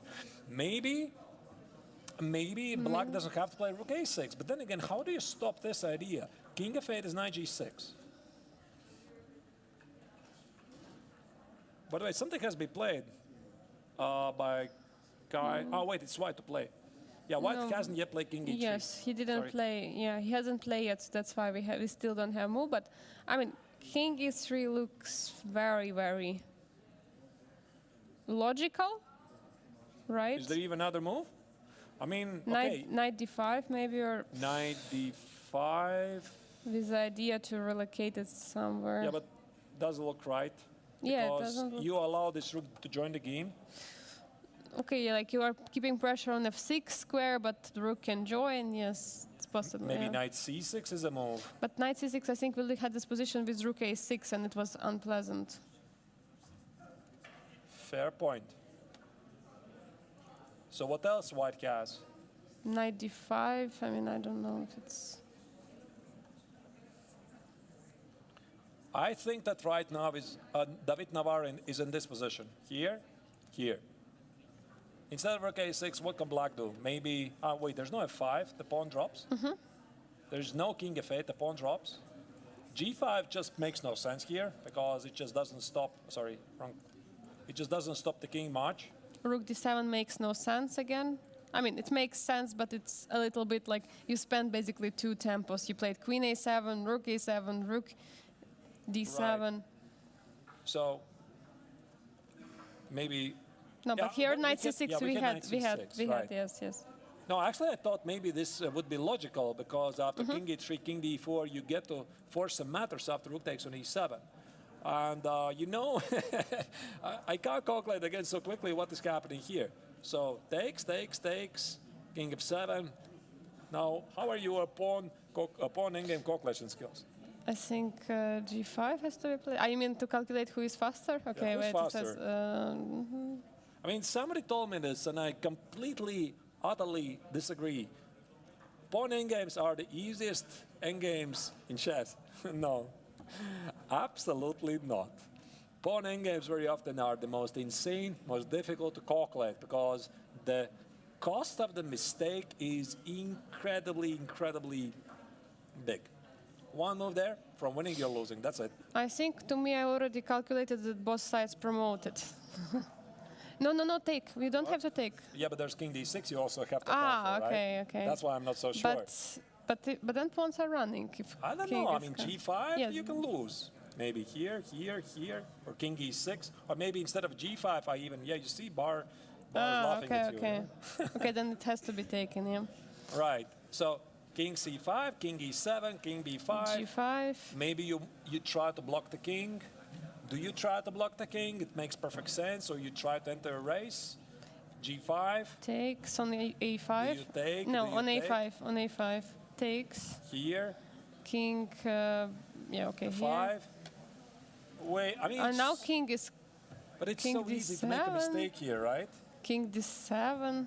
That's the point. I'm going to make in the square f4, f3, h3, h3, h1 is also queen in. It's so easy when we have the bar, but it's so difficult for human beings to calculate this. This is nothing easy about this. It's just incredibly difficult. Of course, and especially to calculate it on the last seconds also, because these positions for sure came to the mind of the players when they were calculating. I don't think Winston is going to go here. I would not. Okay, I mean, maybe somebody's going to disagree, right? There would be a super grounds to say, listen, Artus, what you're talking about, this is, you got to calculate. Calculate 30 moves ahead and you're winning, right? Okay, fine. But I don't think things are so simple because you got to calculate a lot of branches. The cost of the mistake is very, very high. So I think that probably Keimer wants to keep some degree of control of the game, and that's why after most likely the king d3, rook a6, king d4, most likely we are going to see rook d6, rook d6, rook here, rook d5, and again, I guess it's got to be rook e2. Yeah, rook e2 looks F5, like Angelica, your idea makes perfect sense. This is something I also have to calculate. Rook e2. I might even have G3 here. yes. Okay, although it allows the rook trade, probably not good. Yeah, and I guess you lose the pawn again. Yeah. So I take. Pretty sure this is pretty forced. Take. Okay. I guess black is going to play g5, not take the pawn. So Rook b5. here, g5. Okay, I guess I have to include this. Here. Oh, wait, I don't, because now I have g takes on h4, rook takes on h5 idea. A5 maybe? a5. Yeah. King g6. King g6 maybe? I don't know, it's a cost of a tempo, right? Might be critical. Here, Take on h4. here, here. Are you sure? I'm not sure. I mean, rook a2 is here. Wait,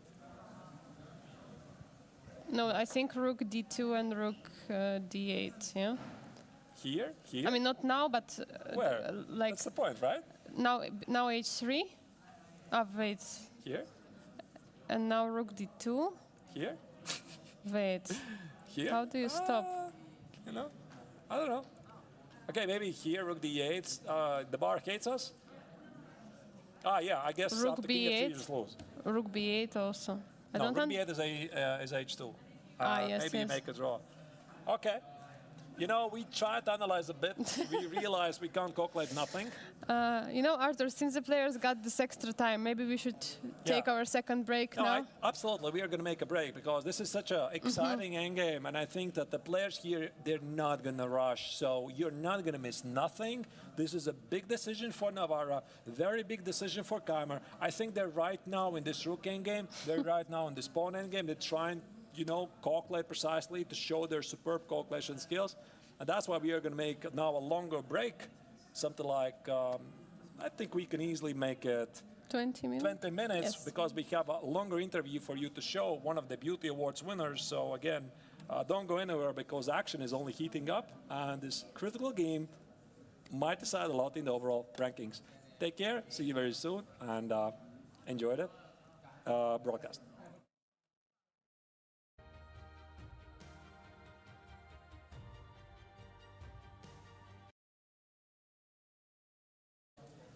Hello everyone, and we are having the Beauty Awards of the Biel Chess Festival of the round 5, and I'm having here with me Mark Geiser, the winner of the round 5 Beauty Award of the ATO tournament. Congratulations, Mark. Thank you. It was quite a nice game. Could you share some insights about it? Okay, I'll gladly do that.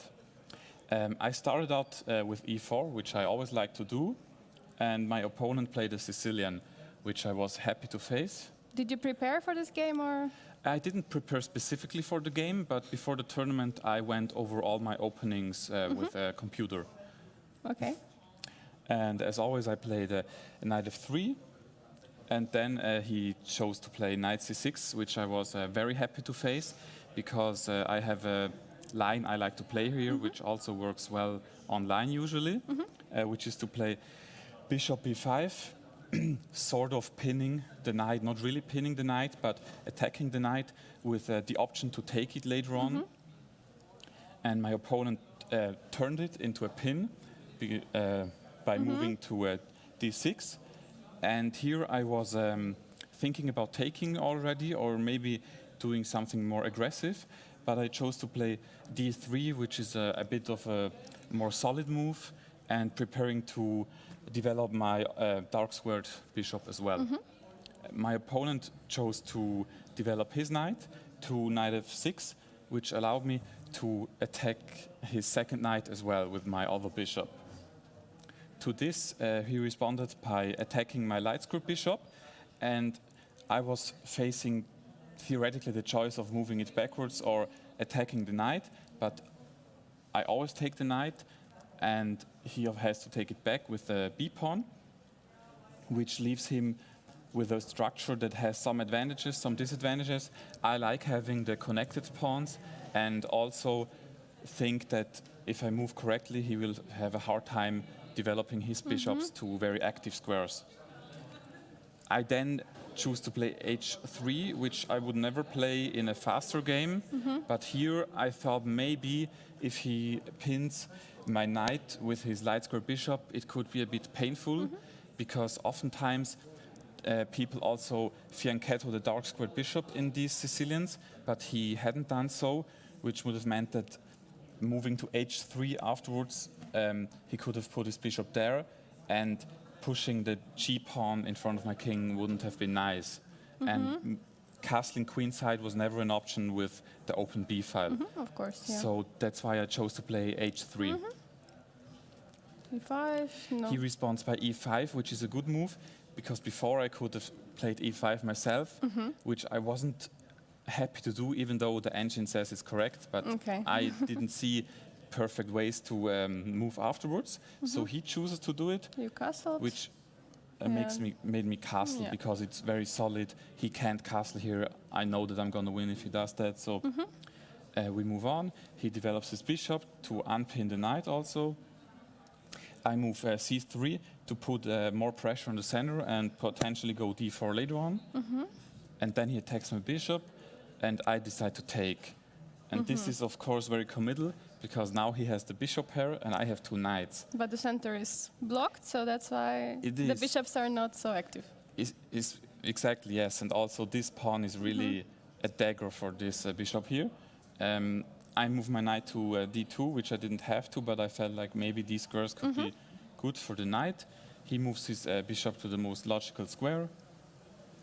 And this is maybe a bit of a slower move, but I know that in these structures, if I have a lot of pressure down the center, if it opens up, I will have a bit of an advantage, especially because he hasn't castled yet, which he does now. I move my knight here, maybe not the best move, but I felt maybe he feels inclined to take, which I would be happy, because then I could open up my rook on the a file. But he moves his queen there. I really don't know why. I think it would Just have been connecting maybe the rooks, yeah. yeah, but I think it would have been stronger to go d7, maybe looking at the sacrifice in front of my king, potentially also strengthen the bishop. He did it anyway, and now I strike d4.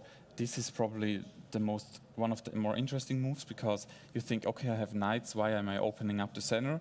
But I felt that after trading everything off, my knights will be on much more active squares, while his bishops at best can trade a knight, and I already have much more pressure down the d and e file, which I'm very happy to see, of course.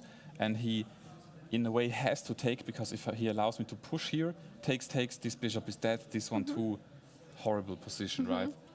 So he does take, I take, and here is a move which didn't surprise me, but it's not as straightforward, attacking my knight.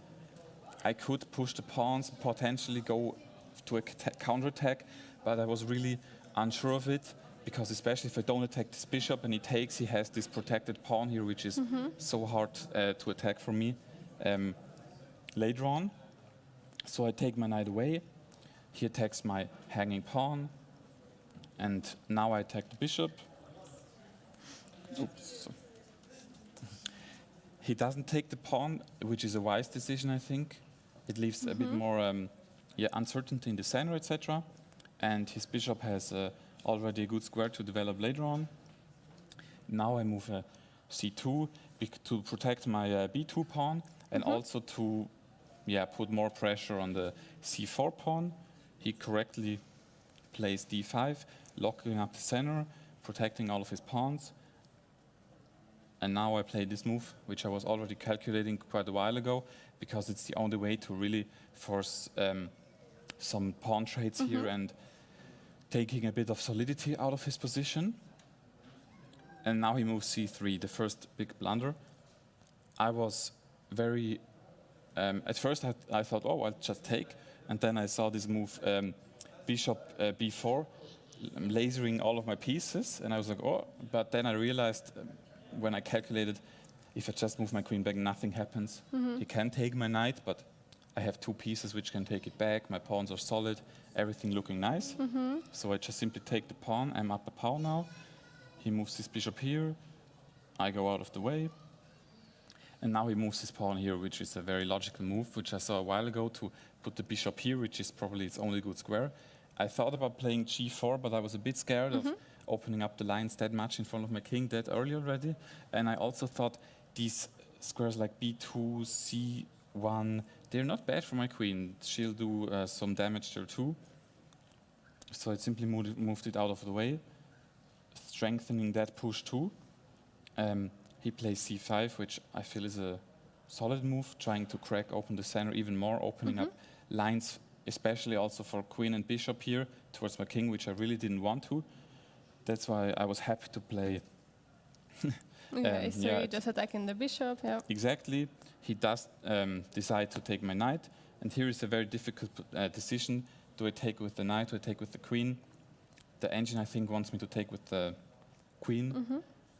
I decided against it because I felt after queen takes b3, it's getting very wild. Pawns are flying off the board. Suddenly, maybe he has some passed pawns. I didn't want any of that, so I take with the knight. Oops, sorry.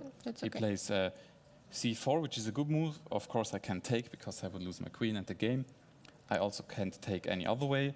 And now he's threatening to create some forks here. And I move this way.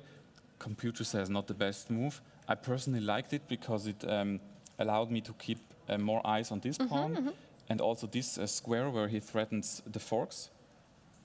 He plays his rook here. Good move. Again, putting pressure here. I put my rook there. I was not afraid of this move because then I could have moved my rook here.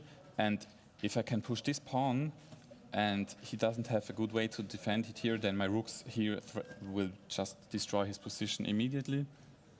He puts more pressure down the b file, very good move, I think. And now I play b4. Maybe not perfect play, but I felt now with my two pawns facing this one h pawn, 8 pawn, sorry, and long term me being able to really work my pieces into the right squares, maybe I can get a passed pawn here, which gets rolling really quickly. So here he decides to move his queen around a bit. I blockade the forking square. He moves his queen again. He also told me during the match that at this time he was really not seeing any concrete plans. Yeah, because his bishop is very, very bad, yeah, and your knight is good. Exactly. Okay, threatening maybe this. Engine, I think, says to move the knight here or something crazy, but I wasn't You having... didn't want to... No. I moved my rook simply back, maybe down later down the road, being able to put more A and B line pressure. He moves the queen back again. I advance my rook, and now is a very decisive moment. If I take here, I think my pawns, the double pawns on the A file, I didn't like that. Yeah. It didn't look good. Understandable, yeah. A lot of trades happening here, maybe the bishop becoming active. I didn't want that. So I finally was able to move my knight here. And this move he really had to think for a long while because I had it planned for a second. Because where does the knight want to go? Ideally here, where I can push my pawn, where it attacks that pawn, that square. Great knight there, outposted too because you can't attack it with the bishop. More pressure. I open up the c3 square while also attacking this pawn. He decides to defend it with the king. Maybe not the best move, but still works. And now finally I get this in. The trade happens, yeah. And I thought about taking with the pawn, but I felt if one rook comes off the board, maybe there's a little bit less of a blockade going to happen later on. I trade rooks, he takes 2, I take again, he attacks my pawn. Oh, sorry. I defend it with my rook, he attacks my rook, I go up on a square where now maybe my fight against this bishop becomes more obvious. Everything is on dark squares. He's really struggling to have any effect on the game with that bishop. He moves it back. Queen d1, yeah. Yes, I try to go here late, maybe to trade off queens or enter his side of the board. He goes back. I go up, maybe looking at that and also at that pawn. He moves his queen there, maybe looking at some checks, etc. I finally push because I think he's never going to remove that knight. That pawn stands there forever. Real issue. He blockades it while looking at my pawn. I defend it with the rook. He goes up, looking at that pawn, which was weak. I try to infiltrate, which is, I think, a very good move, because suddenly, if my rook gets here, maybe looking at sacrifice ideas, collecting all the pawns, getting the knight in, it's all horrible. The engine says it too. He basically has to trade rooks, so his defense becomes even weaker. I again try to go for the same idea, infiltrating on the A file.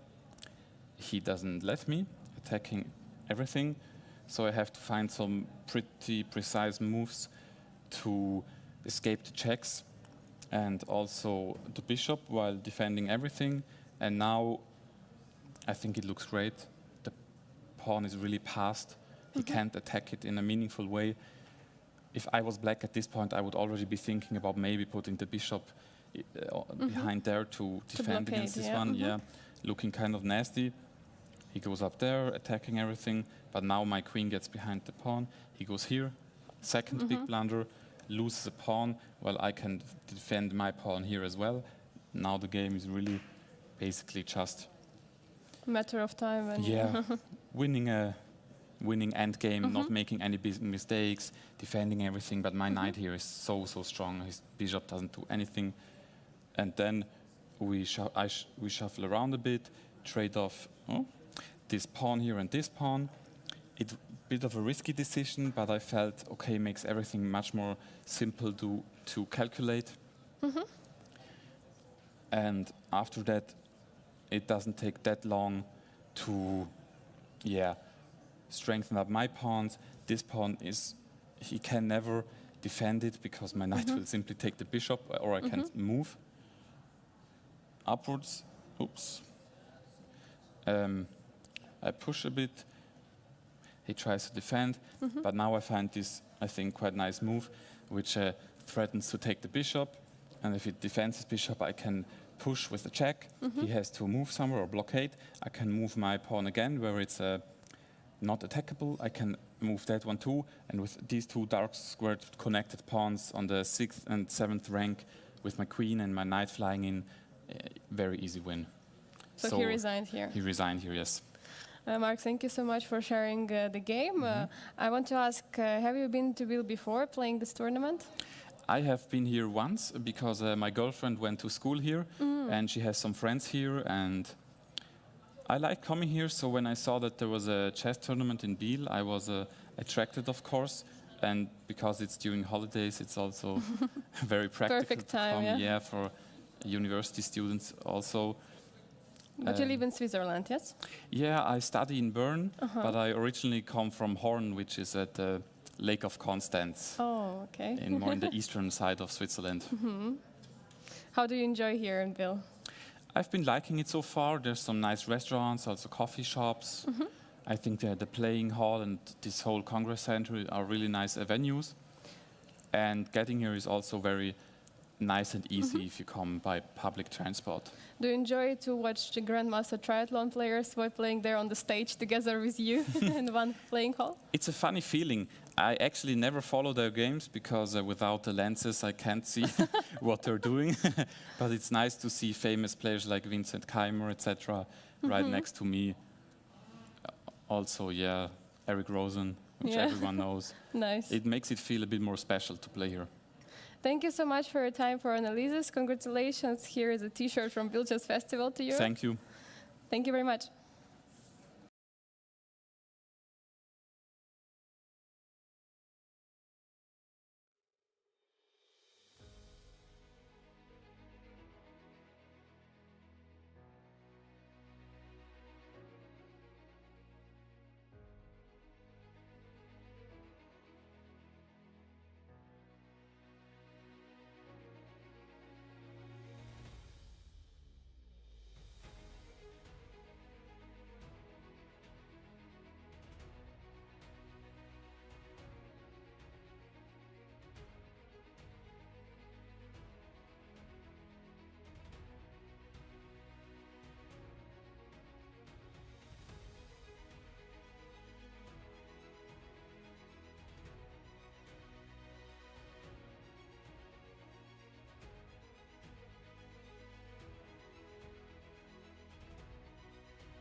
Welcome back, dear viewers. We are following one more final game of the GMT Classical Tournament, round 5.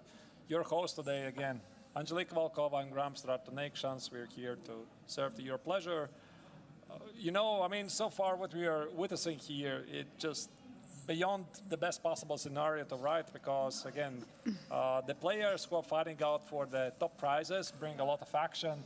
We saw some very spectacular games, especially which influenced the leadership of the overall ranking. So let's once again revisit what are the current results of round 5 of the classical tournament.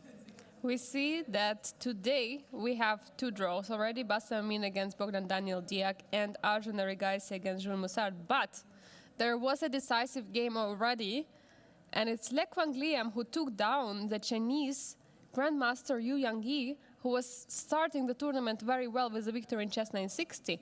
But somehow in the classical portion, he didn't do well. And the game was simply roll over of the Chinese Grandmaster. What does it mean for overall rankings? This means that Yu Yangyi no longer has even theoretical chances to win the tournament, because now he's 8.5 points behind the new leader of the rankings. That's Le Quang Liam, last year's triathlon winner, who is now back in charge of the overall lead. He has won 4 games out of 5 here in the classical tournament, and his chances look pretty good. But it's still David Navarra against Windsor Keimer, who are fighting out this incredibly complex endgame for a potential one more change in the leadership.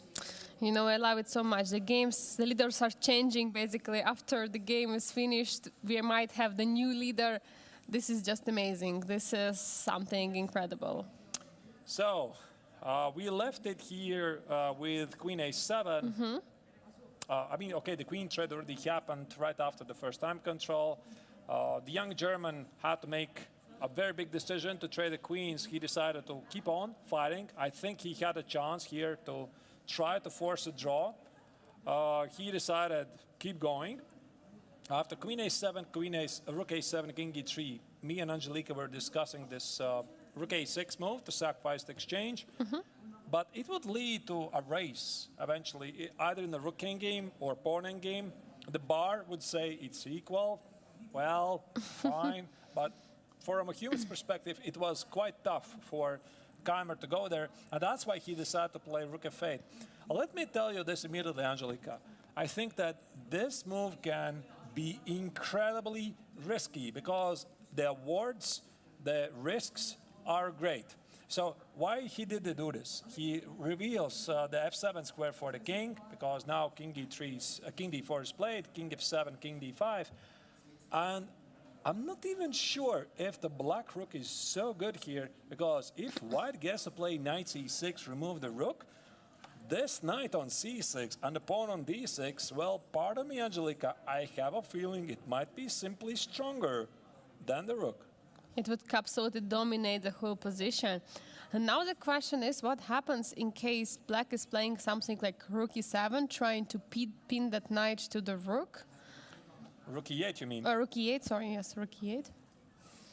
So yeah, but the big question is, are you really ready to sacrifice? Because once again, even in that scenario, you need to calculate precisely the rising pawn in game. But I was having some imagination. Can I here play knight C6? You know, sacrifice the rook. And now the point is that after rook takes on E6, I have 2 choices, you know. I can take on A7, march the king past the rook, and promote this pawn. But my first idea was to give a check, King E8, and Knight E6. Now what I want to do, I want to play Knight C5, King C6, D7, and just promote to a queen. And I just don't see an easy way for black to activate this rook. and it's absolutely incredible that almost any move can be played by white in that There's position. Knight F8 check, there's Knight C5 check. Maybe King E6 is more precise. I mean, look at this. I mean, white is just dominating the position here. So that's why this rook F8 move, it was such a brave move. Or maybe Keimer is toying with fire here. I don't know. But then again, this rook A6, I didn't really feel its it's much more control because either you enter the race or you enter this. You have no choice. Absolutely, and there are two rooks for black, but the question is, what do rooks like? Rooks like the open files. And what do we see in this position? That there is only one open rank, 8th rank, but there is nothing is happening for rook on f8. There is a file on there is C file which you would like to join. You would like to put your rook there, but there is simply no way for the rooks to join the C file. And that's why one rook is standing on f8, the other one on a7. And this knight on e7 is completely dominating the position. I mean, this knight is much stronger than the rook. And we see actually the evaluation bar, right? We see evaluation bar is saying that it's equal position. But in the mind of the players, what's going on right now is that I'm almost sure that both understand how dangerous this position is for black. Maybe also for white. Maybe also for white, but if somehow black manages to activate the rooks, they could penetrate their defenses here in the second rank. But that's a question: how? How? Right? I mean, there's no rook c7. Yes. There's no rook c8. Do you play g5? There is always knight f5 to calculate. Yeah, always some. I'm not even sure that's even a threat. I think that Keimer is risking here incredibly. I'm not convinced by the bar. I think that Navarra here has better chances. That's what that's what I'm also saying, that evaluation bar is saying equality, but what is happening right now in the minds of the players, it's far from equality. I mean, both players are calculating this completely difficult, insane, sometimes even pawn endgames, rook endgames, march of the pawns. I mean, this is position which I don't know, if you want to enter against someone who can calculate very well, like Vincent Keimer said that Navarro is the one who is calculating, who is tactically very, very good. And yeah, but I guess at some point you also want to take the challenge. Yes. Because if you want to be truly an elite player, and I'm sure that Keimer wants to do that, you gotta take up the challenge. You gotta calculate these things, and that's what he's doing. He's not shying away from the complications. So there you go, work it out. I'm not sure. Okay, let's try to work out g5. Is this a move? I mean, there is take and knight g6 at least. Oh, that's a nice idea. H takes, F takes, knight g6. Knight e5 check and d7 pawn is running. Yeah, that's the point, right? I mean, these pawns, they don't even feel. I mean, black has a pawn majority at a king side. I don't even feel it, do you? I don't, Absolutely right? not, All no. I feel is this very strong pawn on d6, this knight on e7, which is about to jump on c6, the king on e5, the holy trinity, so to speak, right? So, no, actually it's more, it's 4.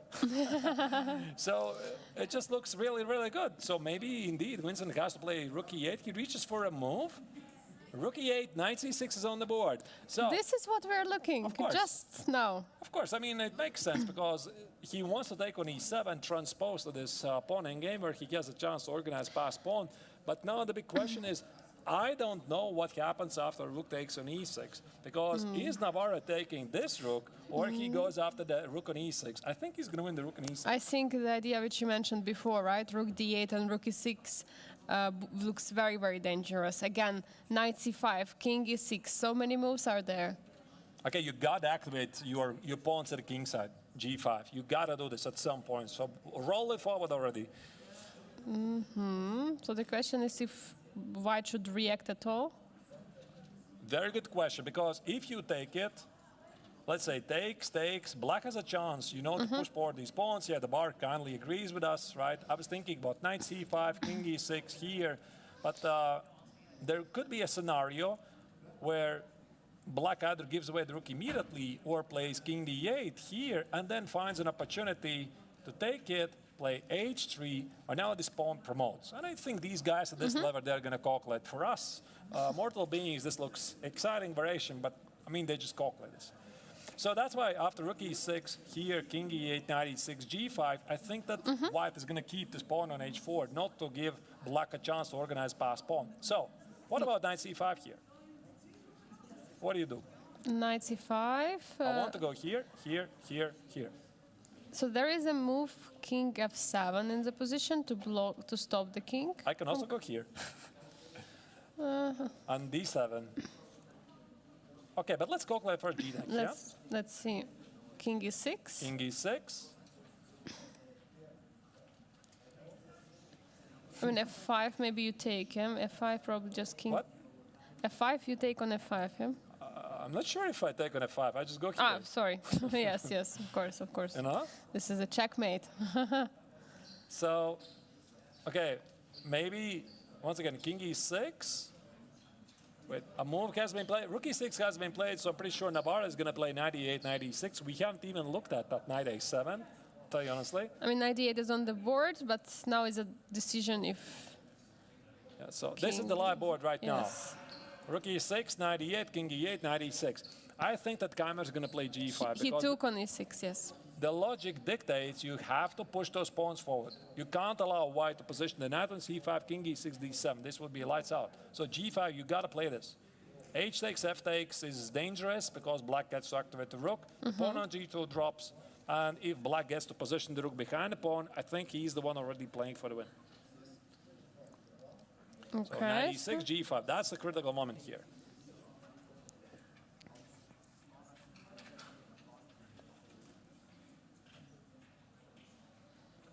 Could it be that it's some sort of a draw after king c6?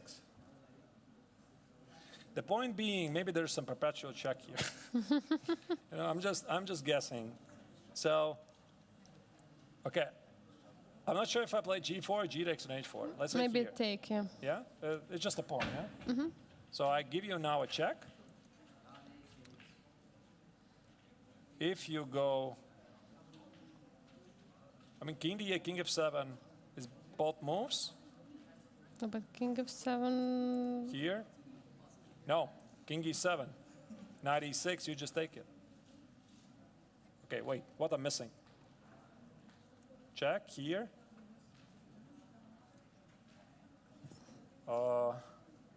King b6. Queen rook is trapped. Okay. Okay, so this is This is the idea. this is how you checkmate the rook, yeah? Okay, okay, that's nice. Okay, so I understand it now. So knight c7 check. What was it? G takes h4, knight c7 here, knight. So king d8 probably needs to be necessary because king b6. I get to play it here, and I'm guessing that black is in time. I'm guessing really. So king a5, f5. Okay, there you go. I miscalculated already. I guess you just take on c7. Ah, yes, and then you. And then you play 5, f4, f3, push forward this pawn, and black wins. Okay. So knight e6 check, king c8.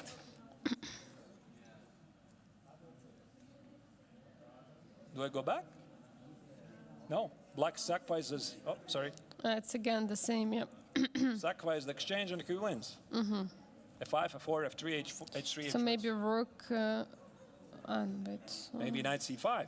The threat is d7, knight e6. It's possible. Dear viewers, we're not using an engines here, so you have to apologize to us for not cheating. We're trying to work it out from the human perspective of both players. And now d7 looks like a senior threat.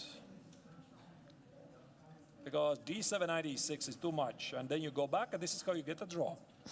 Because king goes here, knight c7 check, I'm threatening here, you can't go there, and I go back, and that's how I draw. So is this Insane. what we're getting for? This is absolutely insane. Okay, let's try to find maybe some rook move or some other king move. Okay, king move is illogical because king d7 just helps knight to be brought. So like that makes no sense. I think that makes no sense. I see the bar says it's playable, but I mean, on top of that, there's also knight f8, knight g6. Absolutely. This is what you also have to calculate. So, and then white to organize another pawn, potentially a pass pawn at the king side. No, I think he's going to play g5 here. So you can see Winston took his mind to the left, to the playing hall. He is trying to measure this position very clearly in his mind and calculate it. He doesn't know it's equal. maybe he suspects he already messed it up. Because Yeah. you easily see these ideas, knight c5, king e6, d7, or knight c5, here, d7. But the logic is, of course, you have to activate the rook, you have to push the pawn, so g5, or what? Yeah, absolutely. I completely see it like both players. I would not say only, of course, like maybe Navarro could see it more objectively because he has also always to check the chances for his opponents. He should be also scared for his position, but he understands that he's in charge right now because of his very strong knight. And I think Vincent is maybe slightly underestimating his position. I would say he thinks that he's worse, I mean, because of the simply knight. He doesn't see, of course, this evaluation bar, which we can see. We don't see the moves, obviously, of the engine, but we see this bar, and we see that it's saying relax. It's just equality here, We are going to ask it definitely to the players. How do they evaluate? I mean, I would go here. You know, how do they evaluate this particular endgame? I'm very curious what they're going to say. Is it really they're going to say it should be a draw? I think no. I think that both players think that white should be better, slightly or clearly better. I would say that. Yeah, but if Winston thinks if white is better, then he would never trade the queens, right? If he thinks that white is risking to win the game, he would have played something else. He would have played, I don't know, he would have played here. He would have just played this, where was this drawing idea? Here. He had this idea to play rook d6 and force a draw. Rook d6, knight f5, queen g3, this is what we discussed. King h6, now you see the pawn is not on h4, there's no mate threat on g5. And then there's a draw, because I don't think white is gonna spend time to take this rook on d6 because his own king is exposed. And king f8, I guess queen d6 is a move, right? So takes, and these pawns don't really feel, and white definitely has no risk. So he probably was ambitious, and he played on the 40th move, this queen a7, a move which I want to criticize, and I want to also congratulate Vincent for the bravery. So I'm not really sure. I just easily see white's idea, and it's not so easy to see black's moves. Yeah, for sure, and that's why he was very, I think, worried about this king and the knight g6 idea. So that's why he went here. But yeah, I mean, knight is 6. The question is how you go. Okay, I mean, like g5 is the most direct way. Yeah, I mean, he must suspect that g5 could be slow. But if you don't play g5, once again, we are coming back. We are talking in circles. So what else can black do? This king d7, it just doesn't look very human. King d7, knight c5 check, or knight f8 even on top of that. Yeah. What do you play here? Makes no sense. You just helped your opponent. Doesn't look logical, right? I mean, d7, king d6, knight e6, just makes no sense. I wouldn't even calculate this. Maybe some rook move. So knight takes. We have this position. Maybe some rook move. Rook move, but where? No. Makes no sense. Makes Maybe no a rook, sense. No. Where do you position the rook? Again, it's just a king move or a pawn move. Okay, king d7 maybe for somebody does make sense, but again, I don't see how this should be equal. King e8 go back.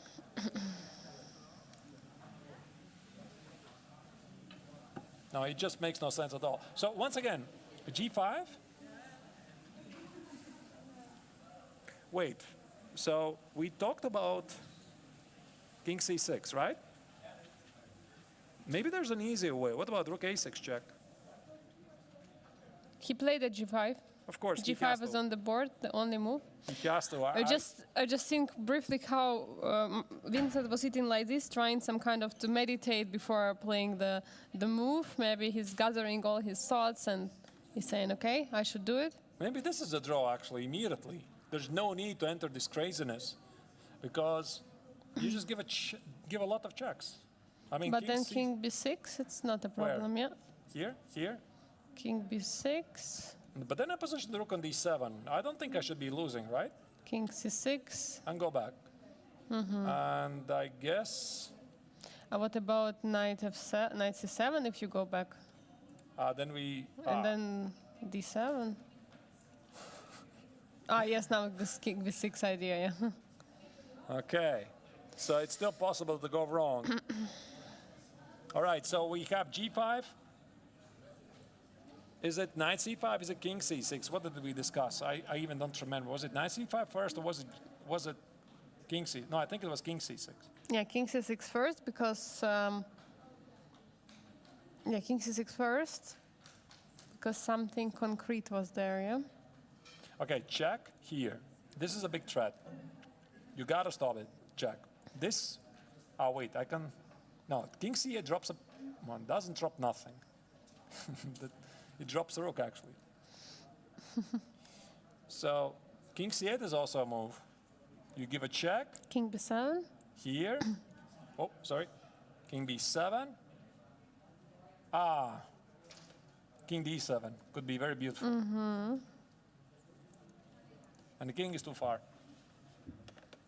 And black wins. So most likely this is what Keimer has decided. Maybe king b6 here. Okay. Now there's no rook a8.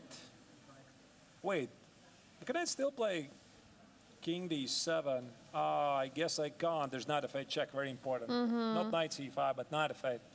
Okay, so the only move, I guess, for maybe there's some other moves. Okay, rook d7.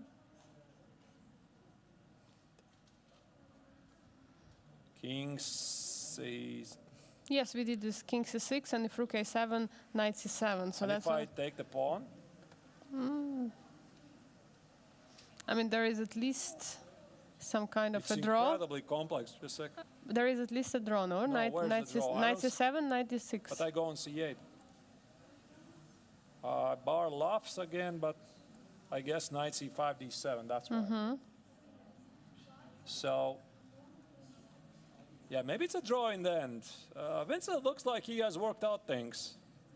I think so. But just look at his body language. I don't think he I mean, I think he has some things worked out, but he's still looking at his time and position like he's kind of not suffering, but how to say it? He's just overloaded maybe with all these lines of this all calculation. I mean, we just seen it's a huge overload for us, and we've seen maybe just maybe the peak of an iceberg, what they actually see in their games, because they look at so many lines maybe we have not looked yet, you know? They just calculate so much, and it's so tiring. I think he's kicking himself for simply entering the same game, right? Because right now it seems that the draw is the best scenario he can do.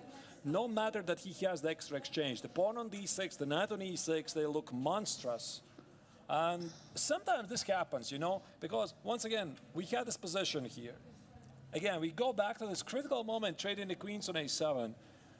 I mean, this is a move he didn't want to do. He did not want to make this move before move 40. He simply ran out of time. And I think he had decided, in case I find nothing, I play queen a7. Well, guess what? He found nothing. So he played queen a7 with 1 minute on the clock. And this particular position, you gotta feel this is very dangerous because white's knight on e7, the pawn on d6, they feel very dangerous. And about here, he probably realizes, I mean, you know, maybe I should have just accepted the draw right here, right? This rook takes on d6. I should have done this. Why did I even enter this endgame? And in case this game is going to finish a draw, I won't be surprised if Vincent is going to say like that, right? So he doesn't know that this is equal. Okay, maybe he already has calculated everything, but it feels that the draw is the best he can do here.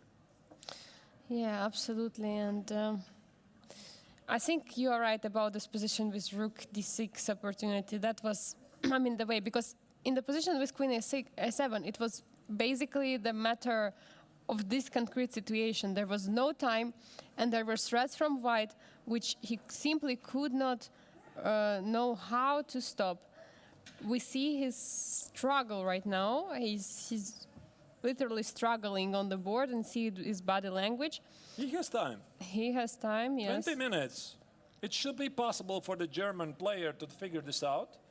Because at the end of the day, you have to calculate. You don't try to dwell too much on what's done is done. So I think he would be already happy with his draw. But okay, maybe I'm just wrong. Maybe Vincent is going to come here and he's going to say, no, I already had a draw in the pocket here. I was looking for more and I missed something. But I'm not sure. Okay, G takes on H4 is on the board. Now the question is, are we going to see the draw here? Because it doesn't feel drawish to me, but still after knight c7 check, the king has to go here. Otherwise, if the king goes to f7, king b6, the rook on a7 is trapped. And after knight e6 check, we figured out that king c8 cannot be played. Wait, why cannot it be played? No, because of knight c5, then you basically have to go back. And now white cannot advance d7 because of king e7, and there's no progress. So it's simply either this perpetual check or perpetual attack, whatever you call it. Yeah, absolutely. So, but of course, like there are so many tiny little things, you have to check basically every single move in this position, every single move of every piece is possible. And that's why, it's very, very hard for both players, of course, but of course, mostly right now for Vincent, because David Navarra has nothing to risk. He has a passer on d6, protected by the king. The knight is there, ready to jump, ready to support the pawn. And black is currently in a kind of trouble because black has to try to create some passer, create some resources. It looks pretty forced because once again, if you have nothing else, because knight c5 makes absolutely no sense. It comes with no threat. Let's say I play 5, d7 is king e7. You have no progress. So you simply play, either you play knight c7 or what do you play here? Knight c7 is played. I think we might see a draw very quickly. Knight c7, c7, king d8, knight e6. I have a feeling this is going to finish like in the next 5 minutes.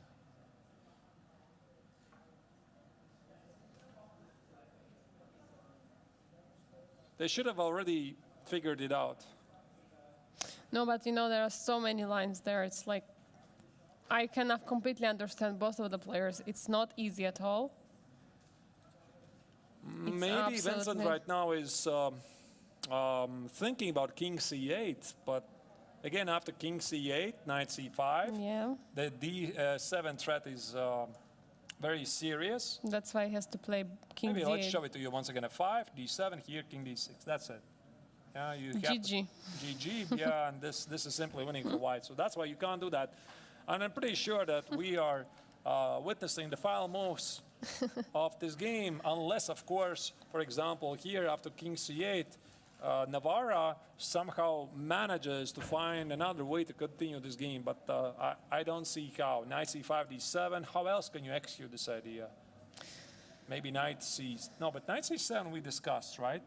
Knight c7 is bad because there's exchange sacrifice, and this should be winning for black. Should be. I mean, again, you have to calculate incredibly precisely.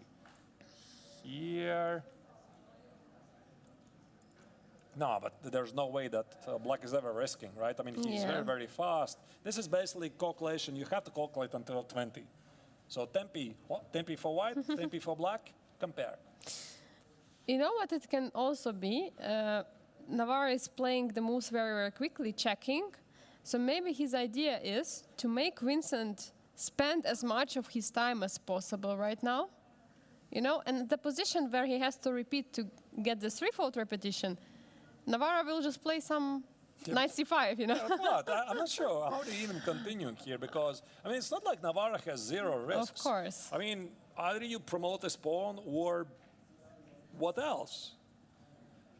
Now, there's definitely risk for Navarra. I mean, he's down in exchange in the pawn. The pawn on d6 is strong, but if he is going to, keep it for too long, he's going to lose the momentum and the exchange is going to tell. So that's why I think this knight c7, knight e6 is probably deciding. I mean, perhaps we could have a look at very quickly was knight a7 a move, but it just doesn't look very logical, allowing the black rook on e6 to remain very active, right? It just makes no sense. Something like this. Yeah, even with the naked eye, you can immediately tell it's just wrong. Absolutely, yeah. So that's why you should, of course, pick up the more active rook, and that's what Navarra did. He picked up the rook on e6 and left black with this passive rook on a7. 16 minutes for Keimer. think he already knows that the game's So- getting to a very exciting draw. King E8 has played. I think we are Wait. about to see a repetition in the next 1 minute or 2 minutes. Nothing else for Navarra. Navarro is ready to play. Knight c7 is on the board. King King D8. d8. Yep, the game's finishing. Knight e6.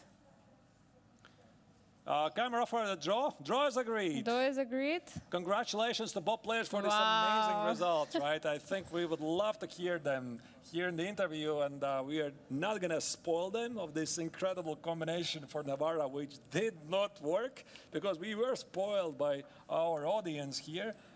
We are going to see if, I mean, Keimer definitely didn't see this, right? Absolutely. But the question is if David saw the Yes. refutation. That's a big question, and we're going to have them both players very, very soon here for us for analysis, for showing us this exciting draw. I mean, this is something special what we had here today. I mean, there were so many fireworks on the board. We see both players are already discussing something. I think both players are satisfied in a way with the result. The only thing which they're not satisfied with is the current new leader of the overall rankings. That's it, indeed. So let's have a look indeed at the current results. As you can see, this is not yet updated because Navarra against Keimer is a draw. But we have the rankings after round 5. We have indeed a new leader, the last year's champion, like Wang Liem, who now is in the sole lead with 29.5 points. Again, a sole victory in the classical tournament gives you 4 points. Draw is 1.5 points. But both Navarra and Keimer, they are still within reach, and this is going to make the final 2 rounds, of course, super, super exciting. Absolutely. I mean, this was really, really amazing how the Vietnamese Grandmaster was always somewhere in the middle of the tournament. Then he played very good, well, blitz. He basically came half a point close to the both leaders. And then he's just saying, I am continuing my winning streak. I am continuing winning games. And let's try and stop me. But players could not stop today, at least All today. right, now we are going to make a break because we definitely want for both players to join us here with this absolutely stunning game, which had huge importance of the overall rankings. We don't know yet how long it's going to take it because the players might be analyzing the game upstairs for a minute. They know that they're expected downstairs. I'm pretty sure about that. So once again, don't go anywhere because what awaits us is still this very exciting interview, and see you very soon.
And we are back to Biel with absolutely stunning, exciting draw. We had Vincent Keimer against David Navarra. Last game to finish in round number 5. It was an incredible game. Would you mind going through some of the moments? Yes, I am afraid I was lost at some point. So let's go. Let's start from I the opening. prepared for the opening. Actually, originally I wanted to use a different move order, but then I concluded that this one might be more forcing. C5, D4, and I have also looked at CD4 and Bishop B7, but primarily I looked at Queen C7 here. So Bishop B7, D5, and during my preparation I looked at both Knight C4 and Knight B3, and both are relevant moves, but somehow I failed to recall the variations. I think my preparation was indeed Knight C4, but I have not remembered much.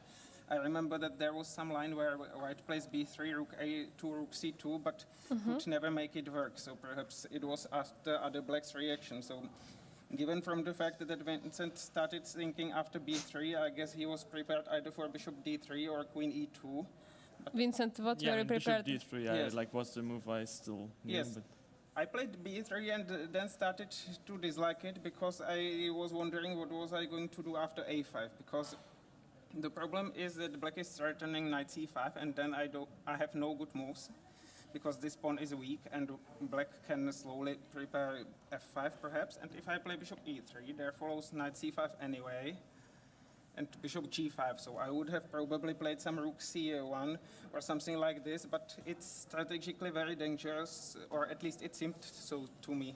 Maybe I can also take here with the queen, but we have also seen a similar position in the game. But say if the knights disappear and black somehow puts rook here, black will be the only one who can improve his position, because he puts queen on c7, activates bishop to d7, then a4 is sometimes hanging, and black can slowly prepare f5, and white can just wait, because upon advance f4 would probably weaken my position. So I mean, I was trying to make some f5 work somewhere, but didn't really yes, manage. So I decided to go for some approach. I didn't even really think about a5, which maybe is a very interesting move. But yeah, I had this queen a5, bishop d8, bishop b6 yes. in mind. We thought very differently here, because I would have played a5 probably without much thinking, or at least it was my perspective from this side of the board. Maybe from the other side of the board it would have been different. But okay, queen a5. So I was sort of surprised, because I understood the idea, but I was very skeptical about it. Somehow I did not believe it would work. And bishop e3, bishop d8.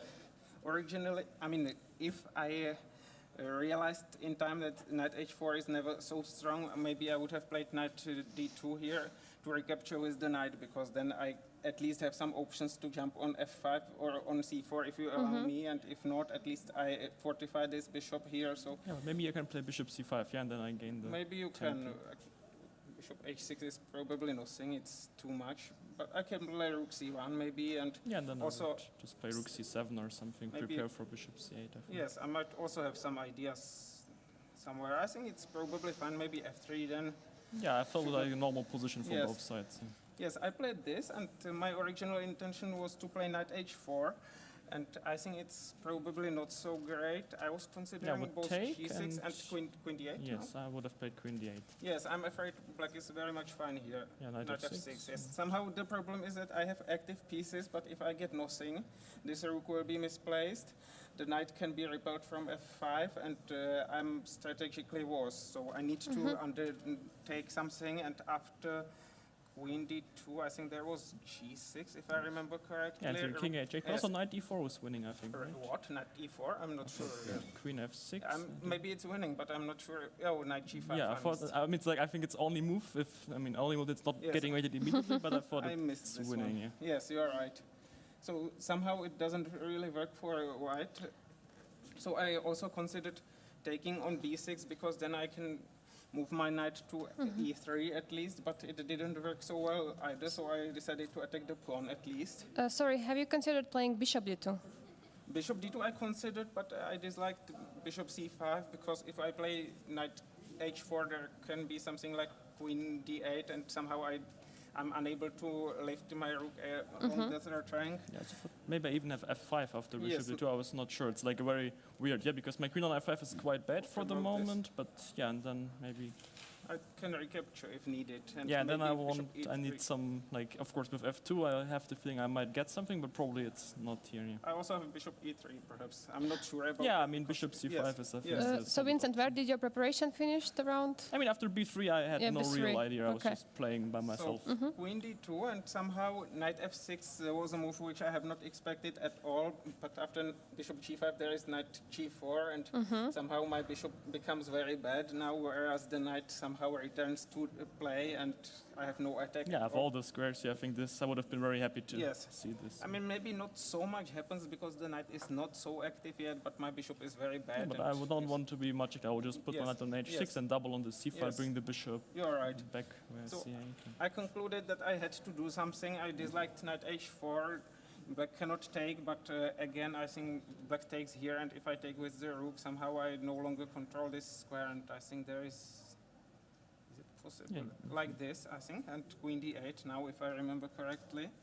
And Yeah, now queen b7, black knight takes, and e4, somehow my queen is Trapped, close yeah, to queen being a6, trapped knight here. c5 is trapped, I So- think. Yeah.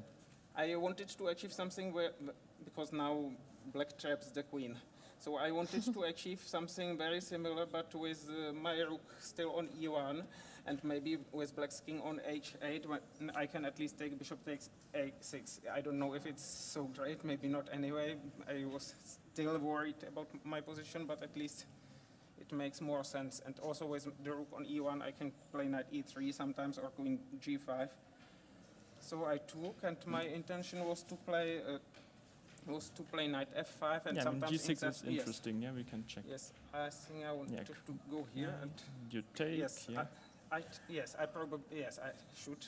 Knight h6 is probably not good because the knight gets trapped. I suppose. Yeah, I think that's not good. I'm not 100% sure, but it looks pretty suspect. But I mean, even bishop d5, I can't really be. But Yes, then but it's not a6, yeah. about you being worse. It's about you not being better here. Yeah. After bishop takes d5, and also it can be very tricky with Yeah, this yeah, I pawn understand. hanging. So I'm not sure if knight h6 doesn't work. You have some knight h5, but then I go back somehow, and maybe I don't even lose Yeah, my but I queen. think like what I played was Yes. kind of fine. If Yes, this it was f4, good. e5 was Yes, not. it was good, and then I miscalculated. And here I was not sure what wasn't the pawn on a. No, it was No, other yeah, line. bishop a6 and the rook Yes, b8 or something. I and- calculated some other line with a5 and rook king h8. It was different. Probably Yes. already after a5 played, or? Still also promising for black. I guess maybe I should give this check on h6 after all. I calculated a similar line with, I think, rook e8, a5, or king h8, a5, something. But after king h8, there could be something else, maybe queen h6. I mean, I was just happy to play a5 at some point to Yes, it's a fix good this. positional move, and I somehow wanted to get some play, but I could not find anything somehow. So I was spending a lot of time, because if I get nothing, black just consolidates, then maybe brings the knight back to c5, or plays rook c5 and queen c7, and I will just be without counterplay. So I decided that I had to do something before black consolidates, and I could not see what to do, because if I play some normal move like bishop d3, somehow the knight, knight again d7, goes yeah. to d7, through d7 to c5. Actually, there was a line like this. I don't know why I don't should- think I would take. Yeah. Yes, and so it was maybe after some bishop b. I don't know. There was some line where white sacrifices on e5 and plays bishop b5, knight c4, but without with the other pair of rooks exchanged. It still looked a bit dangerous, because my king could sometimes maybe be a little bit vulnerable. So I don't know. So I played queen g5, and I miscalculated terribly. I mean, Have you considered, instead of queen g5, f4? I considered f4 and should have considered it longer. I think rook c8. Yes, rook e8 I disliked, because if black somehow recaptures with the piece, it should be unpleasant for me. But maybe what about bishop b5? I take it this way. Maybe queen e3, then I take, and doesn't it work? Queen Okay, e3. I don't know if I go give. I haven't seen it at all, of course. But Yeah, no, it's a very complicated position. yes, somehow I have queen e3 and take, and this is hanging. Yeah, I mean, it felt like maybe if there's a moment for white to do something, it's here. Yeah, also here Yes. queen g6 and I miscalculated, and actually, I was not even happy with my position after this because it's still tricky. And if I go here, for example, it doesn't seem to work. So I would have taken on e5 first because this probably doesn't work. This knight is out of play. So if I take here, it again does not look that great on the second look because I would love to play rook f1, but this pawn is hanging. And once I cover the protect the pawn, there is knight. Yes, but you can just consolidate maybe some knight d7. Yeah, but I was don't not know. so sure about Maybe this. you are But right. yeah, it's Okay, interesting. you are I mean, right. I was This trying to also think about rook e8 here, I have not really thought and about it. knight h6, king f8. But I think you Rook can go f1? rook f1, yeah, and that was kind of. Is there any? Knight d4, you will just take d8 and take e5. Yes, nice. Yeah, Yes. and of course I can go to g7, but then white can repeat moves. If so. you give check, is there any tactics? Yeah, but I Queen thought it's h4? just Yes, very knight dangerous. takes Yeah. f7. Yes, makes sense. Also, fe, a lot of threats. I was Yes, worried I here. So understand. yeah, play. Okay, so I somehow miscalculated. I don't know if I can do something reasonable here. Definitely, maybe I you have can some, play but king yes, h1, but- maybe. But Okay, you with yeah, I think draw your this- knight and yes. Probably it worked. Yeah. I just thought that after f4 I play e4 I play e5 and I take, and now I realized that I don't Knight take d5, because yeah. I understood that the rook might be misplaced here, but I could not imagine that it is so terribly misplaced that it would have been better at any other square on the first rank, maybe almost at any other square, because I'm unable to win this knight now, and it's just lost. So I searched for some tactics, could not find anything, so then I concluded that I had to play d6. I was not happy about it. Probably it's just lost somewhere.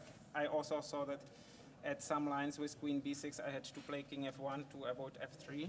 Not here, because here I still have Yeah, some but threats. okay, I think Knight this was d7 is fine. Very felt strong. like here's Yes. my chance to win Yes, the game more or you less. cannot go here because on h8 because I would have taken here, and I have some very unpleasant threats. Knight takes And g6, and there is this one and this.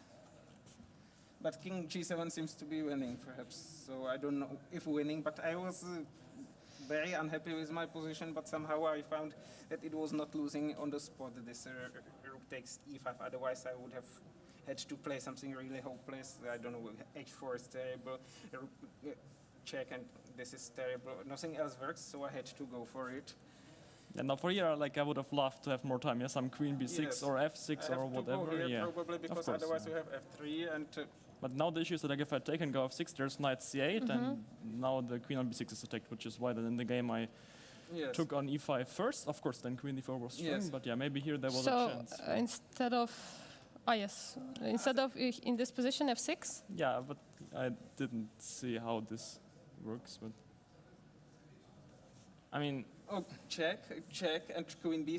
No, bishop b. yeah, I think So- this was. So here black takes the knight. Yeah, rook e7. And rook f. Now, No, no. now either queen b6. I mean queen b6 check. Okay, king. Yeah. Okay. Okay, I will try This to is- find it. So takes rook g8, king h3 is maybe a. Yeah, but take even like king e2. I'm not sure. Yeah, how No, I'm. this is rook f7. Rook takes f7. I'm too tired. But no, bishop d2, king e2. That's f3. Yeah, Yes. so like take. No, f3. There's king h3. So No, maybe but then it will be some rook f7 trick. It will be some check on e3 or something crazy like this, and check on e3 or on Exactly. the diagonal. And if the king goes here, then it's Exactly. Like this, So the key move is rook f7, but for example, which is this- crazy move. Yes, I mean it's impossible. and to like find right it now here. here. Yeah. Yes. And Rook then- f7. Okay.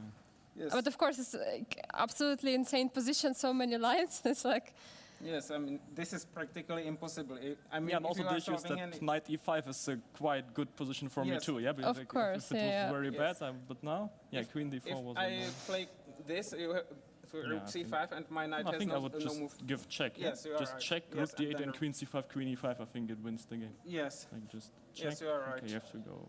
somewhere. I don't know. Yes, maybe even here. Yeah, this, but rook d8, rook d1, and just queen c5, queen e5. I don't think yes, you can are stop this. right. I mean, I also disliked rook c5 here because my knight is active but has no squares, and somehow it seemed to me that you should be able to consolidate and either encircle this pawn or attack g2 somehow or exchange something. So this looked good to me for a while. Then I spotted rook c7 while you were still thinking. So I became a bit worried. Then I calculated that I play rook d1, takes. Then I saw something like bishop b5, wondered what was f3 here, but king f2 Yes. exactly. And the point is that if black takes, there is queen c5 check. I thought and if after rook black d1 I ta- can also just play rook d7. There were lines like this. I don't know if it works, but yes, it was the Just rook d7. exactly. That's Because the you have problem. You no go move, here, yeah. and now if I go on, I that's have what rook I saw. f7, and Yes, yeah, if you go rook to e6, f7. I have rook e8. Yes, exactly. And if I go here and play, rook e8, and there was bishop c8, and I'm losing most likely. Because there is this check on e3 and Yeah, with f3 weak Yes, king, F3, yeah, yes, something yes. will work. So somehow maybe I can achieve some position a pawn down, but it did not look good. So I played rook e1, wanting to play rook e6. Then I realized, oh, what will I do after rook f7 if black sacrifices here somehow? So it was pretty much out of control. For me, I don't know if there was something better, but okay, I had to play something. I had to parry. No, I the mean, you threat have to here, take so I your have to issues. I take. thought I can give the Yes. check, So and I think maybe h1, yeah? maybe here I was afraid of the check. Yeah, and but here you have h4. This is kind of this, yeah, because if I get queen g5, I think I will be Yes, winning. But I after s- h4, it's like weird that this queen has no real way to enter the position. Yes, I saw this, but I have not realized some details about the queen. I was afraid of some rook f8, rook d8, but then I at least sometimes have some. Not here. it Yeah, was maybe I can just do this, but it also feels Yes. weird for me to just remove the rook. Also, I have Yes. no real next move, and that's why I played bishop a6. I wanted to do something, but I was also wondering what happens after this move. okay, at least I will take d6, take e7, and Yes, be but much better, then yeah? no, you are not much better here. But Oh, if I like move you my are, bishop maybe you somewhere, like bishop e4 or something? Yes, you have rook e5, so Yeah. you are much better. Okay, I agree now.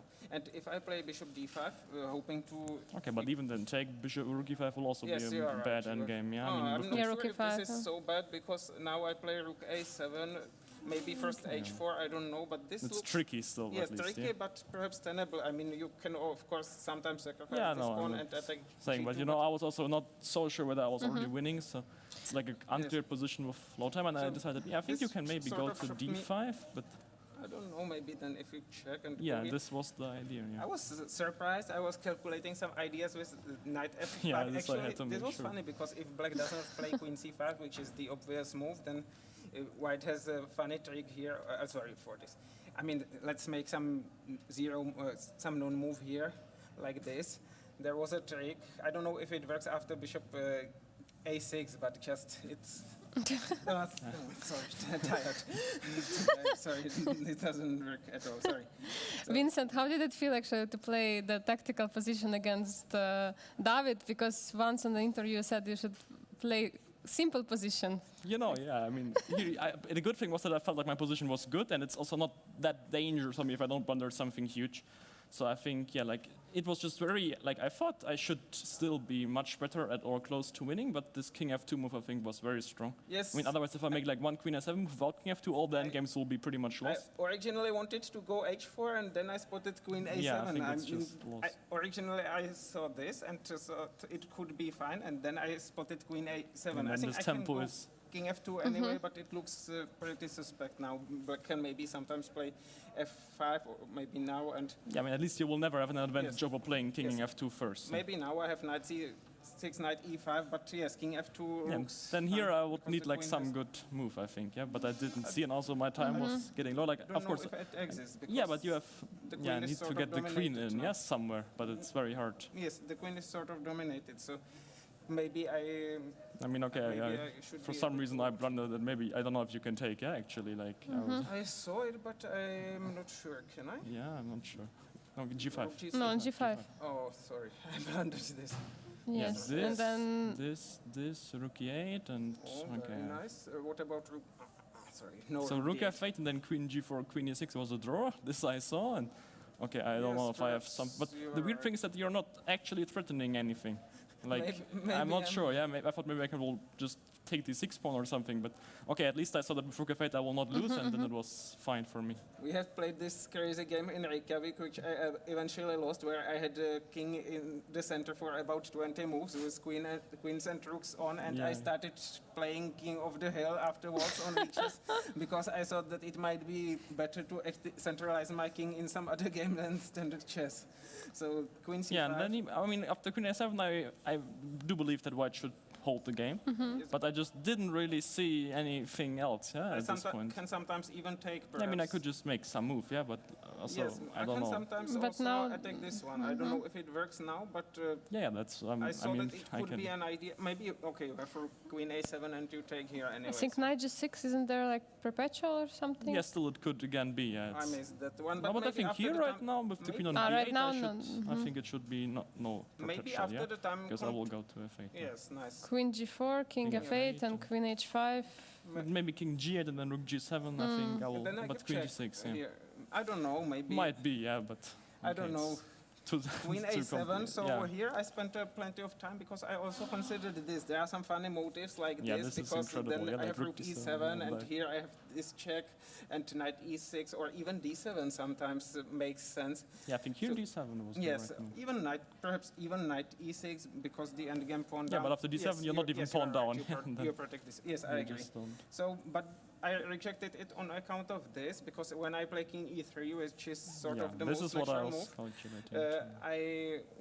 I disliked this and maybe even king f7 here actually. Yeah, but I just because, didn't think my position was good at all here. Like rook e1. I missed rook e3 actually. I think but rook e1 is very important. I think. Yes. Anyway, you just push the pawns and run with the king. I think I can Of course, never be I better here. missed this. I saw some line where white goes with the king here, but it doesn't. Like this work rook in is this fully one. dominated. That's the issue. Yeah? Like if I go Maybe. here, rook b1 or king c5 can come. So I basically calculated it till the end here, and not only this line, but also rook a6, because now this could sometimes be a threat. And after king f3, I don't know if I'm threatening anything, because d7 is not so terrible, and black can also take it perhaps and put the But rook yeah, on king d5. So d4 I should wanted work, to yeah. go here. Now rook a7 is nothing because the rook is terribly passive. So rook e2 is critical, of course. Then perhaps here. And the point is that if black takes the pawn, I have a5, and this pawn could cost black a rook, because sometimes I am able to either to take with the rook and play rook a4, or play a6, king b6, and rook a5 yeah, but in I think time. here I suddenly also lose safety. Yeah, I can start to lose Yes, the game exactly. too. So I You was. can play g5 actually, and now But I'm it's also tricky. not. I'm not sure about a5, but I calculated this basically to a draw. So a5, h4, what else? a6. Okay, maybe Here. h4 king g6 was an idea, no? Sorry, where? What? Instead of h4, king g6, or then king. Maybe I take.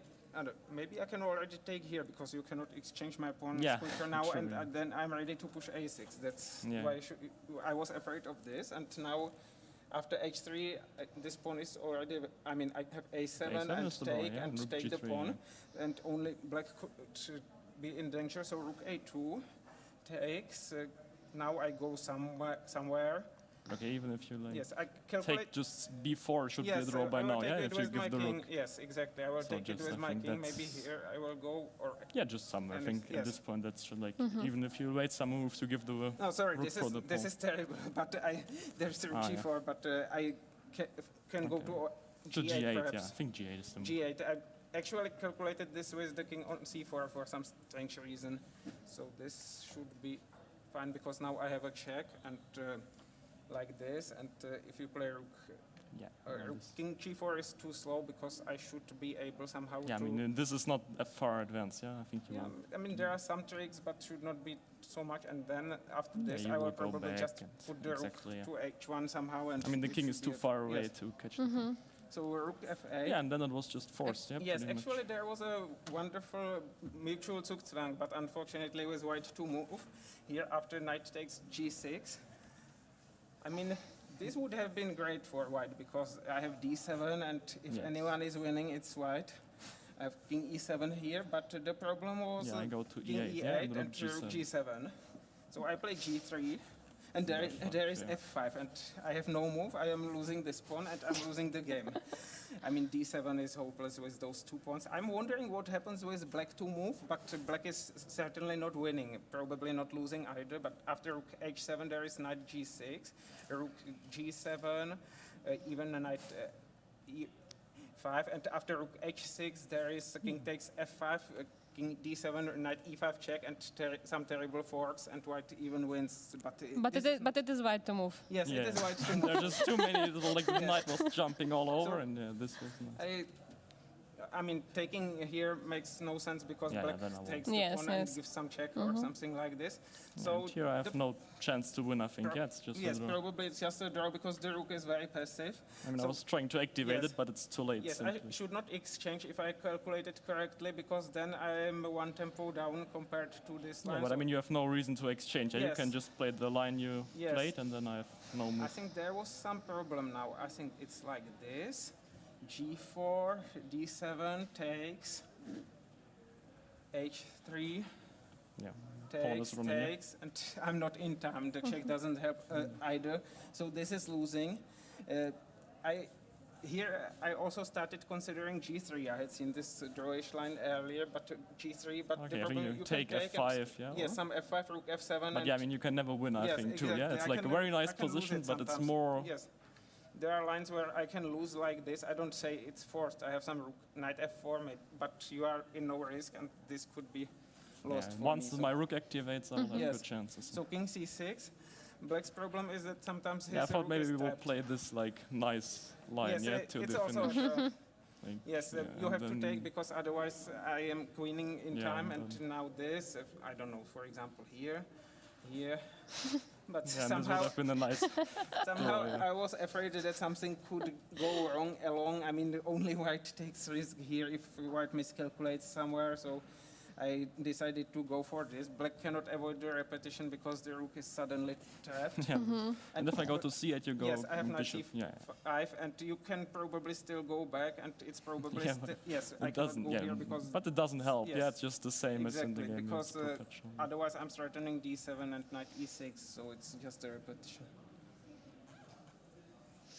So the move 40, I haven't chance to ask. Were you unsatisfied to play this queen a7 move, or like you? Would Yeah, no, I wasn't really happy, but also, I mean, actually, normally that's the position where you kind of like to postpone this decision until after move 40. But Yes. anyway, I already didn't see how my queen would get out, and I had to make some move, and f5 was saying, so I just played it. But anyway, I had already the feeling that I somewhere misplayed it before, so that was then what I tried to do, yeah. And how did you evaluate the position around that moment? For you, it felt like you could be ambitious with an exchange up, or? Yeah, I mean, at least I felt like I shouldn't lose this, but then, I mean, I already felt like white should have enough for the draw, and then after move 40, I started calculating and realized, yeah, basically, I don't think I have any realistic winning chances. David and you, how did you evaluate? I evaluated that the wars had been over. The wars has been was over at that point, and I believe that my compensation should be enough because I had nicely centralized or active pieces, and I was going to activate my king. But when I was trying to calculate variations with this knight c6, I was getting into some problems. When I was trying to calculate this endgame and exchange down, I also found a line which was losing, like this one. So then I realized that I did not need to exchange on g5, and then it already made sense. How do you feel about your results regarding the rankings now? Frankly speaking, I had not expected like Wang Liam winning with black, although after some 20-25 moves, it was a very plausible possibility already. Basically, I wanted to play some chess now. I mean, I was surprised that I was doing so well after more than 3/4 of the tournament. So I decided to give it a try to play, but given the course of the game, I can be very happy with the draw. And basically, I mean, I want to play good chess, and if I play good chess and someone overtakes me, it's completely fine. Vincent and you? Yeah, I mean, Very of course, ambitious, I yeah. felt like I had the chance to maybe win the game, and especially since Li Kuang won today, it would have been nice. Also, my blitz wasn't too good, so that would have been even greater. But still, for the classical, I'm on +2, which is a very good result. But of course, you know, if you have a chance, you also like to take it if it's possible. But, yeah. How did you spend your rest day? David? We Okay, were you spent on the- together. We were on the trip organized by the tournament committee, so it was nice. I was not brave enough to climb the trees, unlike most of the other participants. Vincent was brave enough. Yeah. How was it? Well, yeah, it was a bit scary at some point, but it was also a lot of fun, that's for sure. Yeah. But I think, David, you climbed the horse, no? No, I just sat on some plastic horse for pictures, and someone put a coin inside. So it was not planned on my part. Okay, so thank you so much for analysis. There are still 2 games to go, so you still have both chances. Good luck for Thank you. tomorrow. Thank you. See you tomorrow.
That's it. Round 5 of the GMT Classical Tournament is finished with probably the longest interview we have had so far here. I hope we didn't really take too much energy from the players because they have to rest for the next round, which starts tomorrow. Before we finish, I think it's a good idea also very quickly review what happened today, what are the standings, and what can we expect from tomorrow. Absolutely. And here are our results of today's round. We had 3 draws. 2 of them finished relatively fast. It's Bassam Amin against Bogdan Daniel Diak and Arjan Erigaisi against Jules Mussart. But there was the last fighting draw, which finished just now, David Navarro against Vincent Keimer. And Lek Wang Liam managed to score a nice win against Yu Yang-gi, which is changing the current overall rankings. But let's see first what are going to be the tomorrow's pairings.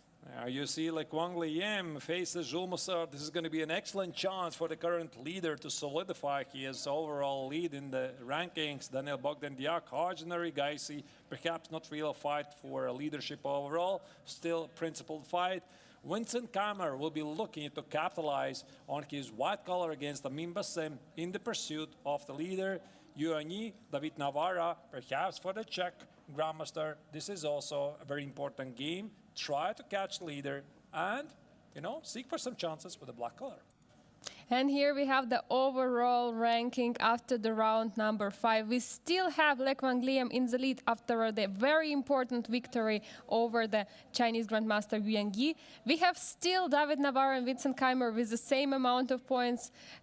After climbing after the Lek Wang Liam, just 2 points behind. We have Yu Yang-gi some points behind. He is already not fighting for the first place. We have Jules Mussart, Arjan Erigaisi, Bassam Amin and Bogdan Daniel Diak on the last spot with 15.5 points.